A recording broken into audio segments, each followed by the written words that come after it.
Hello, hello, hello. Welcome everyone to the 8th round, the penultimate round, Harshit Bhai. Absolutely. And I'm super excited because it's the last two games of the day and Arvind has taken the lead, which means that today the game between Prague and Liem is going to be very interesting because I think Prague is going to go all out for a win today with the white pieces. It seems like, Harshit Bhai, you were thinking about this tournament even in your sleep yesterday. The moment we began, you are like, I am excited for this, I am excited for this. Did you get good sleep? I got very good sleep, but the weather changed a lot and I made a very, very Rookie error. rookie error of keeping the window open. Oh So my whenever as soon as I woke up, I felt a little unpleasant, but I'm very excited and which I'm sure is going to make It me also feel better. shows in your dressing today, a very nice shirt. Oh, thank you, bhai. Yeah. Arre, but look at you, bhai. It Arre. feels like you are going to some cocktail party. No, I'm here for commentating. I'm here. I brought this suit with me, but I never wore it. So I thought might as It well looks very today sharp, and tomorrow I can wear it and then show that I'm a professional, Bhai, bhai, bhai. Also, it's a nice vibe, no? Like I'm more professional, you are more chilled. Just by our dressing code, yeah. Yes, dress code. No. Otherwise, so you are amazing. Guys, let's have a look at the standings of the Masters section. As Harshit Bhai was saying, Arvind Chithambaram is on the sole lead with 5 points out of 7. Fantastic performance by the youngster. Prague is within a shouting distance, actually. Yeah, I mean, just trailing him by just half a point. But Shankland is 1 point behind Praggnanandhaa, which tells me that only Arvind or Praggnanandhaa have a chance of winning this event. Very possible. Unless Arvind loses both the games and then someone else wins 2 games and moves ahead But of today them. Arvind is playing with the white pieces against David Navara. Oh, yeah. I think he's going to try and win this game as well. He's on a roll. Well, it could very well happen. We will see. let's have a look at the pairing for this so that we know. We have Arvind, as you said, taking on David Navara and Prague taking on Quang Liem. Yes, I think that's those two games are definitely going to be very, very interesting.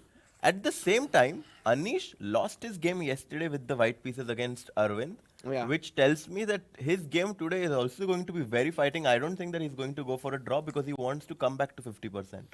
Right. By the way, Himang Ghosh in the chat says leaders are not immune to losses. We saw that at Tata Steel Yes, Gukesh losing. and Prague losing both in the last round. So who knows what will happen. So these are the pairings. Maybe we can also later on have a look at the standings in the challengers section. Yeah, I'm very Because- curious. Oh, there we have it. Beer and Nordirvik are just completely running away with it. 5.5 points out of 7. Mark Kohn and Mark Andrea Moritzi are trailing them by 1.5 point. So I don't really think that anyone besides Beer and Yakuboev have chances in the challenger section. So I think it's well established. In challengers, it's Beer and Yakuboev. And in the masters, it's Arvind and Prague who are going to have a shot at winning the championship. Very likely. This is how things will pan out. But there are always surprises. And there we see David Navara taking fort in the background. He is always there whenever I meet him. If we can have a look at his camera, he's around there. I think Harshit, David Navara versus Arvind is one of the main battles that we will focus on. For today. sure. I mean, David is a very, very fighting player. As nice of a guy he is, he's very, very fighting on the board. Yeah. And Arvind, on the other hand, yesterday was very, very passive. Oh, and there's the handshake. And I think this is definitely going to be a big battle. Arvind was waiting for Anish to be aggressive today, and then he took his chance and never let it go from there. I think today we might see a different approach where with the white pieces he might try to press. Yeah, and David. also David always likes to fight. So draws are unlikely here. Quite possibly. And I think the games should begin any moment now. Yeah, and I'm looking forward to Arvind's first move. What is your call here? I have a feeling he will go for, The king's pawn. I think, yeah, very solid E4 because somewhere Arvind also knows that a draw will do him fine. Yeah, so I think he wants to keep a position very, very solid and under his control. He doesn't want to make it very, very complicated. So I think he might go for Catalan. Could be. So he'll start with D4, that Yeah. means. Okay.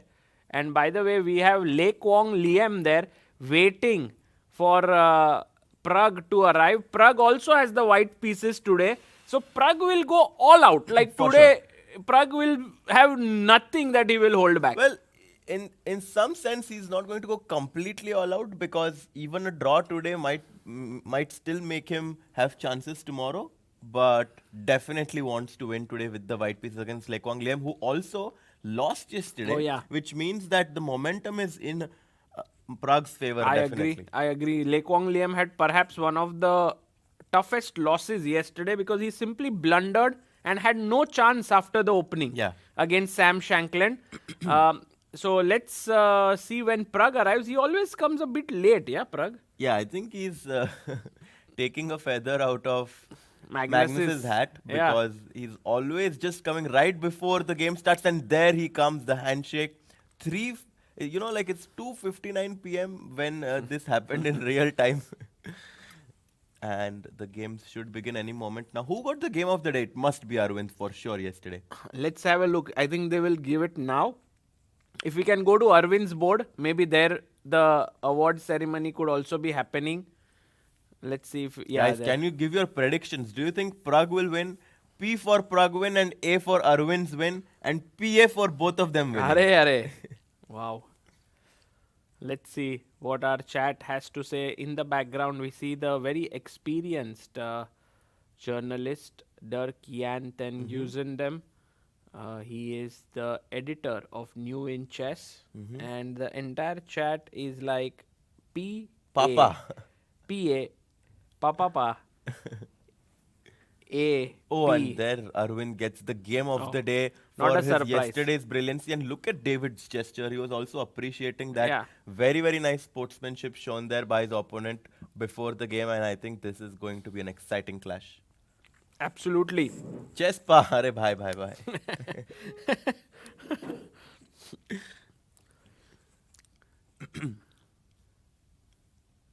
I feel today Arvind looks more confident, yeah?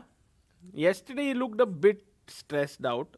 Although it's very difficult to decode from Arvind's expressions. I think he has his eyes closed. He's just like meditating. Maybe even we should close our eyes and meditate. Really?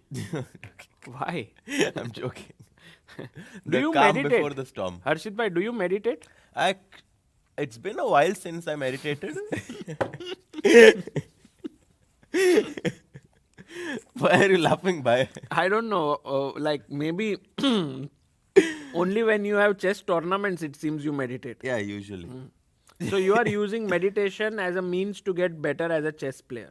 Not necessarily, but as a means to calm my nerves down and as a means to get clarity of thought. So that you can play better chess. Yes. Yes. Mainly, right? Yeah, so mainly, at the yeah, end exactly. it's B3? Wow. No way. Smile. He will take it He back. takes it back naughty, so naughty. quickly. He takes it back. He was like, "No way, I'm going B3 today." Arvind here. What a tricky fellow, yeah? B3. Imagine if he actually goes for it. There we have handshake, and David always so respectful, Yeah, gets getting up to shake hands there. And now Arvind's first move. I think we were E4, right. We king's were pawn. right. E4 has been played by Arvind Chithambaram here. E5. E5 on the board. Oh, by the way, look at Anish. Anish goes for the fighting Sicilian opening with the black pieces.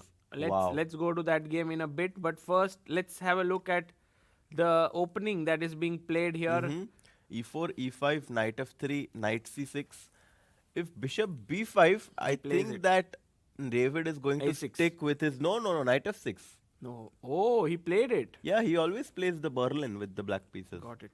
So it was definitely predictable that David is going to go in this line, which makes me think that Arvind has something very, very unorthodox Solid. prepared. I think he'll just castle. No way. Knight e4, rook e1. I think he'll go d3 Castle, rook e1. Why? by d3. We saw David play this against Nguyen as well. Guys, d3 hoga yaar for sure. Castle, No way castle. Castle. We've got a friendly rivalry right now. You think that he'll play castles? 100%. I think that he will go d3. 100%. 100%. 100%. No way. D3 is too sharp for this occasion when you are half point leading in the tournament. Yeah, but that's what he excels at. So why should he deviate from something he's very good at? Arey yaar. Sagar bhai. Well played. I'll Thank get you. you back, bhai. No, now you have to do something. for What? this. We did that. Harshit bhai just trying. Now what do you think? D4 or rook e1? Again. What important. do you think? D4, really? Rook e1. Rook e1, yeah. Yeah. It's just the vibe of today. You think he'll just make a draw? No. He'll try to press for something here, but I think he'll be okay. You think about it. Even if he draws today, he's in the lead. Joint if Prague wins or else Sol. Well, actually, I think he's also inspired by the opening of Nguyen Thai Dai 1 against David Navara because from the same opening, Nguyen actually had gotten quite a decent advantage. Yeah. He was pressing a bit. He was pawn up in the end game. So let's see if Prague, Arvind... Can we actually... I know a very... Bishop f1 and can we actually go to that game because I've noticed a very, very interesting point from that game of Nguyen versus Let's see Navara. if they play the same line, then we should go there. Rook e5. I would love to know this. You prepared something? Yeah, there was like something I was discussing after Nguyen at the end of after his game. Yeah. And he pointed this incredible variation out that we were analyzing, and I would love to show that if that variation has happened because it's possible it happens again. Well, we can even show it on the board here. I have the game. So it went, it didn't, there was a big difference here. Oh, here, at this moment after castles, knight c3 was played by Nguyen. Okay.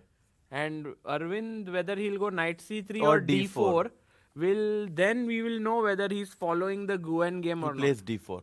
not. So he's not following He's that not game. following But it, can yeah. you show us? Yes, so it was knight c3, bishop f6, Yeah. um, Rook e1. rook e1, rook e8, Yeah. rook takes e8, Yeah. I think he took back with the knight. Yes. Knight d5, bishop g5, d4. I think c4, no, first? Oh yes, you're right. Bishop g5, c4, c6, knight c3, d5, d4, knight c7, I think. I'm not sure if this is... One second. Let me check. So knight e8, knight d5, bishop g5, c4, c6, knight c7 first, then d4, d5, queen b3. Yeah. So Queen first c4, c6. It transposes, Yes, but it it does. went this way. Queen b3, b6, bishop g. Sorry, he didn't take. Can I? Yeah. b6. And then there was the move queen a4, bishop b7, queen g5, bishop g5, queen g5. Yeah. And now, c takes d5 was played.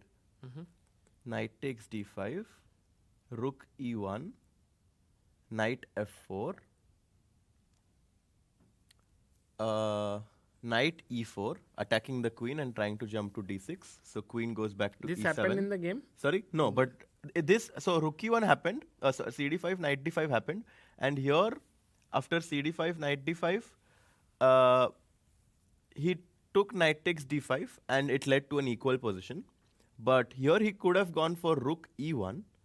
This was the line that I was discussing. Knight f4. Now black is threatening to go knight h3 and knight f2. So we go knight e4, protecting the f2 pawn. Black has to go back to e7 so that he controls the d6 square. Queen e7. And now just one Rook e3. second. No, and now is the most insane white to play. Can someone find it? If someone finds it, we have to figure, like if someone finds this variation, I found it. that we need to so give them a easy, shout bhai. out. Sorry? No, there is something, very, Something very stronger, guys.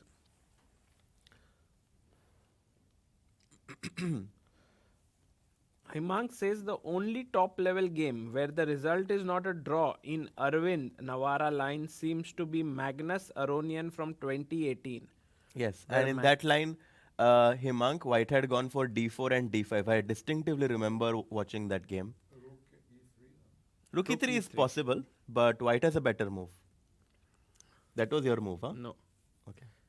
By the way, someone has said Queen A3, Arnav Agarwal, which is not a bad idea actually.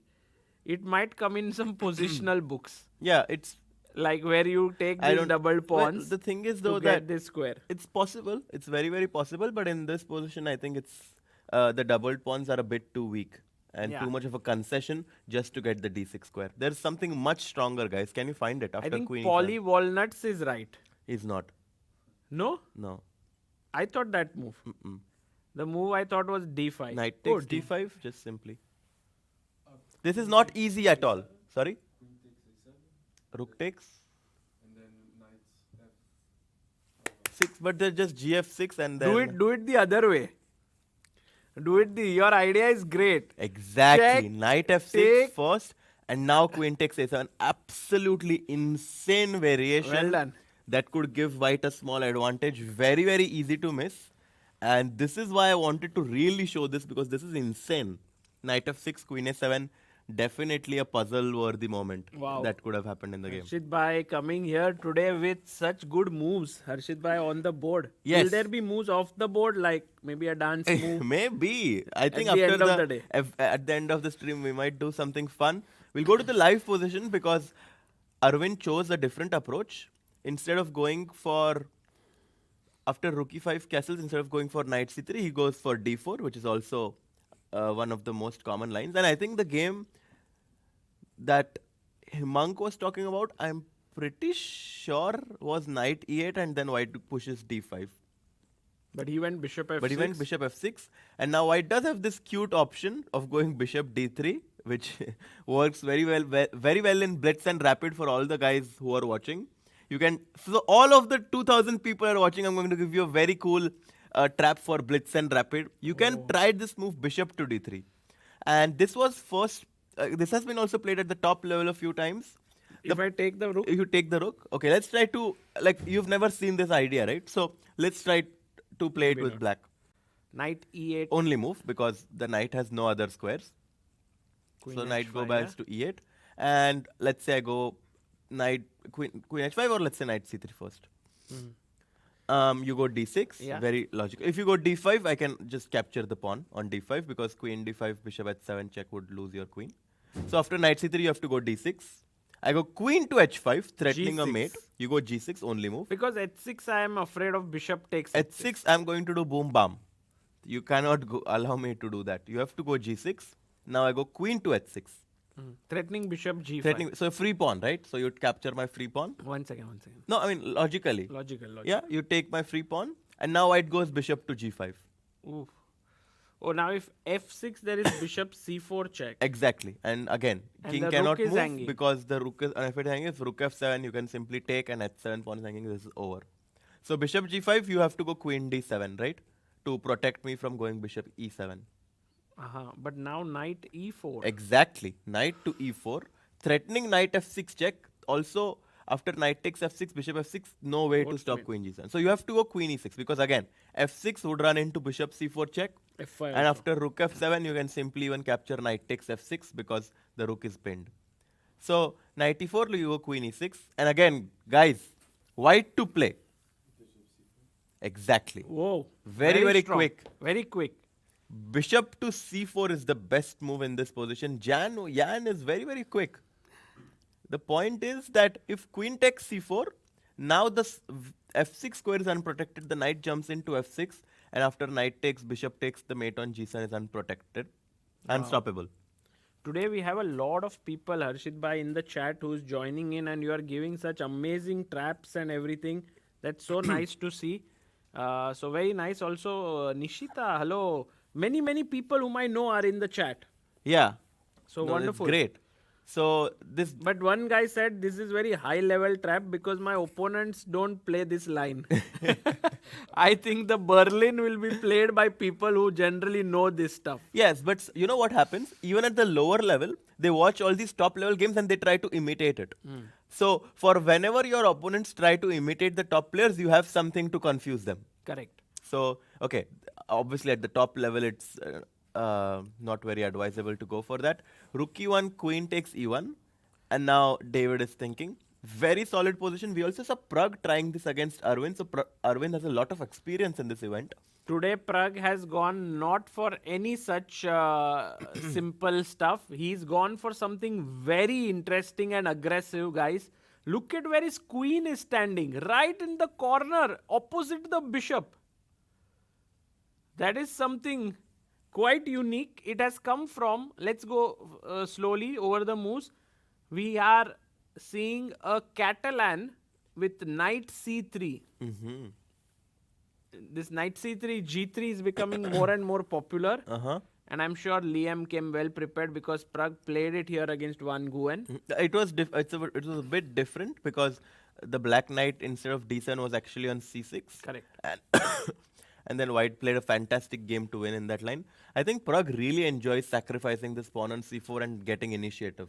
Yeah, I think it is part of his prep. By the way, c5 played, e4, take, queen takes, and now the knight jumped to c5, looking to take advantage of this weakened squares on b3 and d3. So Prague took here. Yep. In came queen d3.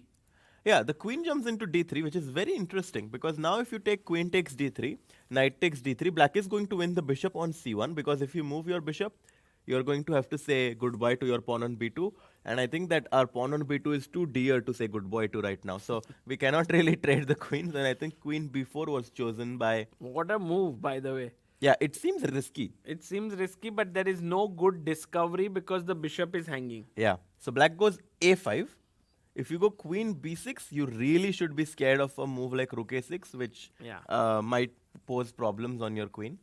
White goes queen a3. Also, now the knight on c5 cannot move because the bishop on e7. So now he went back. Very nice move by Liam. Going back to d8, saying that my job has been done. I put the queen from c4 to a3, and now I can simply go back because the queen is poorly placed on a3 as compared to when it was on c4. But look at what Oh. Prague has done. What? He didn't go queen a2. That He was- went rook d1. It was- It was a okay. mouse slip. Uh-huh. But now, think about it. Actually, there could be some dangerous discoveries this time. I was wondering if knight takes pawn works. What? Because the Oh, point wow. being, if queen takes bishop, I can take here. If you take the queen, I take your queen. Now the problem is, if you take this back, I will take it back with my bishop. Yeah, it's actually so easy to miss it that And the if bishop you can take go here, back I'll to take a3. this. Yeah. So in a way, Take the bishop on c8. Wow. Super nice suggestion there. Take Rook it takes here. c8. Because Wow. if rook takes c8, you get 2 pieces, which would obviously be good in an endgame and to then have 2 rook pieces. takes, knight takes, rook takes, pawn takes. No, I This think- is very good for black. But instead of rook takes, perhaps you could have taken back with the b pawn. And very important, no? This small decision Yeah. of not trading one rook gives white a better position. Actually, 1 second. Instead of taking on a3, white could start with knight takes e4. Knight takes e4 and now take b takes a3. That's also- Because these pawns are actually doing a very good job of making the b pawn weak. Rook b1 is gonna come next, bishop e3, and these 2 bishops are going to give white great winning chances. So I don't think that taking on e4 is a possibility right now, which makes me think that queen e8 or bishop d7 might be 2 logical moves that Liem considers. Yeah. So important moment here for Liem. I think he's out of his prep already, it seems, Harshit Bhai. And it seems like Prague has looked at this because he still has 90 minutes on his clock, which is obviously a good sign in this very important game. Prague is one of the best prepared players in the world of chess. He's always so well prepared. By the way, look at Arvind's game. The queens have been exchanged already. Oh, it happened queen e7. Arvind quickly took, played bishop f4, and now David says, I'm here for a Whoa. small fight with g5. Wow. Asking direct questions to White's bishop as to where you want to move. And I think that maybe after yesterday's crazy game, Arvind is like, okay, I have got like 7 crazy games in this tournament. Let me just take it slow. Maybe just, take a small rest, make a draw perhaps. Because in the last round, he's going to play against Gurel. But think about it this way. He might have a risk-free edge here to keep trying. How does White have an advantage? Like, for example, if I go bishop g3, you can't come knight f5. If you go I'll bishop lose g3, I might consider even pawn to f5. Okay, that's too much. I get this square, no? You go back bishop e5. That's an interesting But point. maybe yeah. there is something even better. Maybe f3? Yeah, f3. Or And f4. maybe the pawns on f5 are too weak. And this looks kind of good for White. It's also wondering if f4 makes any sense, but it weakens this square a lot. Yeah, I think h4 is a very good move. h4, Hmm. giving up a free pawn. Yeah, and now I go bishop f4. And Wow. I've got very good control over the position. Okay, so I guess that there is still some... I mean, obviously, the material is equal, but, these positions can always lead to a result if one of the sides is playing for a win. By the way, let's go to Anish Giri game versus Shankland because we are seeing the open Sicilian happening and we have no Najdorf. Anish goes for classical Sicilian because Anish feels that Najdorf is something that everyone knows that he plays. And also, Sam Shankland is a very big expert in the Najdorf. So, Anish deviates slightly, goes for knight to c6. Yeah. And bishop g5, e6. Obviously now, instead of queen d2, I'm just trying to show some opening concepts today. So, in this position obviously is a very big theoretical battle. It's known as the classical. Bishop g5 is the most testing option because It's white called is... Richter Rouser. Yes, and white is ready to go queen d2 long castle. But recently, a few years back, there was a very cool concept of white playing queen to d3. The point being that white can now swing over to g3 in one move. And this was very, very interesting and novel idea that people were playing. And if a6, which is one of the most common moves, white is already much better. Oh. Because white takes knight takes c6, b takes c6, long castles. And the same line that we have in this position, the queen instead is now on d3, which means that after a move like bishop e7, you can swing your queen to g3, and white is just doing very, very well. So after queen d3, the best move for black was actually to go bishop to d7, so that taking on c6 would be met by bishop takes c6. Interesting. So Queen d3 feels like as if the queen has more room. yes, So why are people not playing queen d3? because there are a lot of people playing it, and I think one of the main reasons is because of this move bishop to d7. And the thing with the queen on d2 is it does also protect the bishop on g5. So there are many variations in which the bishop on g5 needs protection. So that's why the queen is better placed on the d2 square. Also, in many lines, when queen a5 comes, for example, like I can just illustrate this: bishop e7, long castle, short castles, king b1. Let's say, I don't know, knight d4, queen d4. In a position like this, bishop d7 would be a big mistake. Can players find it out? Yeah, let's White ask to our play. chat here. White to play. There is a better move. Better move. Better move.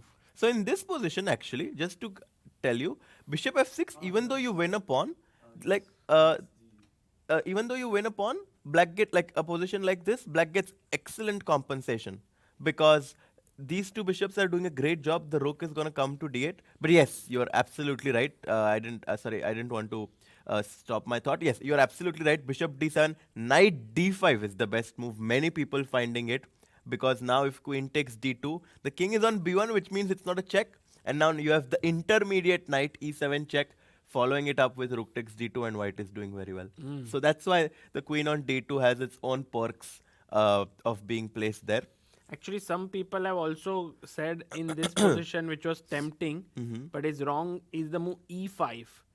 And their thought was if d takes, then they would take here and win the bishop. But the problem, of course, is that after e5, the queen would swoop in and take the pawn. Absolutely. So that doesn't work.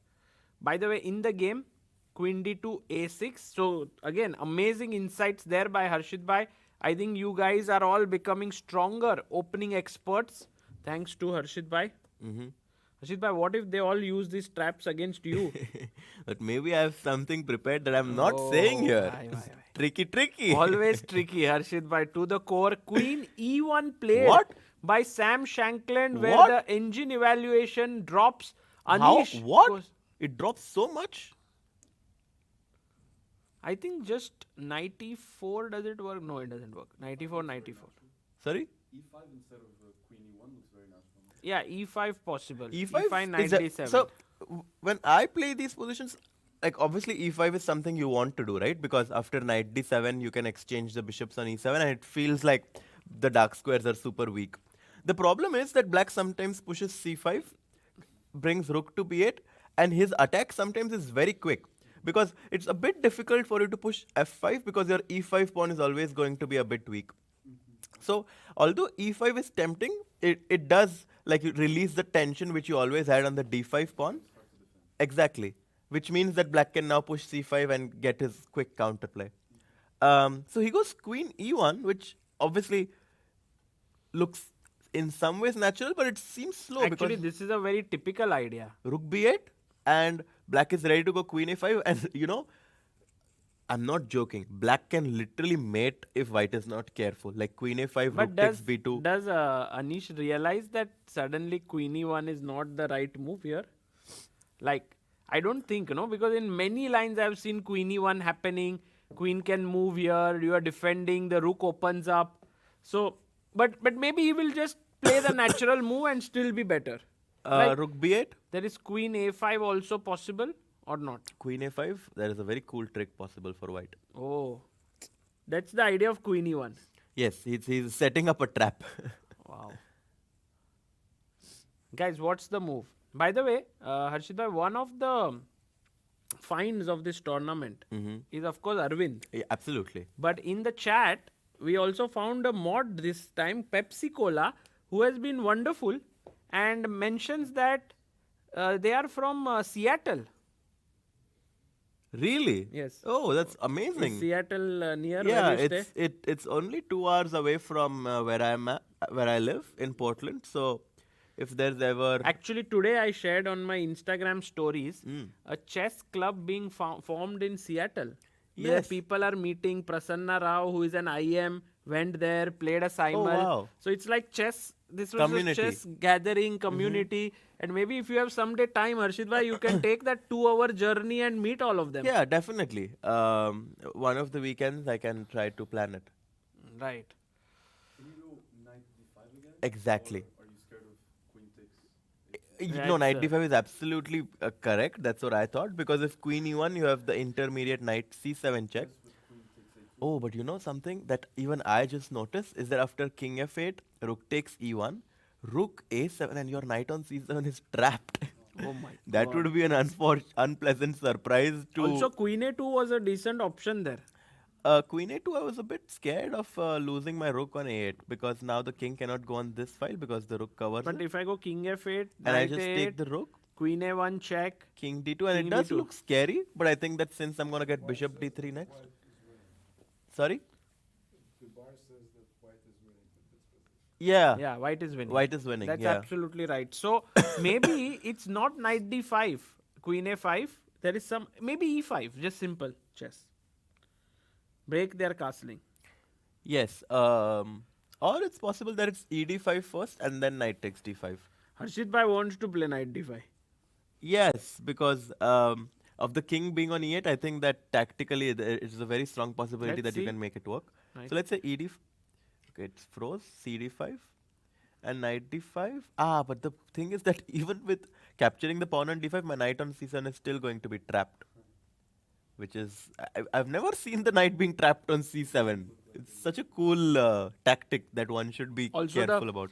pawn on f4 stops the bishop from coming back and defending Ah, it. someone mentioned knight takes f6 check, but the problem with GF. knight takes f6 check, yes, it's very important you ask this because after gf6, the bishop on g5 is en prie, and after you take on e1, black will simply capture and will be winning. So, I think after queen e1, queen a5 seems to still be possible. Yeah, e5. Ah, e5, knight d7, that's the best way to show it, yeah. Just take, no? Take on e7 and knight takes d5 check, exactly. And the queen on a5 is hanging. But okay, let's see what Anish comes I up think rook with. b8, no? I mean, He hasn't played, and I think he senses it because he's all well prepped up. He always knows the way to play. Harshit bhai, do you need something? I'll just actually be right back. I'll just Yeah, clear please. my nose and be back. Please. Harshit bhai, of course, you can switch off your microphone. um, The bar says that black is better. yeah, black is better because last move queen e1 was not at all a good one by Samuel Shankland. So rook b8 is a good move here for black, putting pressure on b2. And I think Anish Giri might be looking at his first win today. Already too early to say in the opening, but not good signs for white if after 10 moves you're already in a bad position. Quang Liem and Prague suddenly, after rook d1, Liem goes queen b6, which has led him into a difficult position slightly, it feels, because of bishop e3 pinning the knight here, and there's also a pin here. So very nice position here for Prague. I like it. You know, he is in a must-win game today, but this seems like the position from where you can press a bit. Also, what should black do here is pretty unclear. Maybe there's one idea to just move in with your queen, trying to trade. But maybe it's not the best because at some point I could push my pawn forward, maybe just directly here, and the knight cannot move. So e5 is a very realistic threat now. Knight e4, queen takes b4, ab4, knight e4, knight e4, and now, okay, there should be many ways to get an advantage, but very likely just the knight moving here, opening up the bishop, should be very strong. So in a way, it seems like Liem has to tread carefully in this position. He is looking a bit in difficulty. Let's go to the other games. There is a game between Ediz Gurel, who scored his first win yesterday in a super tournament, taking on Vincent Keymer. And this is a big clash because Vincent would be looking to win today with white, while Ediz would be trying to be very solid. That's what he's done with the Petrov. d4 takes, pawn to d5, knight comes out, queen d7. Yeah, this is a well-known move by Ediz. Bishop d3, he goes back, and the bishop comes back. This is hyper-modern stuff that's going on. Castles, bishop e7, rook comes out, they castle, knight jumps into g3, knight comes to the center, and now b3, wanting to maybe just put the bishop on these squares, and he goes bishop d2. I mean, b3, the idea of course is to put the bishop perhaps here, but after b6 he goes bishop to d2, and Vincent has a lot of time on the clock, which means he could still be in his prep. Adiban says b3 followed by bishop d2 feels weird. That's true, Adiban. We always thought that b3, the idea was to put the bishop here, but bishop d2 seems like an idea of the computer, and maybe that is the preparation for Vincent Keymer. So Ediz seems to be in a good position here. He can just simply develop bishop b7, get his rooks to the center, and we will be looking forward to this game. Another game which has developed quite a lot is the battle between Wei Yi and Van Nguyen. Wei Yi is currently on 3.5 points, 50% score, and will be looking to try and win here. Whoa, knight g5. He goes for this fried liver. d5, pawn takes, and now this knight a5 move by Van Nguyen, giving a check. Bishop d7 played, and generally black is all the time playing the move c6, take, and this is very well known theory, but he goes bishop d7, and I would say conventional wisdom would say this is not the most accurate way to play as black because of queen e2, but it seems like Van Nguyen has come prepared. Knight comes back, he takes back the pawn, and after takes, queen takes, he chops off the pawn in the center, Wei Yi. Queen f5, attacking the pawn on c2, which was defended with d4. The knight jumped in to attack c2. Wow, crazy game. By the way, I had a question here. Could this be a move? Just c6, yeah? c6 and then queen e5 hangs with a check. So that doesn't work. So d4, knight jumps in, attacking here. What's the way to defend this pawn? Knight d... Yes, knight a3 was played in the game. He played knight a3. And castles... This is the position. Oh my god. Look at the clock of Van Nguyen. 1 hour 33 minutes. He is like super well prepared. He's come in, he sacrificed a pawn. He's playing this. Now he's attacking the d4 pawn. Wei Yi has to be careful. Yeah, c3 looks like the best move. But I believe there is something that he has in mind over here. I have a feeling that f6 might be an idea now, because it does look weird, but I am fighting for the d3 square. Yeah, it's the right move. I'm getting better, Harshit, at chess. Really? Yes. That's amazing. It seems like without even using the engine, I'm able to spot some moves. Ooh, Are you okay? Yeah. Oh, wow, what an interesting position. Yeah, this is the live board, and c3 was a suggestion here, which is natural. But then f6, and if you take, I take with a check, Wow. pick up the knight, and if you play knight f7, I have at the very least knight d3 check, putting you in big problems. If king f1, can we just continue that? King f1, bishop a3 maybe, Wow, yeah, that's a cool move. Bishop a3 followed with rook e8, right? but he will take one of the rooks. Which one? Or maybe there's something stronger. Oh, wow.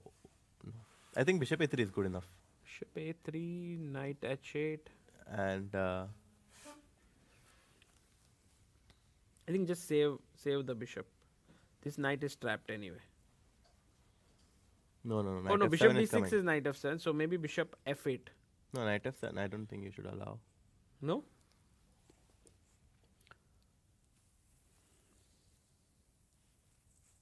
Maybe c1, rook c1, bishop f8 seems like Maybe bishop f8. Maybe, yeah. Bishop f8, knight f7, rook d7. That's no, but no, it doesn't work because Oh, queen because e8 of is made. check. Yeah. What's the okay? Let's try to figure it out. Yeah, black to play because there is a way for black to win knight this. f4, I think. No. Oh, bishop f4, sorry. Maybe just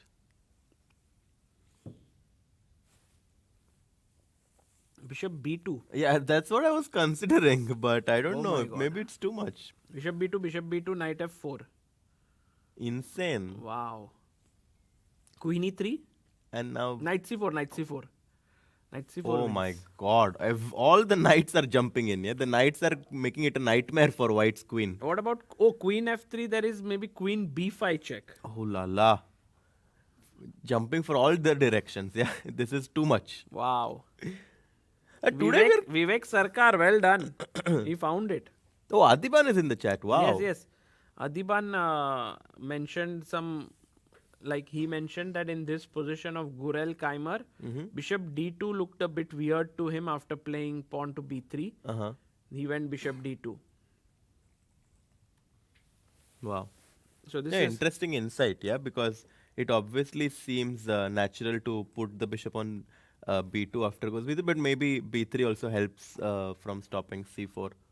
But I think today Vincent is definitely in a very, very aggressive mood because he's pointing his bishop towards the black king. He's already gotten all the knights. The cavalry is set, The attack is about to proceed now. yes, everything is set. The only thing is someone has to just start it off, like enter the enemy territory, and I think it might be the knight who will do the honors by coming to f5. But it's a very, Vincent is very, very classical. He knows that before starting an attack, he needs all of his pieces in the perfect position. He doesn't want to start an immature attack where one of the pieces will go forward, but the opponent's king will be like, come.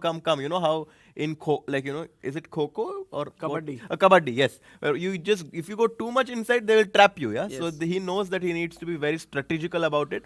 And now I think he might even go a very typical idea, by the way, for everyone to know is h4, following it up with knight g5. So I'm By the liking way, Vincent's position. Anish Giri has found the move rook b8, Yeah, this and is he has played it. And as we have discussed, this can get very dangerous for white right out of the opening. It's interesting that yesterday Shankland won out of the opening, and today he's already in a slight difficulty. But this is very, it's not, because sometimes whenever you win a game, Arvind mentioned this point that he always forgets whatever happened in the last round. Because it's possible that you overestimate your chances after winning the last game. And it's possible, but actually I think that Sam was just completely not expecting Anish to go for the classical opening because look at his clock. Sam is usually very well prepared, but already after 10 moves, he's thought for more than 17 minutes, and after rook b8 has a tough position. Yeah, I agree. So you were saying that Arvind generally wipes his mind clean after every game. Do you think that here he is showing the versatility that should exist in like someone like Magnus? Like yesterday, sack pieces and win. Today, play some kind of a very dull, dry position and win. That's yeah, I mean, he's completely shifting his strategy, and a top player is not just good at attacking chess. He's also he's good at every single aspect of chess, and Arvind is showing in this game he can also play positional chess. And I'm very excited to see if he's actually going to get anything from this game because Black has 2 bishops. My general idea here would be to play b6 to B6. get my bishop out. Yeah, obviously this And is if you try to jump, attacking here and here, then I just simply drop my bishop back and ask you like, so in this position, the only thing that White is fighting for right now is e file. is with his quick development. Or a4, a5. Yeah. He can even try to put his knight to f5, knight g3, and then after bishop b7, he'll put his knight on f5, which looks like a very, very good piece. Yeah. And then follow it up with rook e1. Very important to take control of that file, because I don't want your rook to come to e8. Bishop c4 is going to come next. And with my knight on f5, you do feel a little uncomfortable, right? You have to... Maybe I'll come here and just put my A bishop. very nice move. Very nice move. Sorry, And Harshit just to illustrate that knight e7 check would be a big blunder now. Oh, Because wait. Let's ask our chat Yep. and people here. Why is this terrible? Takes and then bishop e6. exactly. You are not a good host, yeah? You are like inviting the guest into your home and then locking them up. That's not nice. Bishop e6 and the rook, unfortunately, is gone. Wow, Arav Gupta found it. Very nice. Yeah, well done, Arav. Because it's bad move. That's Oh, the best by the way, a answer. big mistake it seems by David. No way. Look at Ru- this. Knight f3. What is happening with Arvind here? He plays anything, he gets great positions. Oh my god, it might be knight f3 that's the No, best no, wait, move, wait, no? wait. Let's think, Harshit bhai. This is like, look at this, guys. This was the position. The bar is just like here. He makes the move bishop No f4 way. and it climbs up to almost +1. What? In a completely like In a jiffy. How is it I possible? can't believe that a player like David can make such a move. Well, because I mean, if you go knight c4 and then followed by g3. Knight c4 runs into d5. I was a bit afraid that black would be able to develop with the tempo. I was very inclined by either knight e4 so that d5 would be a big blunder now, because knight f6 check. But knight f3 is my intuition. So Harshit bhai thinks knight f3 with the idea of g3 and winning the pawn, right? Yeah. Knight e4 is also logical because now d5 is not possible because knight f6 check and it will be an oopsie moment. So knight e4, pawn push, you jump in, give a check and win the pawn. Yeah. Okay. And knight e4, oh, maybe Look it's- at Adiban says knight e4 exclamation. Oh, okay. So if Adiban says it, we should probably believe it, yeah. Because knight f3, I guess the issue is h6 perhaps. But then rook e1? Rook e1, king f8. Are you able to progress? Yeah, well, the somehow? g3 or also knight bishop f4 is so weird because it allows white to develop g3 with a tempo, no? I don't even know what David is doing here. Like, okay, let's see. Knight e4, by the way, is the best move here. Let's see if Harshit's knight f3 is also strong. Well, it drops the edge. I think f6 might be the move, Harshit bhai. Oh, that's... Because it takes away this, and then king can come. Oh no, but it opens up this diagonal. Someone mentioned g4, and after g4, I was very curious if I am in... okay, maybe I am not. Yeah, I thought I might be in time to go g3, and my idea was that if gf3, gf4, I might be able to pick the f3 pawn. That was my idea, like h3, king h2, and I try to pick up the pawn. Like let's say h3 now, and king h2, king g3. But I think black is in time to get bishop f5 and... You put the actually, bishop here. but I can go rook e1, no? And I'm still doing quite well. Bishop e6. And let's say even a move like rook e5 to threaten f5. It looks, I mean, it also has some interesting strategic ideas behind it. But I think knight e4, the move that has been recommended by Adiban, is a very, very powerful move. Because d5 is not possible d5 now. not possible, and d6 will trap your bishop. Oh my god. that is unfortunate. That's terrible. That's just not what you want. And if f5, well, obviously that's the move that we should consider.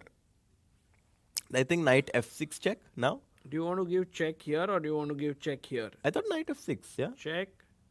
King f7. Not g7 obviously, because then I'll have knight h5 check, and then I'll capture the knight bishop on f4, and then rook e1, and I think it's over. It's like white is winning this position. What if I go b6? I mean maybe rook e7. 7, not 8. Yeah. Because then bishop b7. Mm-hmm. And I've managed to convert my lead in development into now material advantage. You make a very interesting point there when you said that, how you converted one advantage into other. People are so used to the fact that there is only one kind of advantage, which is material advantage. But that's not the case. That's not true, even in life. By the way, Harshit, knight e4 Arre bhai, on bhai. the board. Oh, he played He it. finds it in a jiffy. And I think this is definitely going to put Navara in a lot of trouble now. It could very well be that today Arvind, Join us again. that, I was saying he might well win the tournament. Well, yeah. Because if he wins today, he will have, like, if Prague doesn't win then he might have a 1 point lead. Yeah, actually, can you continue this line? Because I think F5 is basically the only way to F5, continue. Knight Knight F6, F6, King F7, right? Because Yeah. now you don't have Knight D5. Knight D5, Bishop D6. Now threatening C6. And now I'm going to go Bishop to C4. Because if you go C6, I can do a discover check and win your rook. So you have to move your king again. Where King do you go? G7. Well, now I bring in my rook. Oh my, this is just over, Sagar Bhai. This is just C6, over. C6. I mean, I can just go knight E7 check, I assume. Of course, if you take, I take with the rook. That's completely losing. So I suspect you have to go king to F6. Yeah. And now I can even consider knight to G8 check. And rook E8. Because you cannot go to F7. Thanks a lot to my beautiful bishop on C4. And you go king G7. And now I'm going to come with my rook to E8. Let's say you go B5, trying to unpin. Bishop B3. Bishop B3, but I also see this very interesting move in this position. Correct me if I'm wrong, but is knight to E7 possible? Wow. Crazy. Yeah, very crazy. The point being Knight Bishop is hanging on C8. and I'm threatening knight F5, knight D6. That was a very cool point. That BC4, knight F5. It might seem that black is winning with king F7, but knight D6 check not only attacks your king, but also protects my rook on E8, and white is completely winning. So this knight E7, and if you take my knight, I will take with the rook, and king F6, rook F7 check, followed with bishop B3 should give white great winning chances. So I think this is one of the reasons why knight E4 gives white such a big advantage. Wow. Yeah. This is like that maths, you have to prove something. Yeah, Prove like this, a theorem, And then yeah. you kind of give the entire steps and you're like, hence proved that bishop F4 was an error. Yeah. But, okay, it's like quite a deep line. Yeah. And there could be branches here, but clearly this position here, I mean, even if you don't play your bishop here, but just rook e1 also looks very pleasant. It does. Absolutely. So I think in a way, I mean, David Navara is in big trouble here. Yeah. He will have to play, but he does that. He gets into trouble and then plays well, like he did yesterday against this Vincent. Yeah. He was pawned down that he kept fighting. So Arvind will have to be still accurate. Yeah, I think for Arvind's moves, we always need a lot. There's a lot of deepness to his moves. Yeah. Like on the surface, it might seem like his moves are. His moves doesn't make sense, but he actually has a very deep point whenever he makes a move. So it's very interesting that in this position where we thought that black is going to be able to draw very easily in the Berlin, he actually had something prepared. Yeah, King G7. No way, Jose. What happened? I mean G3. No. Who is Jose? No, I mean it's just a statement. By whom? I mean, okay, it's like I've heard this somewhere. Where? In football? I don't even. I've heard it somewhere. Some yeah. series. Yeah, maybe. Yeah. Oh my god. G3? Yeah? You want to go G3? I want to go yeah, I want to trap your bishop. Okay. And if you go to D5, I thought I just win a pawn, no? Take. Let's see. But David in this whole event has been defending positions down a pawn. Yes. With Vincent, because he did this. when it's equal material, he feels uncomfortable, it seems. He needs to be pawned down. Yeah. GF, D, And just take the pawn, king G6 BG2, or rook E1, bishop F5. bishop F5. I H4, don't. I mean, I'm not joking. F3 is a very serious consideration. Nice. Actually, I might be even a bit tricky and go pawn to F4. Because if you don't take en position now, my G5 pawn is But I'll well take en protected. passant. Okay, and you take, and then and my rook, I love putting my rook on the 7th rank. The C7 pawn is hanging. The king can always come to F2, so this pawn is kind of irrelevant. And bishop C4 is also going to jump in. Wow, I feel very energetic today. Even though my health is a bit down, I can really find out these ideas. I think that this looks very good for white. People are saying WWE reference you made. Ah, okay. Jose one. Harshit Bhai watching football, WWE, is a grandmaster at chess, finished his MBA. No, finished what? Undergrad in finance. Undergrad in finance in a university. also finds time to do dance moves. Like, where do you find so much time, Harshit bhai? And Sagar bhai, if you are the one saying this, then I don't know what to say. But okay, so here we see, by the way, Prague also in quite a good position.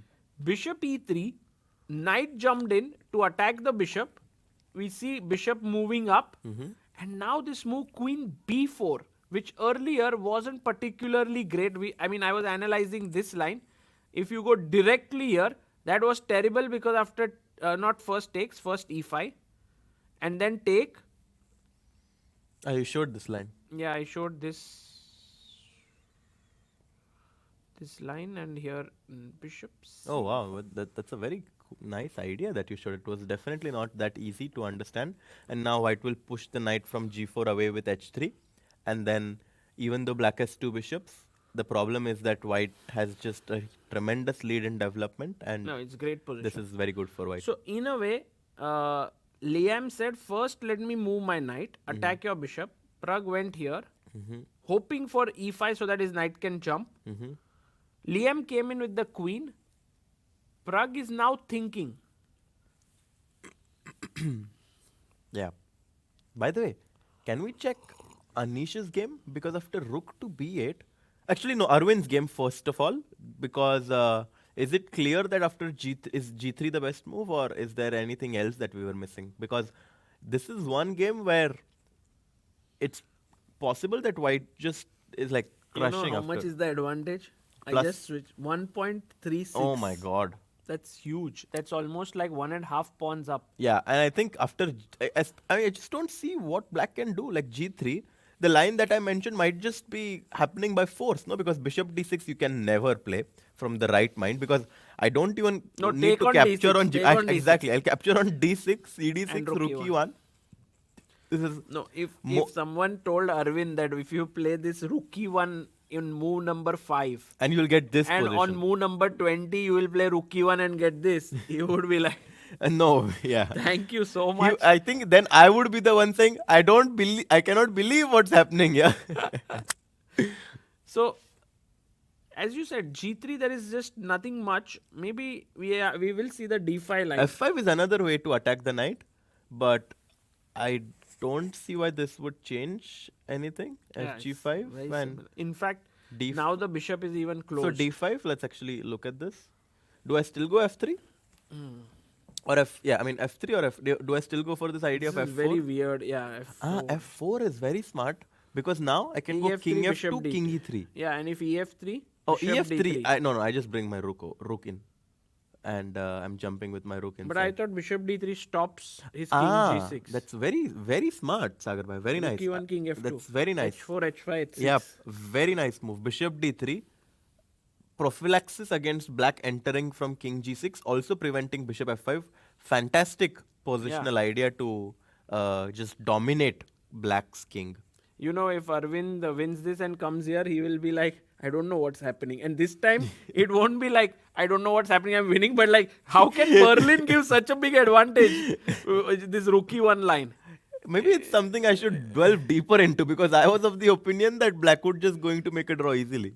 No, I mean, clearly it's David's error to go bishop f4. Yeah. But then, let's see how that goes ahead. For now, Anish, after queen e1, rook b8, Sam has taken. And somewhere I do feel like, oh, the black king is in the center. It doesn't look very safe. f5 could come in. But he's just one move away from castling. Yeah. Yeah. No, it feels like something is going wrong for white, you know. It feels like black's pieces are very well coordinated for launching an attack on the black's king. And whenever there is an opposite side castling, we've always talked about how it's the race about who attacks first. And I think that black is already it's like a race. It's like a car race, and black is already like 1.5 second ahead. So it's very, and that 1.5 second is huge. It's important. Yeah, it's a short car race. Not very long.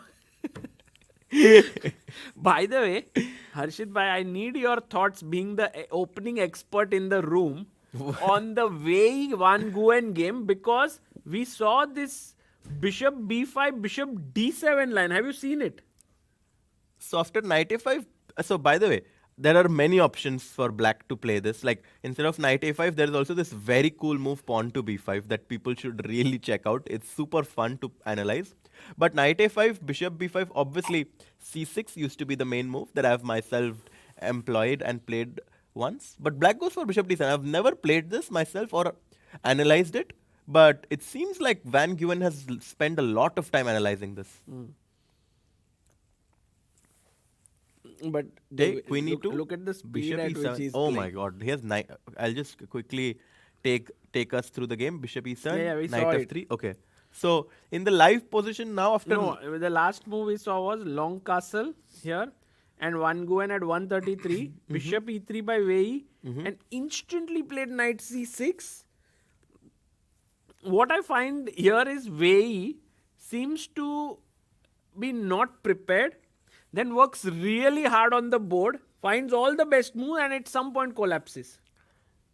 yes. Today I don't know if it will happen. Yeah, I mean, I don't think black is playing for an advantage as such, but if black is able to equalize with such ease against someone like Wei, I think Van Nguyen should definitely pat himself on the back for preparing so well and surprising Wei from the opening. Yeah. And also, like, now once you put this pressure, there is this pawn hanging.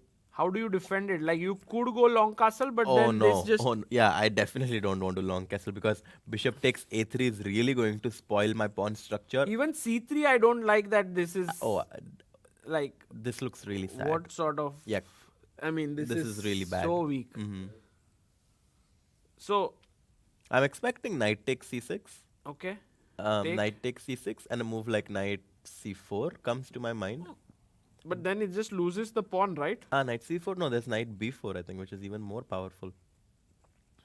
But this also works, no? Knight Yeah, f4. I guess knight d4 is also good. And rook d4, and black is just very, very quick. So instead of knight c4, can white just castle and say that, okay, I realize that, What? not long, short castle. I realize that, no, it's but really take, bad, yeah. take, and then take. I And mean, this pawn structure is really bad this for me. is horrible. Yeah, that pawn structure is really bad. So let's say knight b5. How about knight f3? Sorry? Knight f3? No, not. Knight f3 back, yeah. Yeah, that seems like a good move actually. I was scared of bishop a3, but I guess now. And then controlling the c4 square with queen d5.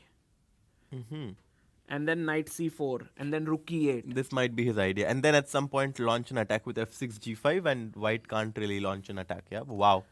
By the way, Adiban writes in the chat that Arvind is one of the nicest person. Very humble and down to earth. Almost like a brother to him. Seeing him win the Chennai Grandmasters was awesome to witness. Yeah. In fact, Adiban was our co-commentator Oh, there. wow. He was commentating, Uh-huh. and we saw Arvind winning there, beating Levon Aronian in the tie break. So it was a big win for Arvind. I think it was almost a fairy tale for a city, local boy to win it. By the way, he goes rook e1. Who? Arvind. What? Instead of g3. I don't believe it. Wow. So his advantage drops here. No, but how is it possible to not play g3? What were we like? It is...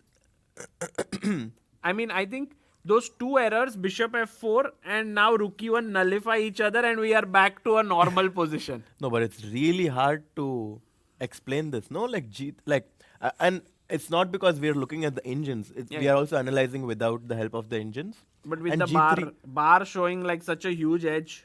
Yes, but I mean, I'm actually quite surprised. Okay, like g3, just to show our viewers, like f5, this line. g3, f5. takes. Take and fe4 and fg5. It doesn't feel like at first, if you don't see the move f4 here. Well, I also have f3. Yeah. I mean, it's F3 not or like F4. You have to do it. I also Otherwise- have no. I mean, I also have c4, which gives me an advantage. I have many moves that give me an advantage. Yeah, but Like I'm just up a pawn, right? Like I'm super surprised. d5 happened in the game, and knight g3 played, and the advantage has completely dropped down. by the way, Adiban says that after g3, if we can look at his line, Yeah. f5, Just one. Sorry. gf4, g3 f. can Yeah, do sorry. Hi, you can just take a shot. You can take some hot water. There is Yeah. hot water here. I got some tea, yes. Ah, nice. F5, GF, FE, FE4?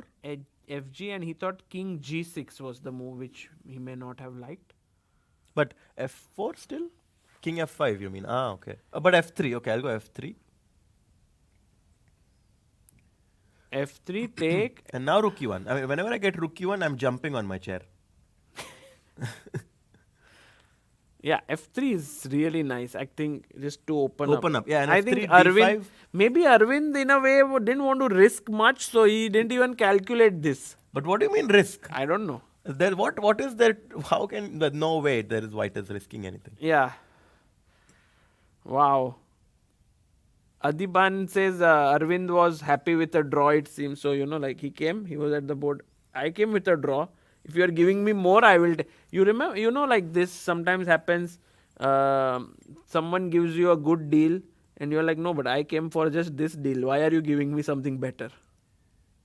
Yes, but this is definitely one of the things that happens during the end of the events, that one player is in the lead and he just wants to play safe. Yeah. But I think today it's clear that he had a big advantage. Yeah, huge one. And in fact, this kind of takes on. Yeah. He just takes here and now we'll put the bishop here and we will see a shake of hands pretty Yeah, soon. bishop e6, and I don't think white has any advantage.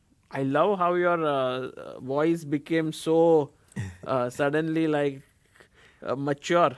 I don't know if I'm liking it that much, but It's just It's yeah. over, There's, yeah, there's it's a draw, nothing. right? There's nothing to be done here. King F. Prague. Yeah, here. So we end in a draw. Let's go to Prague's game now. It seems like Arvind has a draw. Yeah, huge huge miss. I mean, I miss. completely agree. Like, Could we try and get Navara today? Like it might end very soon. yeah, and I would we love can, to hear his thoughts. Yeah, we as can to get what, David here. because it's like, to me, it's insane. Yeah.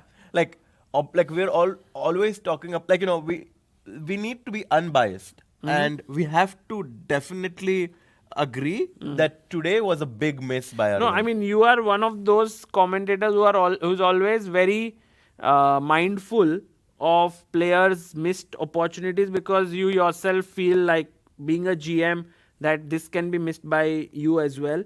But today it seems like you absolutely. feel that this it was not unmissable kind of. Yes, and obviously when there's something very difficult practically, I would mention it.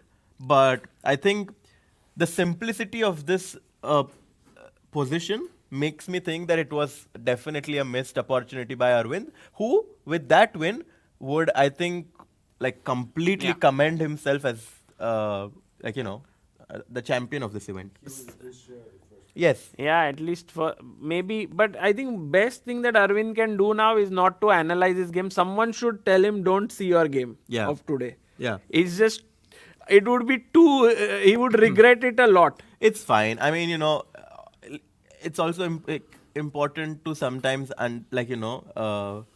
accept that you made a mistake, and it's Yeah. okay. I mean, of course he'll have obviously. to, but And- it'll be painful. No, but I mean, he's one round to go. He's going to play Ediz Gurel with the black pieces tomorrow. He's still in a very, very good position as far the tournament standings goes. And So- I mean, I think Ediz is a very tough opponent here. We are actually looking at someone who has just one loss, 6 draws and 1 win. Like 5 draws and 1 win. So he's 50%, but he's played so well in Who? this tournament. Ediz. Oh yeah, absolutely. Yeah. So not an easy round tomorrow. By the way, look at what Shankland has done. He put his bishop here and he's just kind of wanting to sack something in the center. I think besides sacking, he just wants to put the bishop on b3 He because just his king was so weak. He's like, okay, I need another defender. So if I castle, you just want to put it here. Yeah, and obviously you are right that white at some points wants to go f5 or like somehow open the position up, because right now it feels that it's all black. But obviously black still needs to find an idea. Perhaps he could consider going bishop d7, Bishop d7, a5, a4. Obviously Queen a5 is not really something I want because we've been mentioning this tactic time and time again. Knight takes d5. Finally, it works. Fine. So bishop b3 and I expect something like bishop d7, trying to go for a5, a4 and generate attack towards the black king. Yeah. Yep. Okay. Yes, Kimaya, let's hit 1,000 likes, 3,500 people about watching. Today is the penultimate day, so we want as many people as possible to join us to witness this incredible action at Yeah. Prague Masters. True. By the way, one Nguyen versus Wei Yi did clarify a bit. Wei Yi took the knight, knight takes, and then played c3, defending the pawn. Bishop takes, pawn takes, and now knight e7, played by Van Nguyen, who seems to be still in his preparation. My goodness. Like, Van Nguyen, is he like one of the best opening experts in the world? In the world is a bit too much, but he's definitely super well prepared.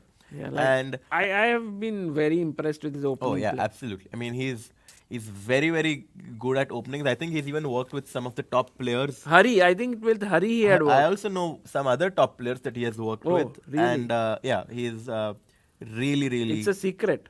I don't know if it's a secret, which is why I don't want to say it. So very, very. Fabi, I think. Maybe, I don't know. Yeah, no, I see them, of course, many times in tournaments speaking with each other. So I'm aware of this. It's not a secret, I think. Okay, yeah. So yeah, he's been working. I've seen him in some tournaments with Fabi. So yeah, he definitely knows how top players prepare. Yeah. And today it seems like against Wei Yi, he's definitely managed to bring in some of his home preparation, and it's incredible because he's down a pawn, but he's ready to go queen e4, knight d5, and positionally he's got excellent compensation. Yeah, I'm actually curious how Wei Yi will continue, because this looks so dangerous. Knight coming here, queen coming And here, F5, f5, f4. It looks very, very... Black can take over easily. Castle's played. He did play castle. Okay, Wei Yi is just in a class of his own, so he will find a way from this. And if Van Nguyen plays a move within few seconds, I'll be a little bit scared. Yeah. Look, he looks up, which means he's still remembering his prep. I think knight d5, no? Maybe even we can look up and try to remember it. We can do this, just that we will see only the ceiling while they'll actually see the move. But if knight d5, you can maybe go queen d5? Queen b5 is a big mistake. Let's ask our You take the bishop. exactly Yes, the knight bishop on takes e3, e3. and now the queen on f5 is protected, and black is going to be winning. So knight d5 seems to be a very, very good move for black right now. Yeah. So, okay, we see here. Let's do a quick roundup and go to challengers also. So, firstly, we can see, say, Wei Yi versus Van Nguyen, quite equalish. Wei Yi small edge, kind of neutralized by the fact that Van Nguyen is well prepared. Absolutely. But it can go in any direction, this game.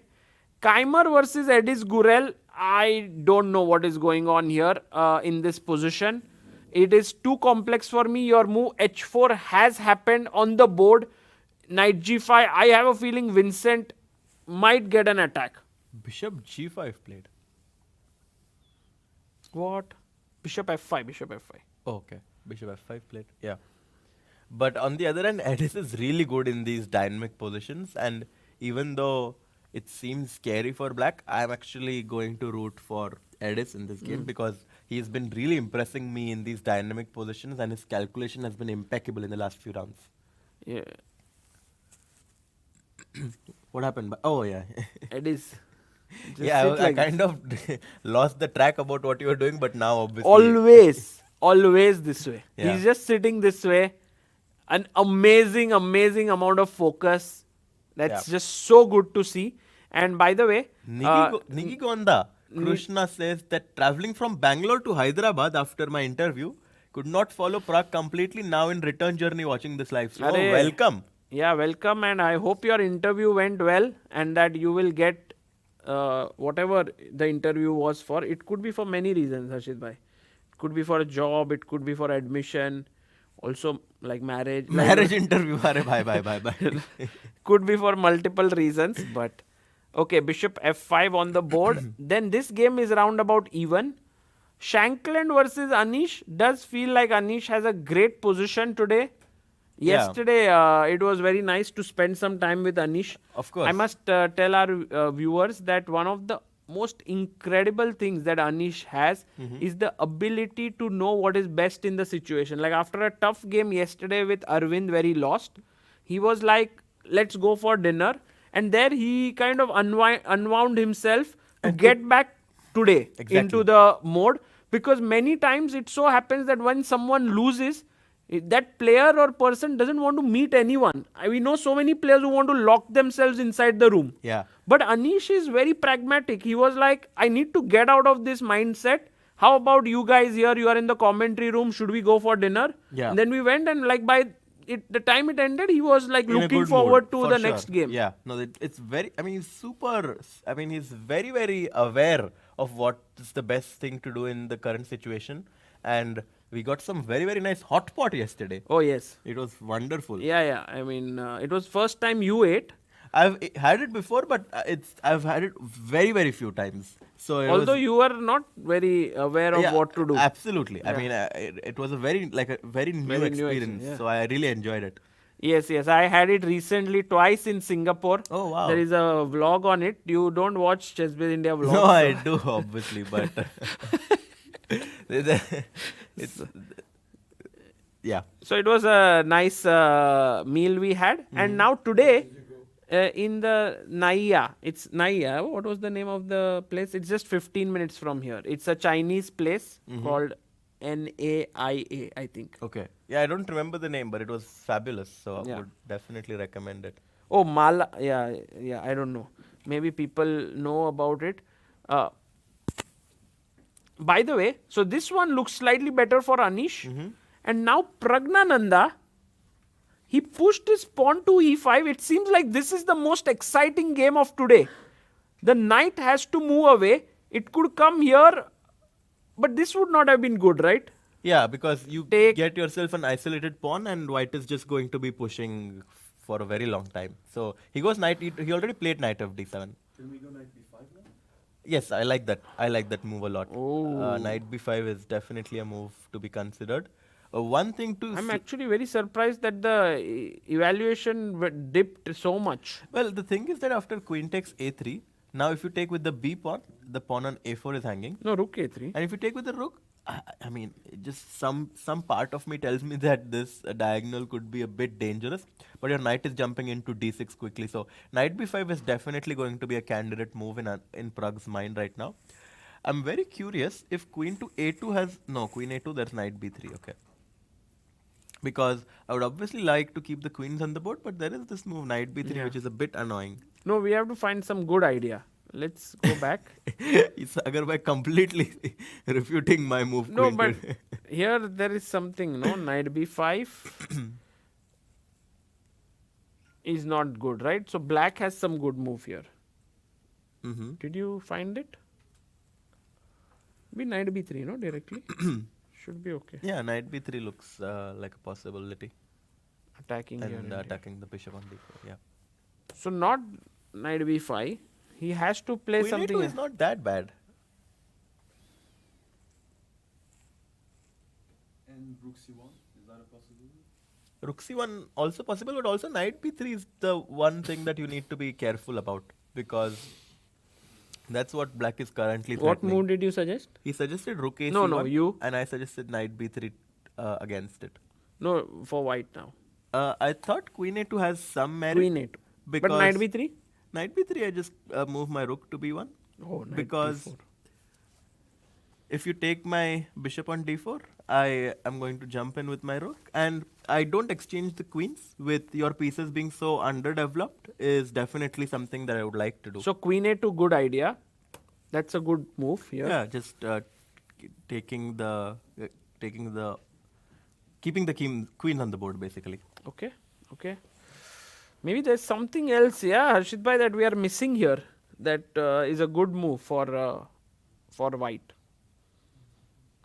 Could it be just to chop off the knight? Bishop takes c5. No, Chop? I don't think so. I mean, it's just knight. Other knight will come in. So Yeah, I don't think that you should take on no, c5. no, take. Anyone here? What should be a good move for white? I don't even realize. Oh, rook b1 played. What? No way. And it's Crazy. the best move? I'm not sure if it's the best. No, it's actually just played against knight b3. Yeah, he's stopping knight b3. Mm-hmm. It is the best move. Rook a b1 is the best move. Insane. Insane awareness by Prague, and Prague. Liam was looking in the air like, what is that move? Now he can just say, what can he do now? Because bishop is still hanging and the queen is Well, also attacked. You can still go queen a2. But then what's the point? You just give up your... We saw this. Yeah. Like, but there must be something, no, that you save. After knight b3, you can just go bishop e3 actually. And then... And if queen a3, ba3 or knight on b3 is hanging. So I think that's the idea. Yeah, love supreme is right. How bishop to e3 is the reason. Rook a b1 is a nice move. Very, very Keeping that small edge. classy. And by the way, guys, Arvind versus David Navara is Dead heading draw. towards a very quick draw here. Yeah. And we are hoping to have David here, if he is free, to join us after the game. Yeah. We can ask him also. He's always so good at chess analysis. Who? Yeah, obviously. So let's go to challengers and then maybe we can take our first break Yep. before we get into the next bit. Jonas Beer has played a slightly risky line in this Bogo Indian with black, and Well, he wants to win. I Yeah. mean, he's even with the black pieces, he's here to win because he knows that with playing against Finek, he's 200 points higher rated than, he definitely should take his chances because Nordirbek in his game against Stalmack is also already better. oh my god. So, These two players are going to win today as well, it seems. Salgado suddenly out of all the games plays the most solid. Normal Berlin game. This Berlin Rook Yuan has been really topical in this in this tournament. event, yeah. And then, So white is slightly better here. yeah, Stamatis versus Mark Andrea also. Oh, by the way, I really love this line for white. This bishop b5, bishop takes c6, d6. I really like this imbalance where white gives up his bishop, but black has these two doubled pawns, and white always plays against the black bishop on c8. So d3, bishop g7, h3, stopping black from going bishop g4 and taking the knight. b6, castles, knight f6, knight c3, knight d7, bishop e3, e5, queen d2. Knight f8 played. h6 is another way that black usually responds. Bishop h6, another move perhaps could have been knight h2 as well. But I think that bishop h6 is obviously in the spirit of the position because you want to exchange these bishops so that black gets weak dark squares. Bishop f6 and h4 played. Wow. So I think that they definitely are following some sort of a preparation because for me, knight h2 also seems logical. There's also this idea of going knight d1, knight e3. But h4 is definitely suggesting that this has been analyzed before because... But you can take, e5 will. No, if you take, this is terrible because takes and bishop g7 is there. And then you pick up the e5 pawn. Right. So, knight e6 played, g3, protecting the pawn, rook g8. Wow. King g2, bd7, and maybe black is taking over. I like black's position queen actually. c8. Mark Andrea might just score a very, very important win. And finally, we have the game of Divya Deshmukh Against playing Nemec. against Nemec. And she has a very decent position out of the opening. Yeah, I mean, she has to start scoring some points. She's really been struggling in this event, 1.5 point out of 7. So I'm definitely guessing that she's going to play for a win today. And that's what's happening basically in the Masters and Challengers. And so we will be back very shortly. Just the roundup of the first half was that Arvind missed a golden opportunity and is now heading towards a draw. We'll be back very soon. Stay tuned.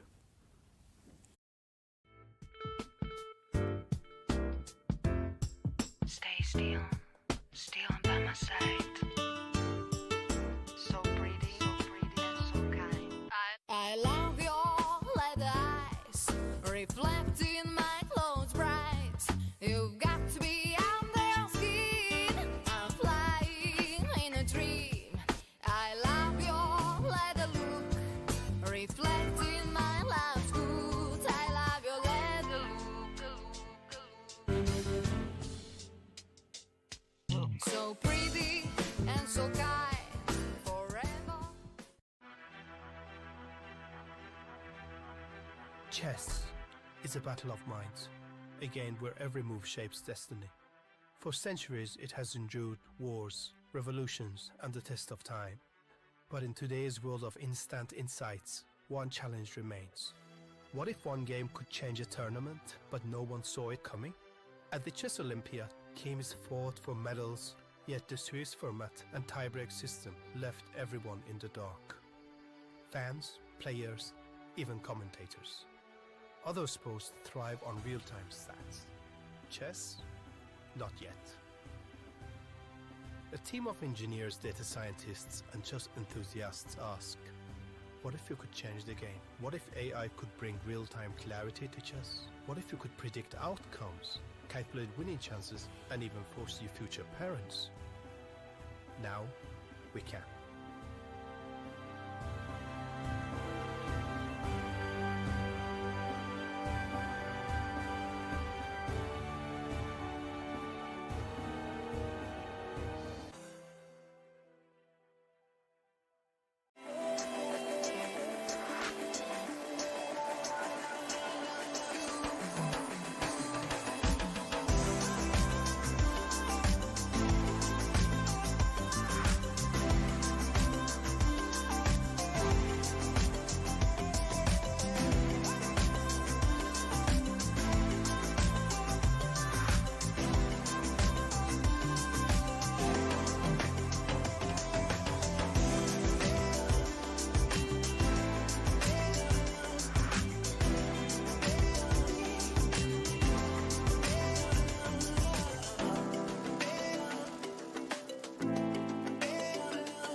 back, everyone. We have a very special guest joining us in the studio, Grandmaster David Navara. Hello, David. Hello, Saga. Good to see you. Thank you. Welcome, everybody. Today I made a quick draw so I can join you for a while, Thank but you. not for long because I also want to take rest and prepare. Yeah, but today, David, you gave quite a huge shock to everyone because there was a very critical moment in the game. Did you realize it? I realized that equalizing was not as simple as I had believed, but I did not know that it was so critical. After the game, I already briefly watched that there was some moment when it was not so nice. But Can you take us through this critical moment? I haven't expected this line. A funny detail is that it was played in the Challengers tournament as well, and the games proceeded more or less simultaneously. I mean, I know that knight e8 is a move, but when I look at lines like this, it somehow seems to me that, okay, maybe I'm not even a tempo down compared to this, but there are also lines where white takes and then black plays d5, and this seemed to me like a worse version that I'm like not tempo down, but if white plays queen d1, it will probably transpose. So I was not so enthusiastic about it. Of course, I know that after bishop d3 I should play g6, knight g7, and after knight d2 I can play bishop f5 instead, which Machun did not play, and his position was probably slightly worse. But I was still a bit skeptical, did not remember what to do against d5, for example, here, sorry. So against the d5 and so on. So I decided to play queen e7 because I remembered that it was also playable. I had briefly looked at it. It was like equal, but over the board I had no idea how to equalize suddenly because I wanted to play something like bishop e7 or king f8, but then white plays, I don't know if bishop d3 first But or rook d5 e1. now? Okay, I mean it can become very unpleasant very soon because Bishop e6. bishop f5. And if black takes and plays rook c8, there will be rook e5. So it can become very bad very quickly. And so I thought I would probably play h6, but then white has bishop f5 either immediately or after rook e1, like this. And if I play d5, for example, I mean d6 is slightly passive, and white can also play d5 sometimes, and this can be really unpleasant with the knight coming to f5 with my d5 pawn weak, h6 weak, white still controlling the e file. So black indeed equalizes after bishop e7, but it requires some precision, and I was not You up didn't to the want to task. go there. So that's why you played bishop f4. Yes, I calculated some lines and thought that I should have enough compensation for the pawn, and maybe it would be slightly worse, but I mean, I had already defended 3 endgames the pawn down here, so Yes. I thought that this was not the worst one. I mean, against Prague, it was very tough at some point, and against Vincent, it was lost, technically lost, so I was optimistic about my chances to hold, but still I am surprised that white indeed has something special here. I don't know, rook e1 or FG. fg. I understood there could be some problems, but f4, yeah, here.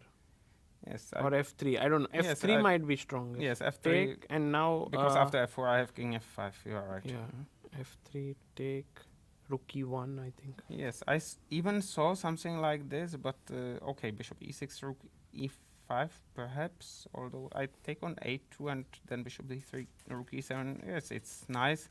I missed this particular sequence, but no, maybe I even saw something like this and thought that after h4, f6 I should be fine, but probably it's not true. Looking at the evaluation bar, this looks somehow wrong. Yeah. Okay, I'm not too surprised that there is something. And I was surprised that white did not go for the critical line, maybe rook e5 here, because f5 is hanging. So that's the problem, perhaps, with the rook on c8. Rook f5, bishop h3. Yes, so white wins tempo to consolidate and play king f2 later. Or maybe h4, depending on what black does, perhaps h4. And then king f2. So Yes, if white plays several accurate moves, he gets clear advantage. Yeah. If he doesn't, black will We, probably we were equalize. actually thinking G3 is quite Natural. so he would do it. But when he played Rook E1, I think then it was equal. Like Yes, actually, I for a while started to believe that Rook E1 here could be a problem, but okay, it probably just transposes. But my idea was Bishop G2, but then I have G4, and white cannot nice. take because of Rook E8, whereas this could be because of unpleasant. F3. Yes, I mean maybe not too bad because I have some Bishop H3, King F6, or maybe not necessarily Bishop H3, but Bishop somewhere, King F6, and later maybe Rook G8, Bishop H3. If I exchange the rooks, I can probably hold some fortress, but I don't even have to exchange. But okay, G4 is here. Yes, I agree that it's. I was a bit surprised that white had a relatively big advantage here after the game. I did not expect it. But you went and checked. Did someone tell you, or you checked it? After the game, I went to my room and checked just like for 1 minute that there was something without really looking at what was there, because then Tadeusz asked me to come here. So I did. I was surprised that white did not go for something more critical, but perhaps Arvind wanted to play solid late today to maintain the lead. Yeah. I mean, if Prague wins, there will be a tie break. I mean, Arvind surely has a better Sonnenborn Berger, but I think it's a playoff. For for first place, there is playoff. So yes, exactly. And can we get your thoughts on the Prague Quang Liem game? What do you think? Does Yes. Prague have any chance? Or here there was nothing, right? Here I expected at least Rook E5. maybe Rook E5. I would have played C6 because this should not really be not here. Should not really be problematic with me having an active king and Bishop E6. So it should be very much fine. And if white plays something else, I can play F6. But still, it looked like a more critical tie because white can take and maybe play Bishop F. I mean after F6 take on E8 and maybe even play Bishop F5 to restrict my bishop. And somehow this is a slightly worse version for me because with the pawn on C6, my bishop is not so mobile and the pawns could be weak sometimes. Maybe Bishop F5, Bishop C8, B6, B4, and okay, should be a draw anyway because I have just one weakness, but at least white could pretend that he could sometimes activate his king through G4 and like this, but okay, white probably already accepted a draw in his mind, so he just... That's why I made some think moves. he did not try much, and also Yes. I think it's a great result for you with black yes, pieces. exactly. And just going here to the Prague game, if we click on it. Yes, I will.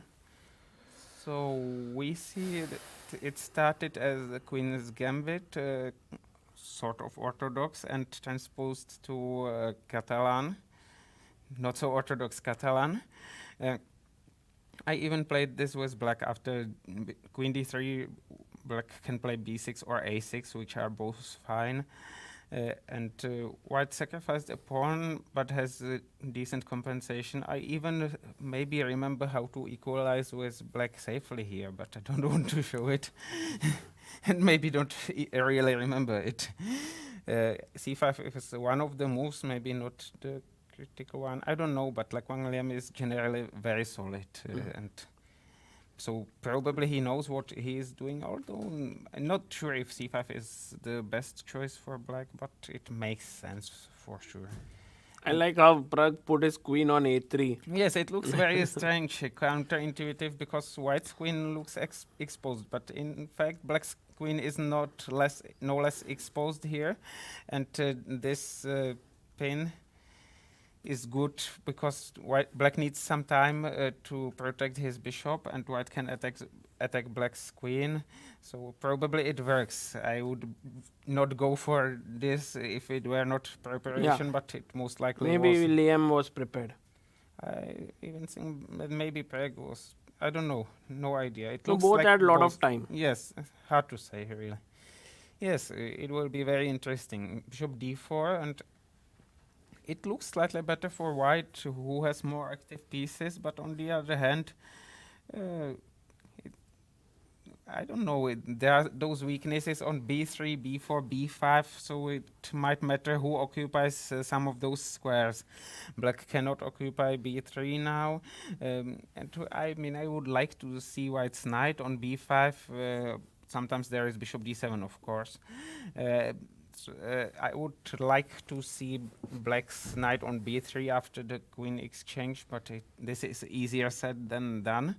And queen b4 is also an option in some lines, but currently black's pieces are a bit more clumsy than white's pieces, or maybe a bit more passive, like this rook a8, bishop c8. I'm trying to explain what this evaluation bar might mean, but okay, even if I evaluate it on my own, I would probably Slightly better for white. I hope I would have evaluated it correctly, but of course I might be wrong. I don't know, because here I see the evaluation and I trust it. Yes, so white's pieces remain more active, and like Quang Liem is very solid, but yesterday he surprisingly lost to his white. I mean, Sam Shankland plays very interesting chess here. Unlike me, unfortunately, I have to admit this. That it's remarkable, but in this tournament, I probably did not have a single better position. I mean, maybe for some very brief moment in the opening, if I find the best moves, there will be a little something, but okay. Well, what do you are you happy with how the tournament has panned out because you were able to hold some tough positions, or you are not very happy? Oh, honestly, I'm rather happy. I mean, of course, not with my game against Wei Yi, but otherwise, I think I played well, and I defended some very unpleasant positions, like against Vincent Keymer, it was technically lost at some point. Against Prague, it was very difficult and very tiring. And I had played another tournament right before this one, and even fell ill at its end. So it was tough. I mean, I managed to recover more or less before the start, but I mean, if I had not played another tournament before, I would have had more energy, but I would not have visited a new country. I would not have. Which tournament did you play? I played in Djerba. It was quite Masters, interesting. Djerba Masters in Tunisia. Maurice. And there were, Marc-Andrea Maurice won it with 7.5 out of 9, played superb chess, and there were many other players who played many interesting games. I cannot unfortunately say it about myself. I mean, I was more careful. Generally, I have become more careful in these round robin tournaments, and it's not because How do you explain that you become, because I know you as a very dynamic and aggressive player. Yes. Okay, I became older, and even before I used to be good. I mean, I was good in the end games, but I was just playing very sharply. But also, chess has. Okay, I became older, and then I have slightly less energy than before, especially if I play 2 tournaments in a row and fall ill during the first. Also, maybe I'm more afraid, but also. It's more practical when every opponent is younger than me, and some are younger by 20 years. Maybe it's not the most practical thing to go into complications too often. Maybe it more makes sense to play more solidly. Basically, I am ready to grind. I'm ready to defend tough position for a long time.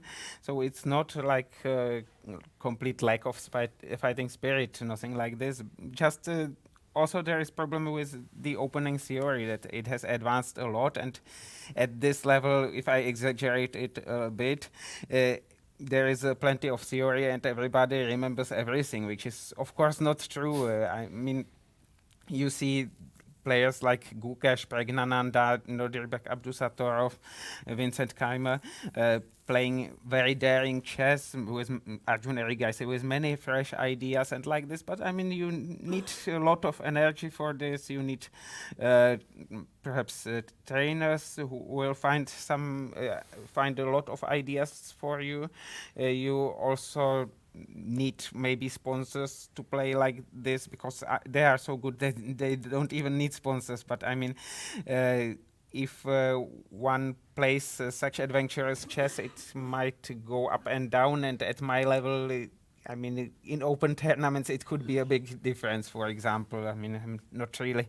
So like- sometimes this prize money is at stake, and you don't want to take a risk, and you might lose that, and it's also part of all the decision Maybe, making. maybe. Basically, I don't believe to be so much focused on prize money, but I have become more solid with age, which is Got it. sort of natural, and also it's connected with the opening theory because I'm afraid of the preparation, and sometimes in some sharp Sicilian Najdorfs, if I make one wrong move, it's over. Or I'm suffering terribly. I played against a decent grandmaster against whom I had a really good score, and I prepared for the game, but a bit superficially. I played something wrong in Najdorf, and the game was over after like 1.5 hour, and I resigned. And so. I mean, I also won many games in Najdorf, often even from bad positions, but somehow this is difficult when I tend to confuse my opening preparation from time, no, maybe not just from time to time. Then it's difficult to play such openings, whereas here, for example, even if I confuse something, miscalculate, I can still get a defensible and the game may be a pawn down, but Right. it's not such a big tragedy. And in many lines of my repertoire, if I make some inaccurate move, I will get a slightly worse position and need to defend it for long, but it's not lost. It's not outright lost. Right. Very interesting thoughts there, David. Thank you for sharing them with us. One question last I had was, I always see you so respectful of your opponent. You get up to shake hands. Also, when the game is done, you get up. Is this something that you learned from somewhere, or how is it? Maybe I think I learned it, and to some extent it's natural for me. I mean, when I was young, I studied these books on etiquette, but I unfortunately forgot some things, and somehow when I'm eating spaghetti, then no theoretical knowledge helps me anyway. But I mean, no, I mean, I like other people, and to some extent it's natural, but okay, it's maybe it's sometimes okay. I mean, I want to be polite, like to be polite, and sometimes I need to try to be polite also. And I mean, maybe not everything is as ideal as it looks. I can also be unpleasant, but I'm trying. And I have only great things that I've experienced with you. Thank you for coming here, showing us your game. I know tomorrow the round is early, so please get some good rest and good luck. thank you. Have a good afternoon and all the best. Thank you. We'll be back in a short break with our commentary.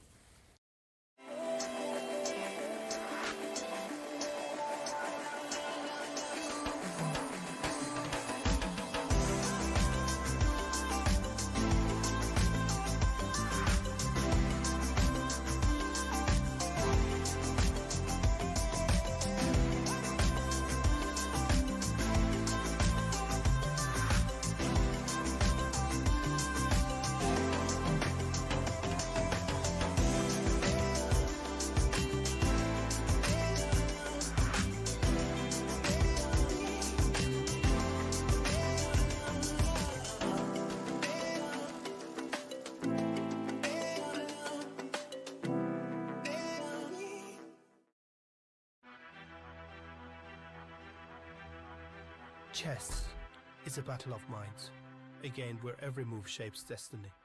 For centuries, it has endured wars, revolutions, and the test of time. But in today's world of instant insights, one challenge remains.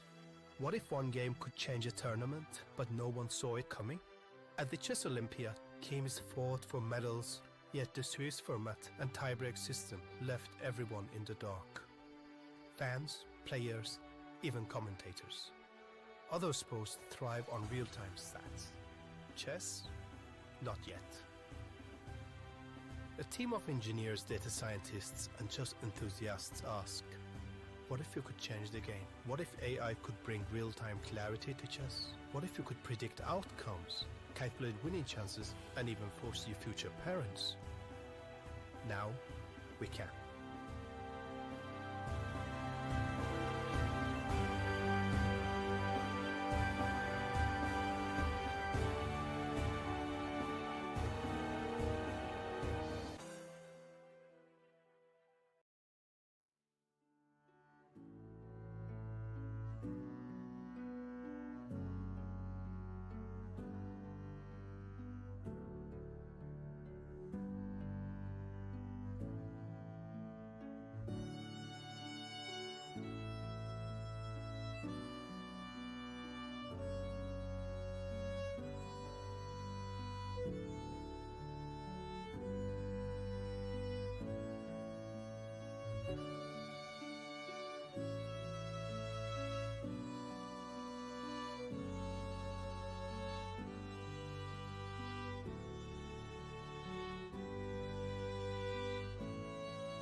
And we are back, Sagar Bhai.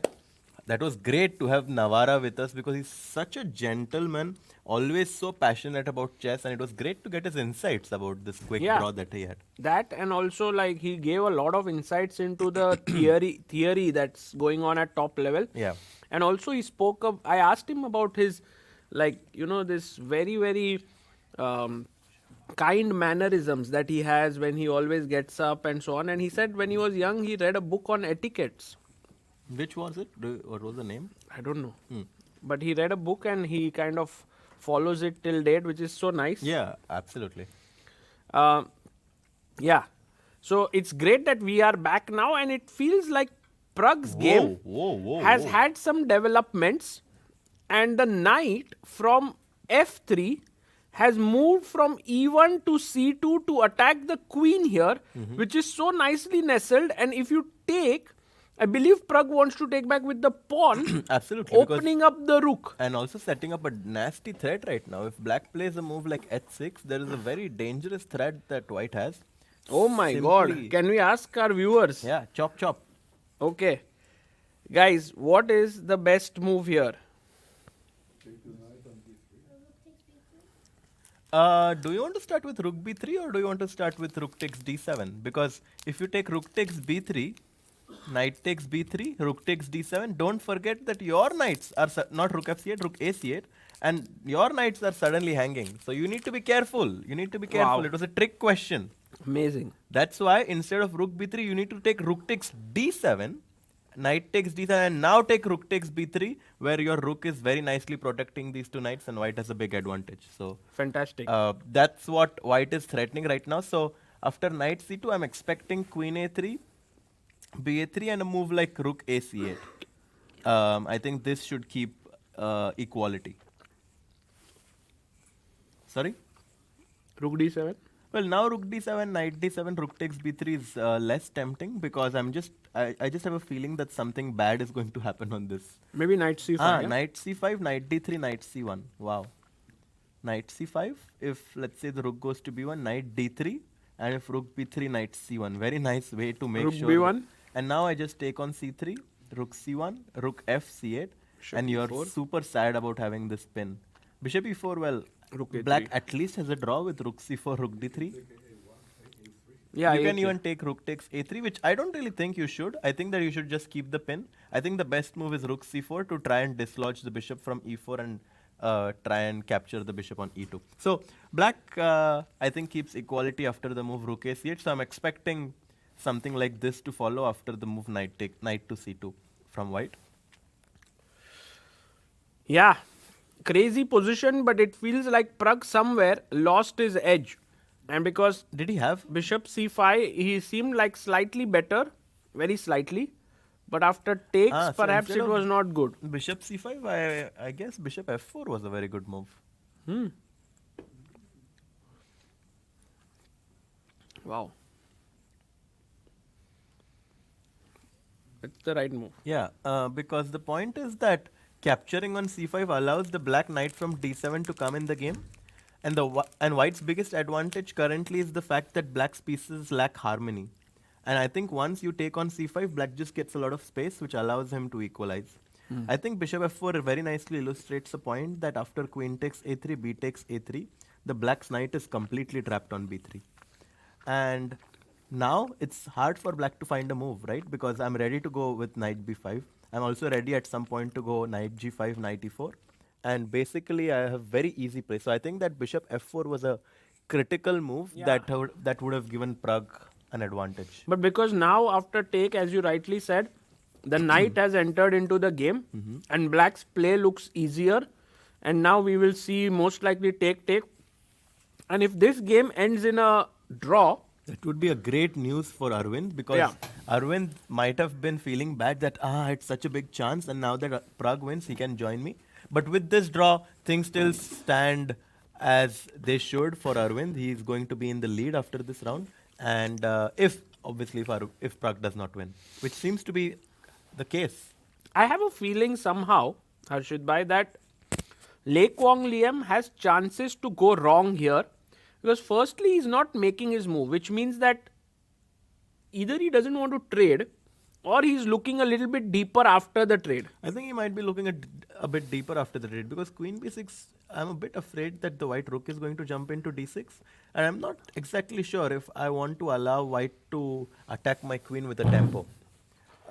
So let's say take, and this position, for example, here we saw, Rook c8, right? rook c8. Seems like a very, very fine move. It seems fine, and Although, let me think if there is something better that I can find because I was thinking bishop c6, yeah? But then bishop c6, you take. yeah, but why would white ever be better with these doubled pawns? Because of these knights supporting each other? Yeah, And that the knights cannot, like, they are very poorly placed. Maybe that Exactly. could be one of the reasons. that's the main. But I don't know. I just don't think white has enough juice in this position to squeeze out of. By the way, as this game is going on, F5 has been played in Anish Giri's game. Whoa. So this is really heating up. We left The it most somewhere exciting game of today now. here. A5. Now black is at some point going to try and open the position with A4. King B1, bishop D7. White is like, I know you want to go A4 and like really put my bishop on B3 on a tough spot. So you know what? I'm just going to go A4 myself. Yeah, and that actually weakens white's position a bit. It definitely does, but it stops black from advancing A4, which was a very, very crucial threat of black's attack. Rook B4 and F5. Also, Anish is playing really well, yeah? Well, he's making logical and good moves, but the position is still complicated. It's not as if he's gotten a big advantage or something, because now after F5, the E6 pawn is under pressure. You can never take on F5 because then your D5 pawn becomes super weak. So he still has a lot of problems to solve. I mean, after like something like this can obviously completely switch the game in White's favor. So after f5, he needs to find a good move. Yeah. And I have a feeling that it's not Queen b8 because I'm afraid that after f takes e6.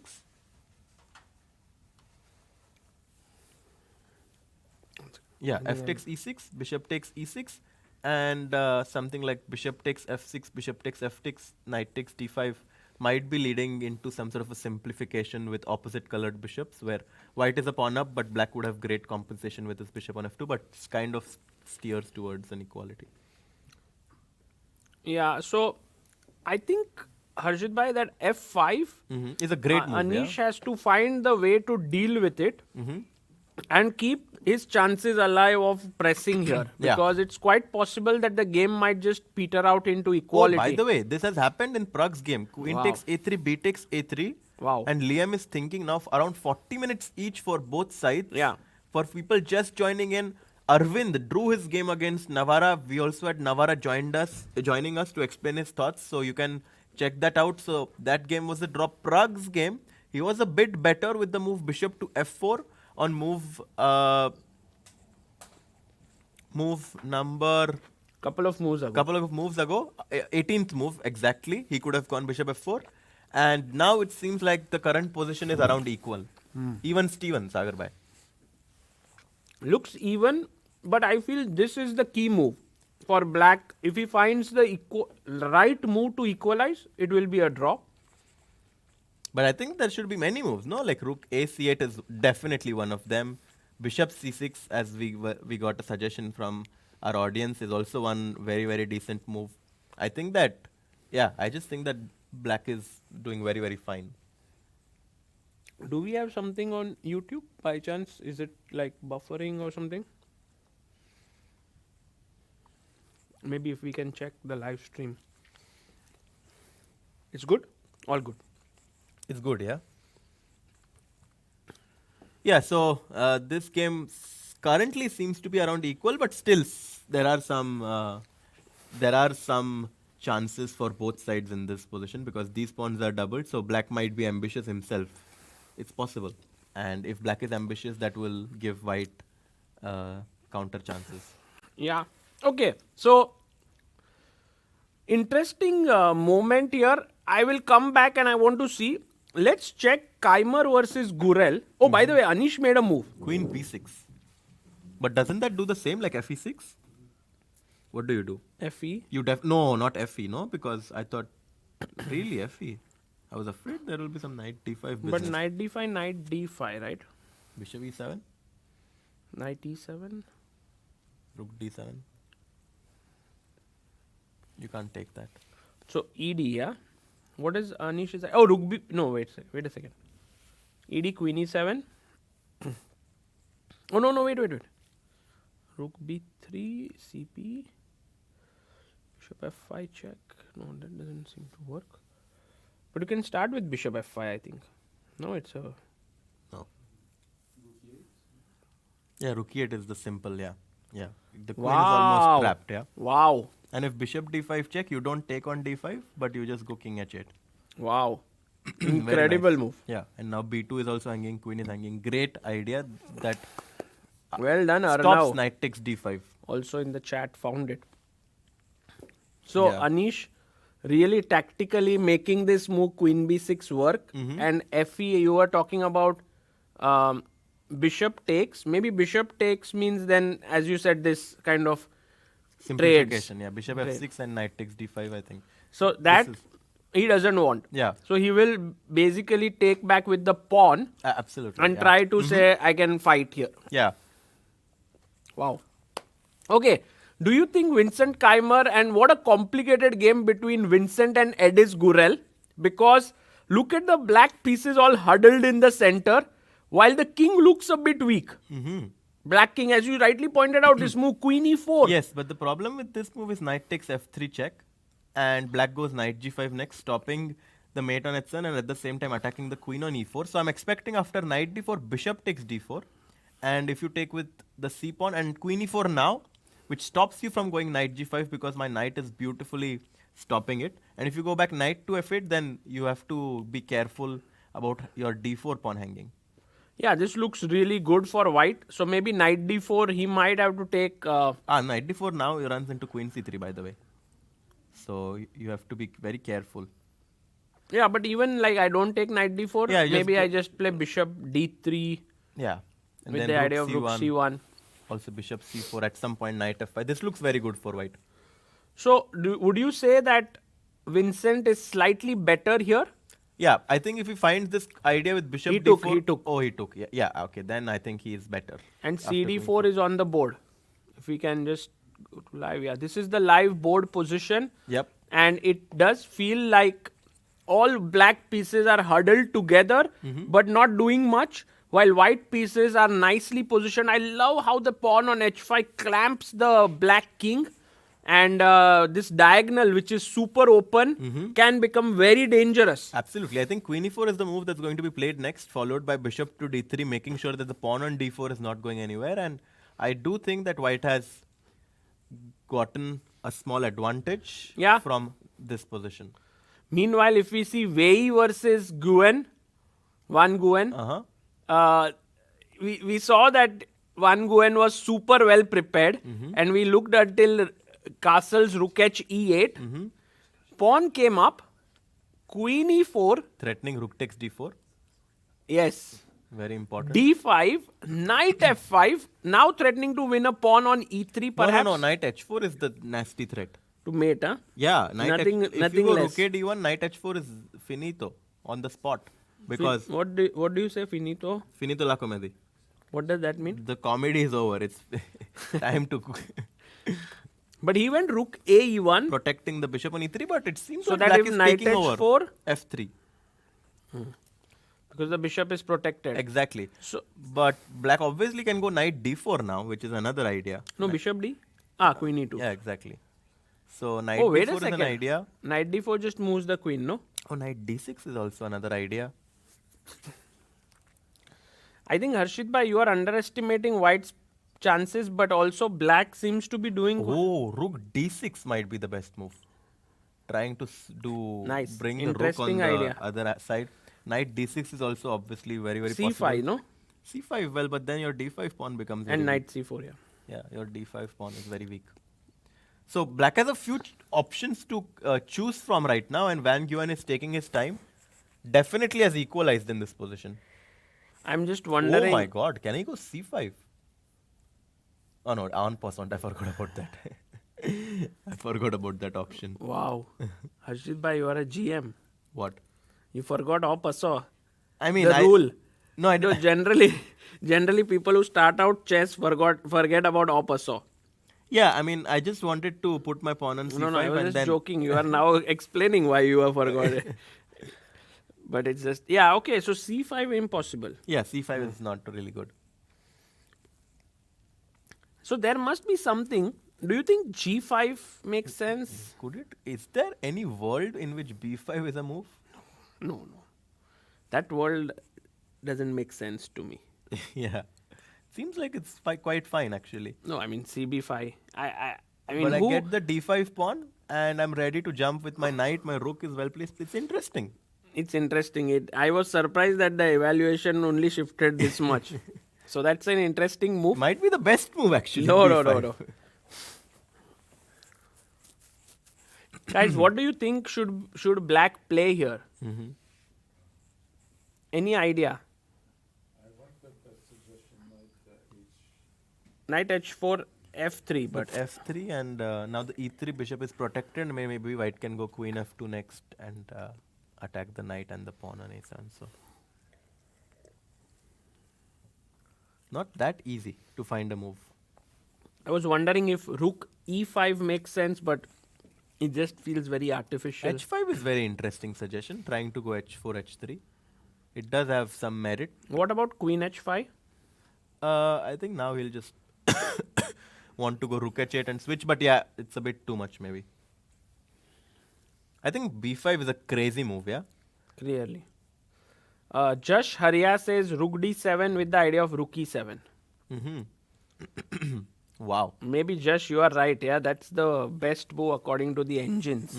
But why not rook d6 is also a question because you can't go to Okay, Yeah. interesting. So rook d7, rook e7 seems like the best move, but it's not easy to But find. if Van Nguyen kind of outplays Wei Yi from this position, that would be some impeccable opening prep. Absolutely, yeah. Okay, so we will come back to this game very shortly. Going now to this happened. This FE, happened. FE. FE, And that tactic which we were talking about cannot happen because of Queen E7, Rook E8. So guys, Anish Giri. By the way, Anish Giri is not seen so much on the video. He's always I see so little of him. Well, he's putting pressure on his opponent. And now Time wise, 20 minutes. And also there are some people who calculate much better when they are not on the board. I know one player who used to do that Nihal. amazingly. Nihal is one, but now he doesn't walk so much as before. But there was a player called Michael Krasenkov. Ah. He came to Mumbai once. At that point, he was 2700. And he used to, and I was like a little kid. And he used to make a move, get up, and keep walking. And the moment opponent would make a move, he would go there, immediately make a move, get up. And he was not sitting. And later on, I don't know, I couldn't ask him because I was not a journalist back then. But I felt like he was doing it more from the perspective that he didn't want to sit too long on the board. It could be health reasons. It could. I didn't figure out. Even I am someone who actually loves to walk. And I think like sometimes if you sit on the board for too long, it's possible that you get too much stress. And like when you're walking, you're more relaxed and your mind can calculate with more ease. Because I think I'm someone who can calculate blindfolded much better than looking at the board. Really? Yeah. You are one of them. You know this scene of the movie Search for Bobby Fischer. I don't know if anyone has seen this movie, Search for Bobby Fischer. Yeah, brilliant movie, by the way. In that there is a scene where Bruce Pandolfini, who is a great trainer, gives a position to Josh Wetskin, who is the main little kid and he's trying to solve, and at some point he just removes all the pieces and tells him, now look at the board, and he finds solves it yep. immediately. So sometimes its pieces can just be distracting. That's why we see Ivanchuk often looking here and calculating. Little do you know, they've put a chessboard on top of the ceiling.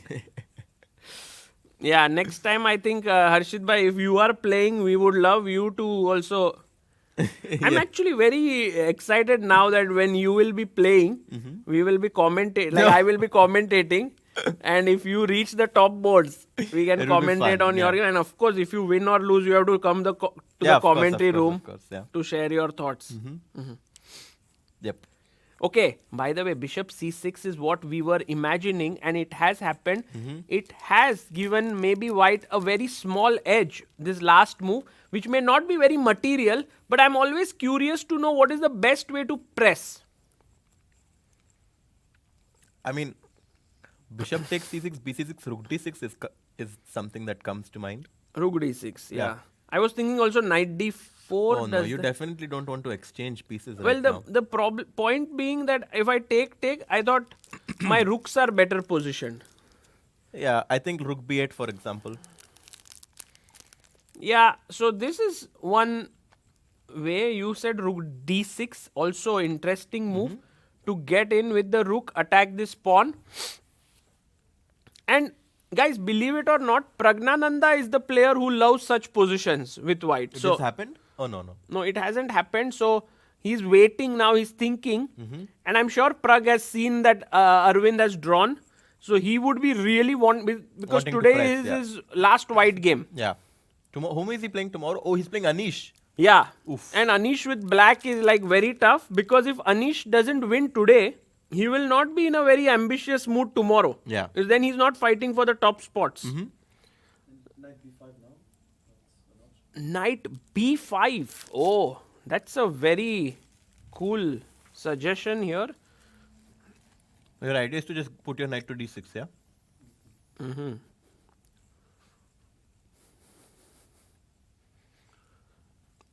Let's say rook d8. I was thinking the other rook, Harshit bhai, so that we have the f6 plan sometimes, Yeah, I think Both are okay. Both are okay. Like if knight d6 now, I was thinking f6. So this you have to be careful about. Yeah, don't forget that you're. Uh-huh. Why don't you take the bishop first and then go? Okay. Why don't I take the bishop on g2? Rook a d8. No, rook a d8. Bishop c6. Bishop piece c6 c6, first and then knight knight d6. Yeah. But I mean, with these pawns being doubled, I just somehow find it hard to imagine that black can be worse. Yeah, I don't know. But I think, Harshit bhai, there are more facets, no? With these two superfluous knights, we are trying to argue that black is Okay, let's say I go rook b8. knight e. Oh, you want to take on a4? I'll just take a pawn. Yeah, I'm threatening to capture the pawn. But knight c4 and then you threaten. Yeah, maybe that's the way. Yeah, yeah. No, it's not that. I know that you love to try and find some ideas for white in this position, but I feel that with these pawn doubled, black should definitely be able to equalize. No. Okay. What if straight knight a4 instead of rook f8? Okay, let me check. So you are You saying can go back here. Take. So he's Knight saying that after b5. knight b5, why not knight takes a4? Who's asking this? No.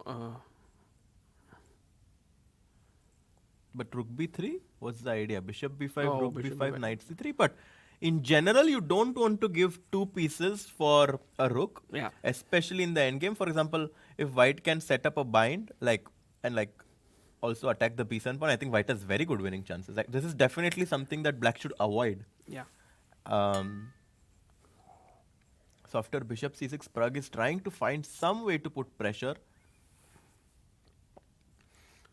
By the way, you know this freestyle chess has generally one spot, like a qualifier spot, in every event, which they give to the winner of the biggest tournament that has happened in the past month. And it's Prague Masters before So April. they are giving Praggnanandhaa the spot for the Paris leg because he won the Tata Steel. Does that mean that for the New York leg, no, I think for New York leg they are going to choose from Grenke. Okay. So I don't think this tournament Is going to- victory yeah. might have a spot. But And if when it is did New have, York? I think New York is in June or July. But if they did have a spot for this, and if Arvind would have won, that could have given him like an entry to face Magnus and in Hikaru. freestyle chess. And I think Arvind actually might be very well suited for freestyle chess because he loves playing unorthodox positions. I agree. Let's see if Arvind is destined to win Prague Masters, because just winning this tournament on its own puts you in the company of guys like Nodirbek Abdusattorov, Hari Krishna. Yeah, I mean, Gukesh played in this event and was unable to win it, which just goes to show how difficult and strong of an event it is. Because he played this, couldn't win it, and the next event he played was the candidates and won it. Yeah, that was crazy. Yeah, that was huge. So, okay, this one we'll come back to this. Anish, Shankland has not made a move. Anish cannot be. Oh, we see him. Yes, but look at Shankland's clock. He's down to 16 minutes to make 22 moves. And Anish is like sort of moving around back and forth. He's finding his flow today. It seems like he's very happy. Yeah, and Shankland is wearing a light blue shirt and Anish is wearing a dark blue shirt. Oh, I don't know why I said that, but interesting to note. yeah, that's a Oh, great. we have some question or Yeah. suggestion. No way. No. You're joking. Oh, no way. Here? Oh, my what? God. How did you know? No, the right answer is you can see the future. What is this move? And look at Anish. Anish is like, yesterday my opponent shocked me with knight g5. Today this guy is going rook d5. मेरे साथ हो क्या रहा है भाई? What is happening? Can we break this move down? Isn't He firstly broke the pawns down, Sagar bhai. okay, let's take ED. Okay, yeah, let's It's the capture same rook. idea. If queen takes e7. Wait a second. Yeah. After rook d5. Okay, let's break it down. I know, Arshit bhai, you will find the move, but what do you think? So after ed5, what's the problem? Queen e7, right? Or knight d5 first. And after...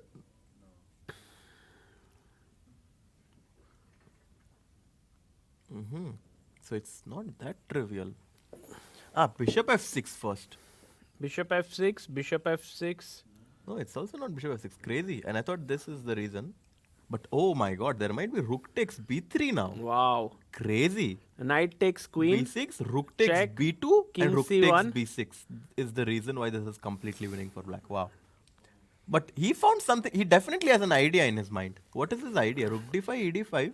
So we can take, by the way, the rook in two ways, right? We can take it with the pawn and the knight. Yeah. Are if you both take with possible? the knight, knight takes d5, e takes d5, and Bishop e7 or queen e7? What do you want? There are so many possibilities, it's and I crazy. think Sam Shankland got a bit confused, or Anish will get a bit confused because you can take here, you can take with the pawn, and also don't forget you have an Then- intermediate move of rook takes b3 also available. and then there is intermediate move bishop takes f6. No, but then b2 and- is fouling. No, I mean there are too many Yeah, it's intermezzos, so I can clear. And look at Anish there. He's like, What? I. He's like what? 1 second. Hello? This is not bullet chess. Yeah, but Not yeah. so simple for him to know that it's winning, because also like Shankland took rook d5 with a lot of confidence.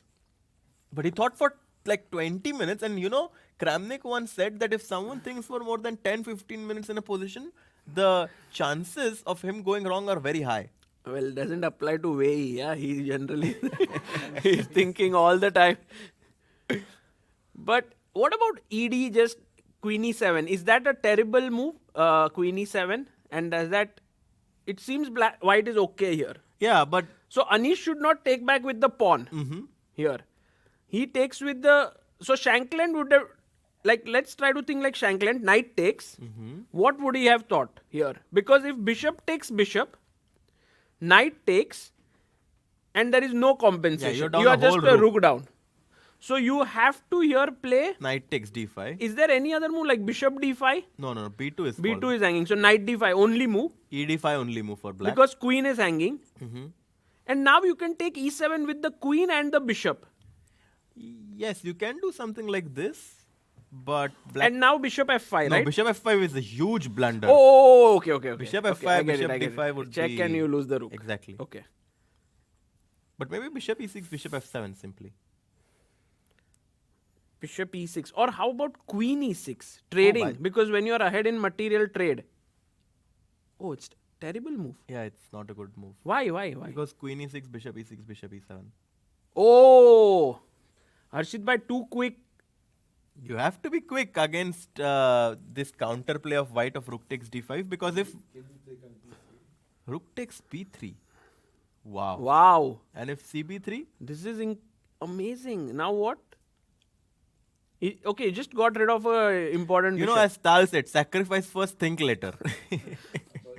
Did Tal say that really? Someone said it. Harshit bhai just using the name of. Say it first and think later.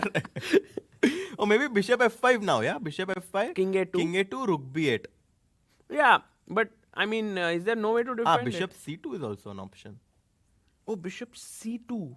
This might be deadly. Oh, wow. No, this is so tough to calculate all of this. And also, we didn't see one small nuance here. Instead of queen takes, what if bishop takes e7?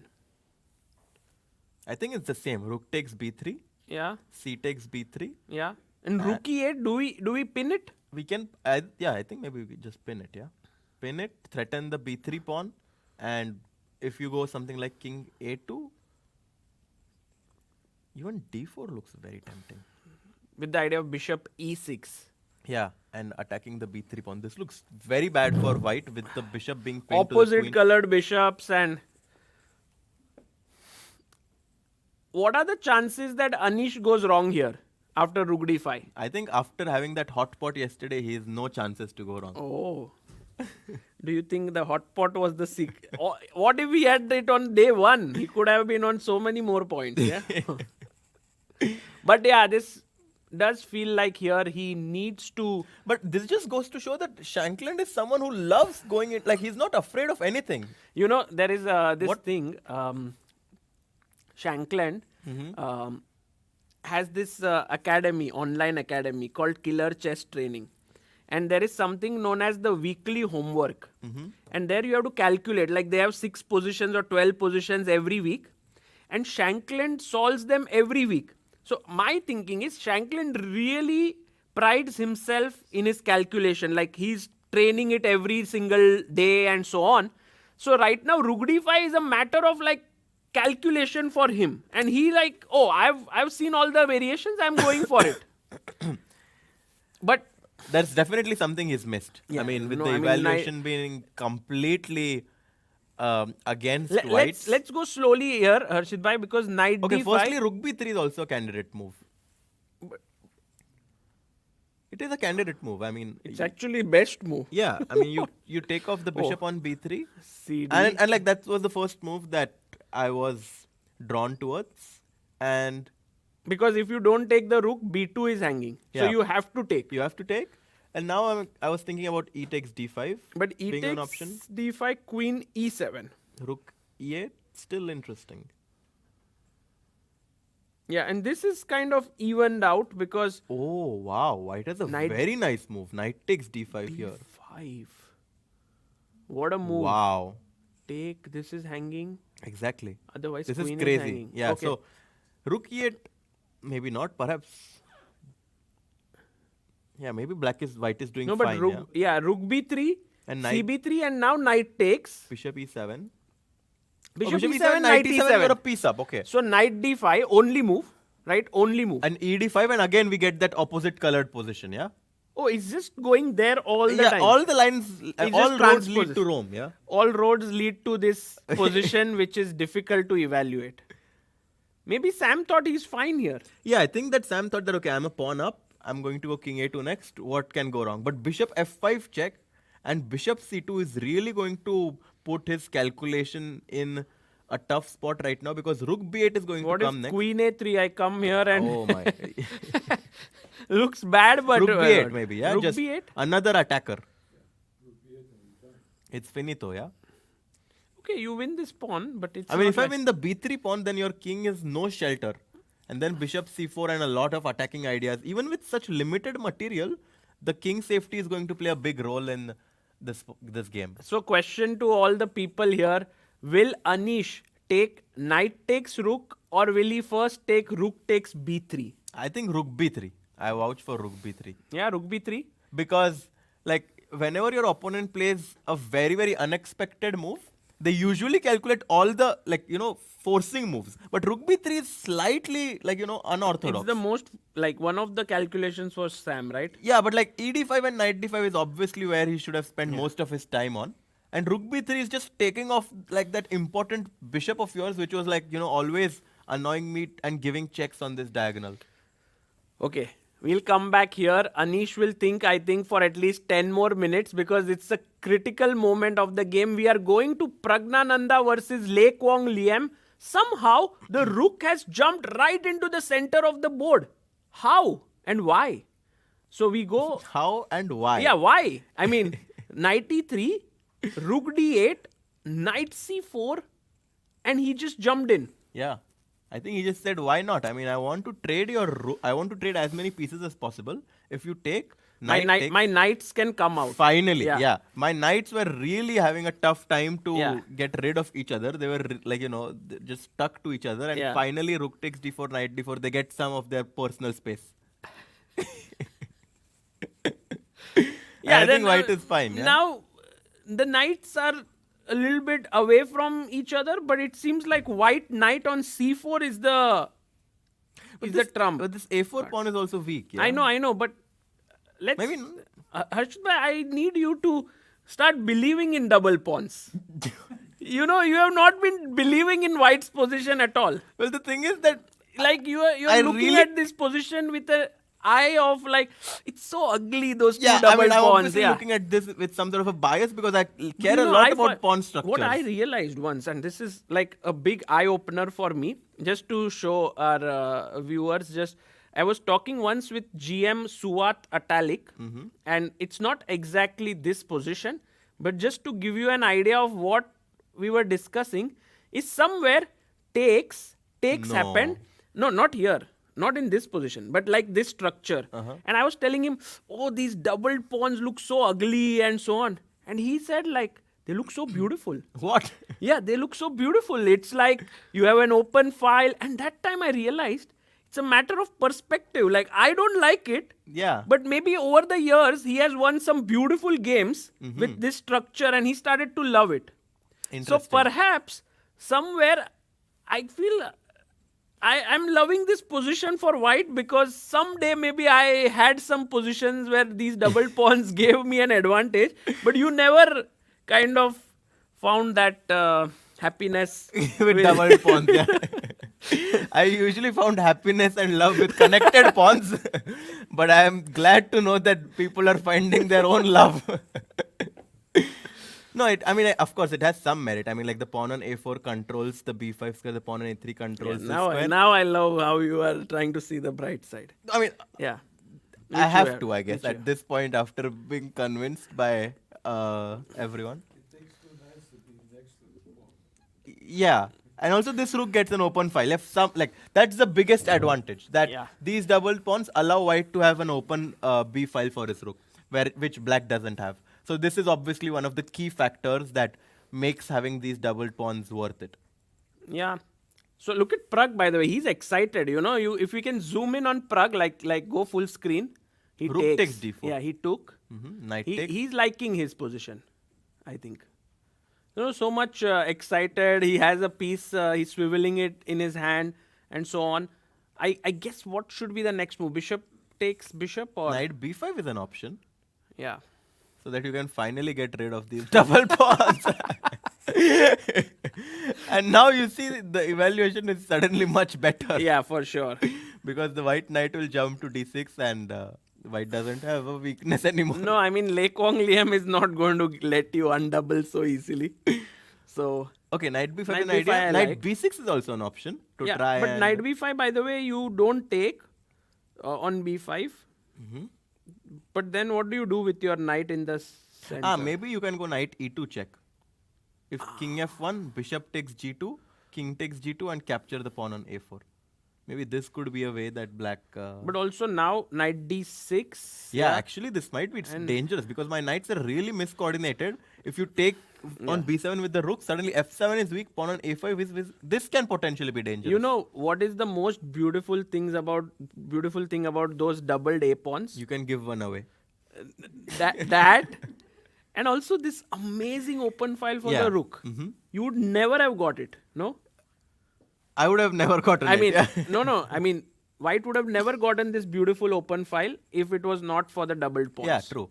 So Definitely some merits that come with having this. And actually the engine slightly prefers white in this position. So yeah. Hmm.